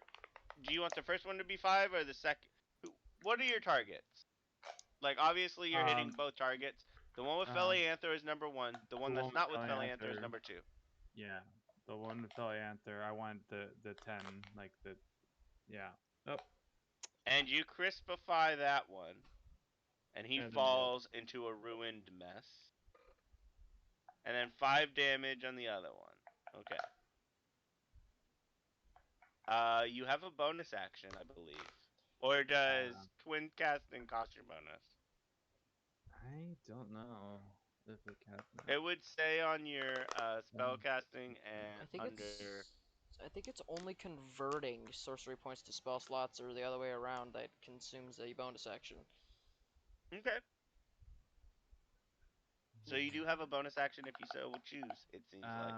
My bonus action would be to unravel the rope that's on the unconscious person. So I have my rope because it was still out. So Yep. I'll have my rope not coiled around someone.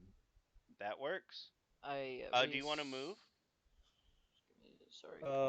Where am I at exactly? For You were questioning the guys, and then you turned around, and when you guys were leaving the alley, you were basically ambushed, attacked by these things.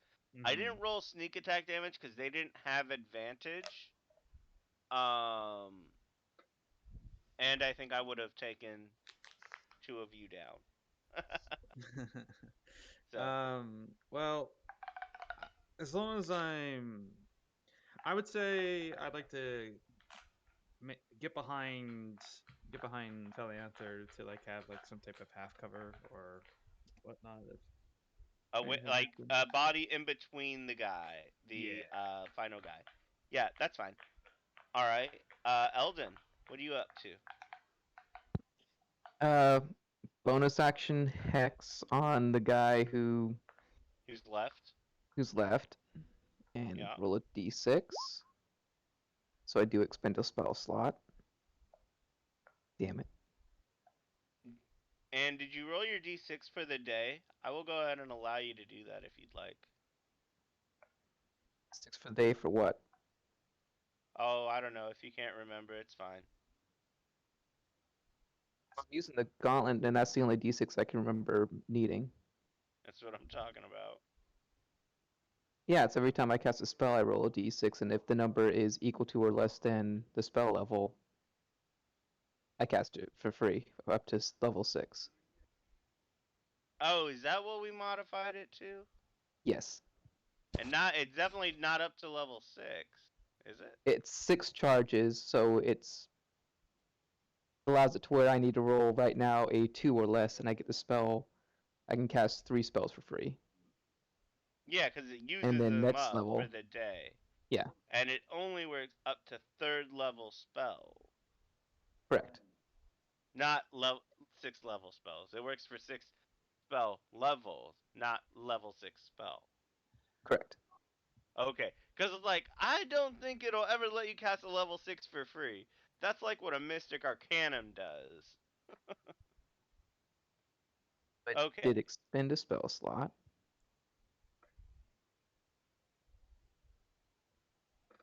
And then I'm going to cast... So you cast Hex. Yes. And that was a bonus action. And now you're casting Witch Bolt, which is a cantrip. No, it's another spell, so I'm going to roll another d6. You can only cast 1 spell per turn. Oh, that's right. Unless one of them's a cantrip. Because cantrips don't count as spells. Then I will cast... Wait, really? Yep. Oh. The more you know. Well, and that's why, like, Twin Cast and Quicken, because Quicken takes your, reduces the action requirement, like of a casting time of an action, and turns it into a bonus action, so you can do something else with your action. You still, however, cannot cast another spell unless it's a cantrip. I'm going to cast Chill Touch at the when I cast Hex on. We should Go for it. question them. Don't Or kill them. Don't kill them, please. It's a saving throw, correct? No, it's an attack, and I got a natural 1. Oh. Well, it avoids it then. That's a crit miss. And it actually was its turn before yours. Oh. I just had it marked. But I just, like, missed the marking. But we'll say you went before it. It doesn't really matter. You're shooting all these magical lights at it, so it's gonna charge you, Eldon, and attack with the short sword. Twice. Nat 20, I'm sorry. Second attack is a miss.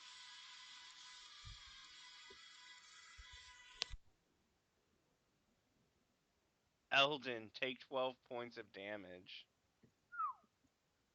Yeah, nat 20.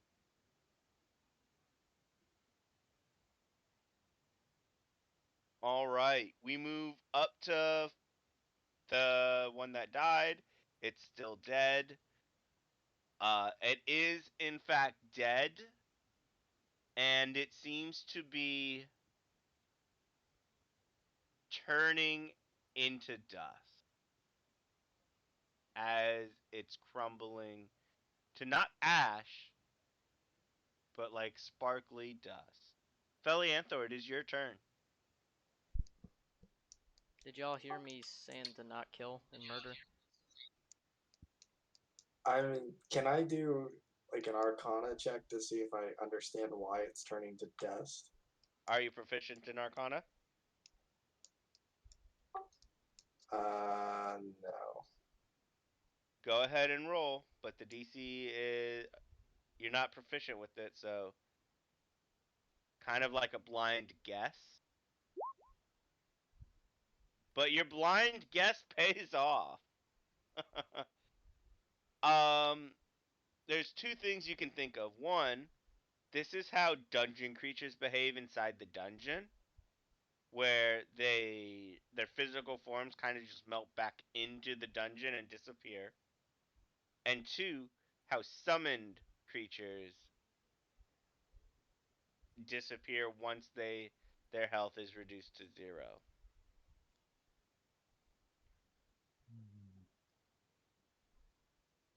But what is your action for the turn? So I'm going to attack the remaining one. Go for it. If you move yourself over to flank with Eldon, you can get advantage on the strike, which will then hit it. Go ahead and roll your damage. Another 5 points, bringing the total to this one to 10. It's looking hurt. Reese, you are up. Flanking positions are currently taken by 2 other people, but because it is engaged in melee with 2 party members that are threatening it, you can still get sneak attack advantage, sneak attack bonus. Okay. You are rolling at straight though, or you are rolling at disadvantage. I say to the rest of my party, let's tie him up or something. Don't kill him. We need to question him. What's your action? Trying to use my rope to. Can I knock him unconscious? Actually, non-lethal. You can attempt non-lethal damage, sure. Oh yeah. You hit. Roll damage. 11. And that is enough to knock him unconscious. And as soon as he loses consciousness, his body starts to break up and Dang it. fade into sparkling dust. Rip. Okay.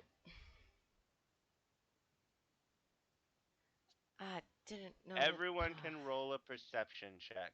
If you do not have dark vision, it is at disadvantage. Okay. What about? Oh, probably gonna be at disadvantage for me, even with blind sight. Oh, blind sight is actually not helping. It's a little bit farther off. Felianthor, you get. Yeah, blind sight is really, really good.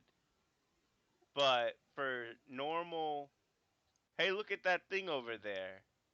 You're like, what thing?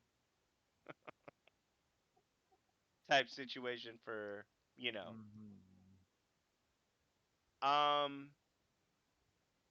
Felianthor. Probably about 100 yards away, another football field, you can see a retreating form running down an alley. You get the feeling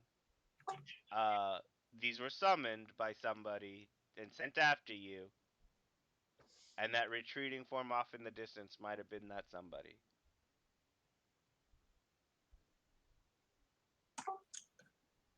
I call out to everybody, telling them I recognize that those were probably summoned creatures and there's someone getting away. Can I try and chase after? Action, bonus action. You are. I'm gonna tell you right now. You are not fast enough to make up the distance to recover them. They are that far ahead in winding dark alleyways. Another mystery for another time. But On the next episode of Dragon Ball Z. Yep. while you say that, you make it back to the Adventures Jump.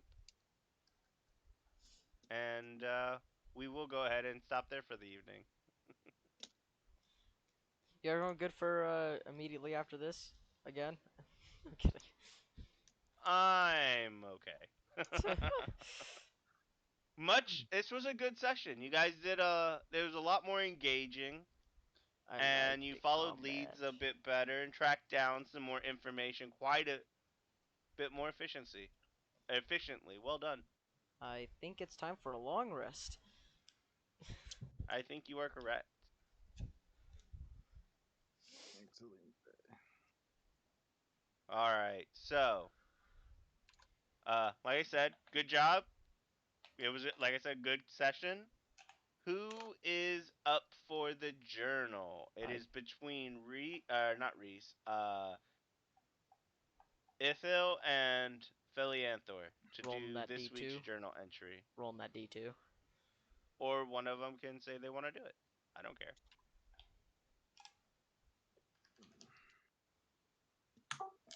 Yeah, I already spent enough of my time writing. I'm not volunteering. That is fair. So, Ithil, do you want to do it this week?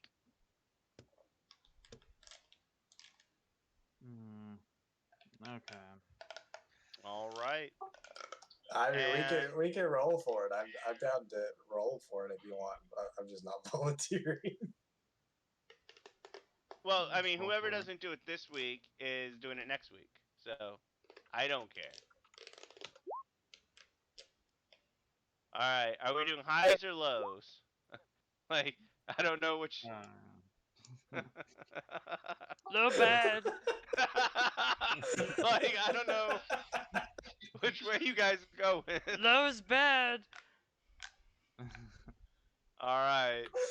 It's like golf, the lowest score. D&D rule. Nat one's bad. You know what? Yeah. All right.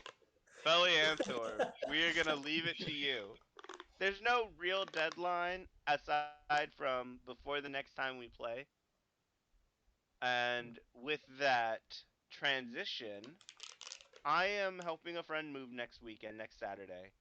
So I don't know how long that's gonna take. I do have next Sunday available if that works for everyone. If not, we can figure out another time. Tomorrow and then not skip next week. Oh. I have a game I'm playing in tomorrow. Oh, so okay. I am unavailable.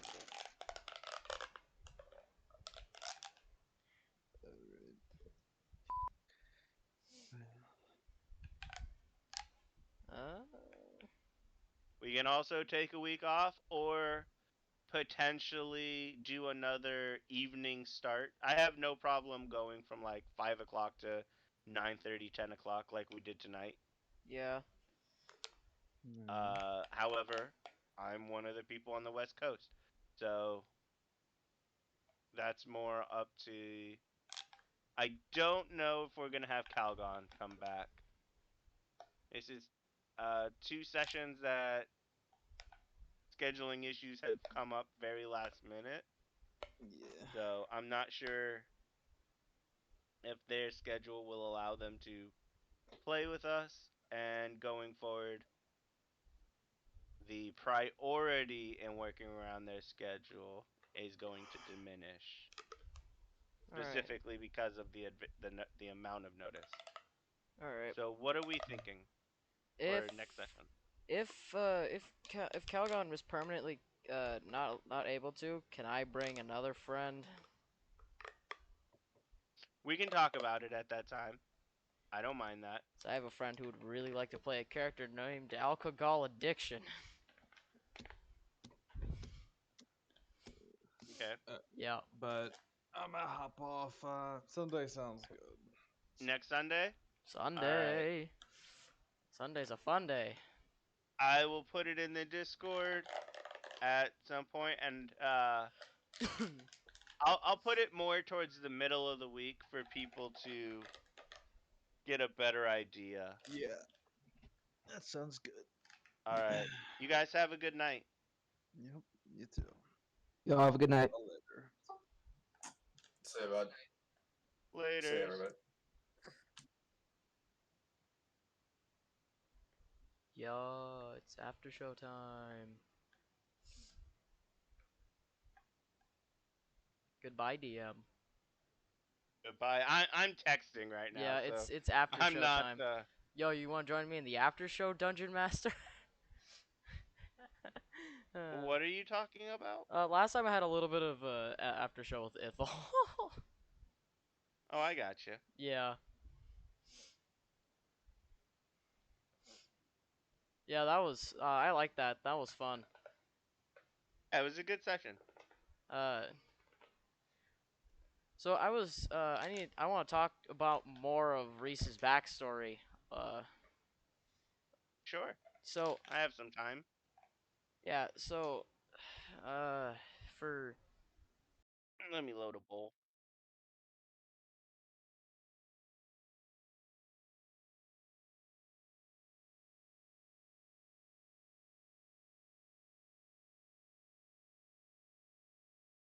So how demons manifest in the abyss? The abyss and and like Pandemonium, the Nine Hells, the Infernal Realms. These are all places of psychic manifestation. This is just like where all the negativity and negative emotions and energy goes. Not the negative energy plane, which is full of like undeath, not the uh ethereal plane, which is like has ghosts and shit like that, right? mm, No. So when enough negative energy of various types coalesce and coagulate, they can create a life form. This can be in the form of demon beasts with bestial intelligence and destructive power. This can manifest into imps, into uh, ifrits, different types of demons and devils. In the abyss, which is focused around the sense of hopelessness, loss, and pain, archdemons, demons, and like chain demons, and things like that. You're more Hellraiser-esque type shit happens. And this was the place that you manifested. You came into being from the coagulation, not coagulation, but the conglomeration of negative emotions. And enough negative emotions came together to create a living creature. Where these negative emotions come from can vary. It can be purposefully gathered to manifest you into a physical being. It could be another creature trying to like achieve enlightenment and casting out all the negative parts of themselves. And and then an like a homunculus type thing appears in the abyss because balance is key to everything. So if you get it. But yeah, however you manifested, that's up to you. I don't care. so the part of Reese's backstory is when after she was manifested, since she's immortal, it was gonna be something along the lines of she was tortured for centuries after being manifested. Okay. Like actually like put through like pretty much like a living hell constantly, tortured, beat, you know, the everything horrible. So Uh, compounding on the negative emotions becomes negative experiences. yep, just like constant torture, like no breaks, like even when she wasn't actively being tortured, you know, like The strapped down, fear of the next torture, yeah. yeah, and like strapped down to like a chair or something, not being allowed to move or anything like that. Okay. Uh, and I don't know where this would be if uh It could be in one of the demon capitals. It could be in one of the demon prince's chambers, torture chambers, or dungeons. It can be in the city, the demon city of Pandemonia. It can be on the Howling Plains. Like, think of the abyss not as a deep, dark hole, but as another realm of existence with its own rules of physics, laws, and cultures. Because it is a full-on different world. hmm. So I was thinking of like being tortured by her own kind constantly because of how like short and weak and frail she was Hmm. until finally after centuries of torture they decided to leave her for dead and banish her out. And she wants to go back and repay them a fun visit. So she's out for revenge. A little bit of that, yeah. Actually, not a little bit. She wants to not kill them. She wants to beat them up pretty much. Wants to show them that she's not weak anymore.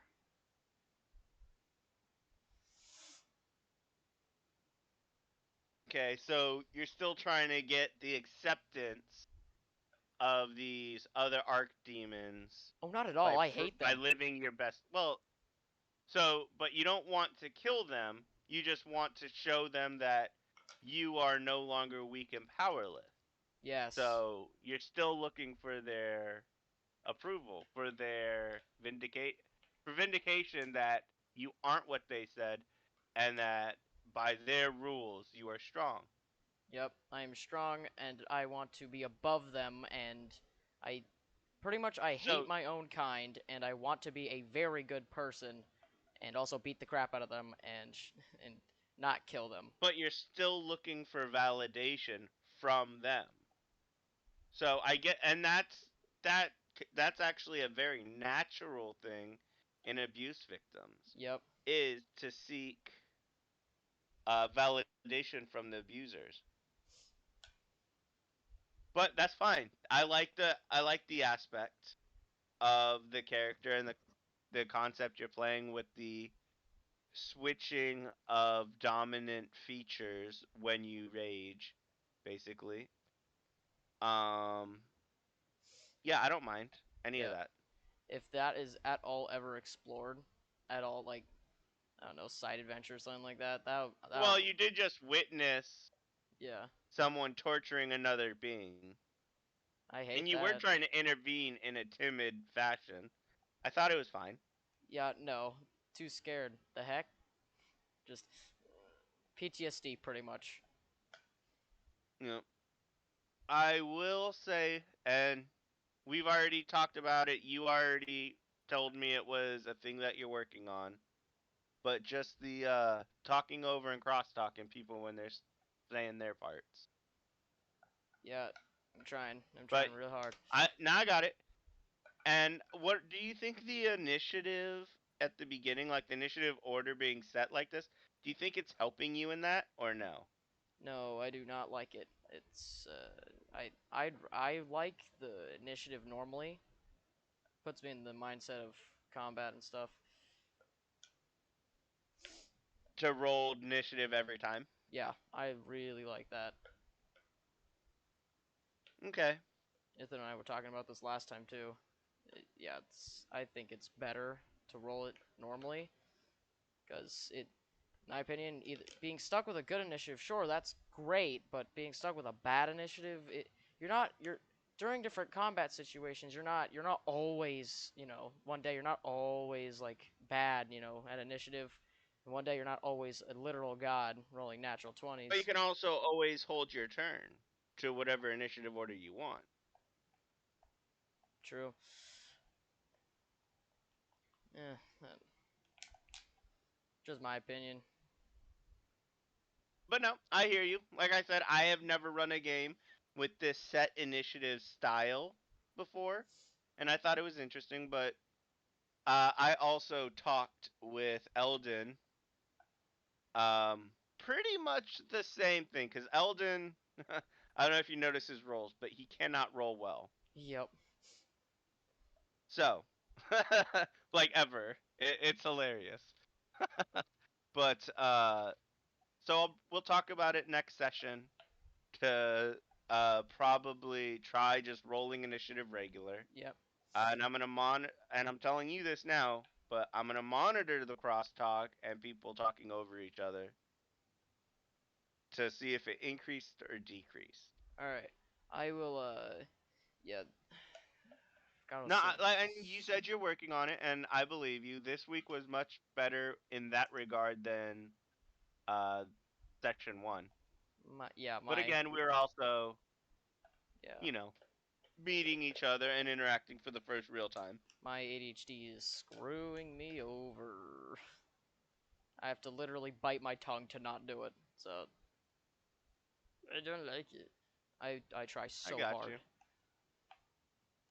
Yeah, I wasn't 22, 23, even 24 until I figured out how to start controlling myself and my ADHD. So. Yeah, personality trait annoying. Can't get rid of it. It takes time. It takes time and perspective, and you're still young, so you'll get there eventually. Yeah. At some. All right, dude.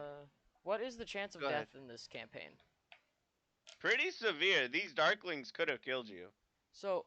Like, had I realized they had sneak attack bonus, Felianthor would have already have been at death saves, and he's the only one with healing on your party. So I also have another request. Take all plot armor off of Reese. I don't want any sympathy. You don't have plot armor. I don't want any sympathy. If something has sneak attack and you want to get rid of it, I want to take that and die. Well, no, I just didn't see they had sneak attack when I initiated the attacks, and it's like, well, and by the way, take 2 additional d6 because I didn't see that they had this. It's the only reason I did that. And the only reason why you took any damage last week from those specters is because I changed their ability slightly so we could get through that combat because it was a do-nothing combat. Because they literally only could do negative energy damage, and you're immune to it. So it was basically going to be, alright, are they going to target the slime? Okay, they did target the slime. Are they going to hit? And then wait for you 2 to beat up on them a little bit. But it was pretty much predetermined who was going to win. Slaughterhouse. Yeah, I looked at them because I use random tables for these encounters because I think it's just more exciting. Okay, yeah. Another thing is, when is the tower gonna come in? Like the actual tower part of the Tower of Babylon? When you guys go in it. And if Reese dies, I have a very great character coming up to replace. We can talk about that when that happens. Yep. All I got or so far... if you want to get on at some point earlier before a session and you want to make a character sheet, roll up stats to make another character, we can archive them and just set them out. Like, you can go through the character creation and we can roll stuff and set them out, and you can just have them available when necessary. And RP as my favorite boy. I named him Candies. He's my favorite character I have ever made. He's my idea of a joke character turned into a not joke character. He looks like my profile picture, and he sounds like this. He's my favorite. Yeah. All right. Well, you do you. I'm going to hop off this call and call it a night. I will see you later. Right. I'm going to go continue playing Dungeons and Dragons. Have fun. See you later. Okay. Hello, chat. It is me. the legendary candies man. Anyways, I will see you guys later. And I'll end it off with a, you know, hit it with a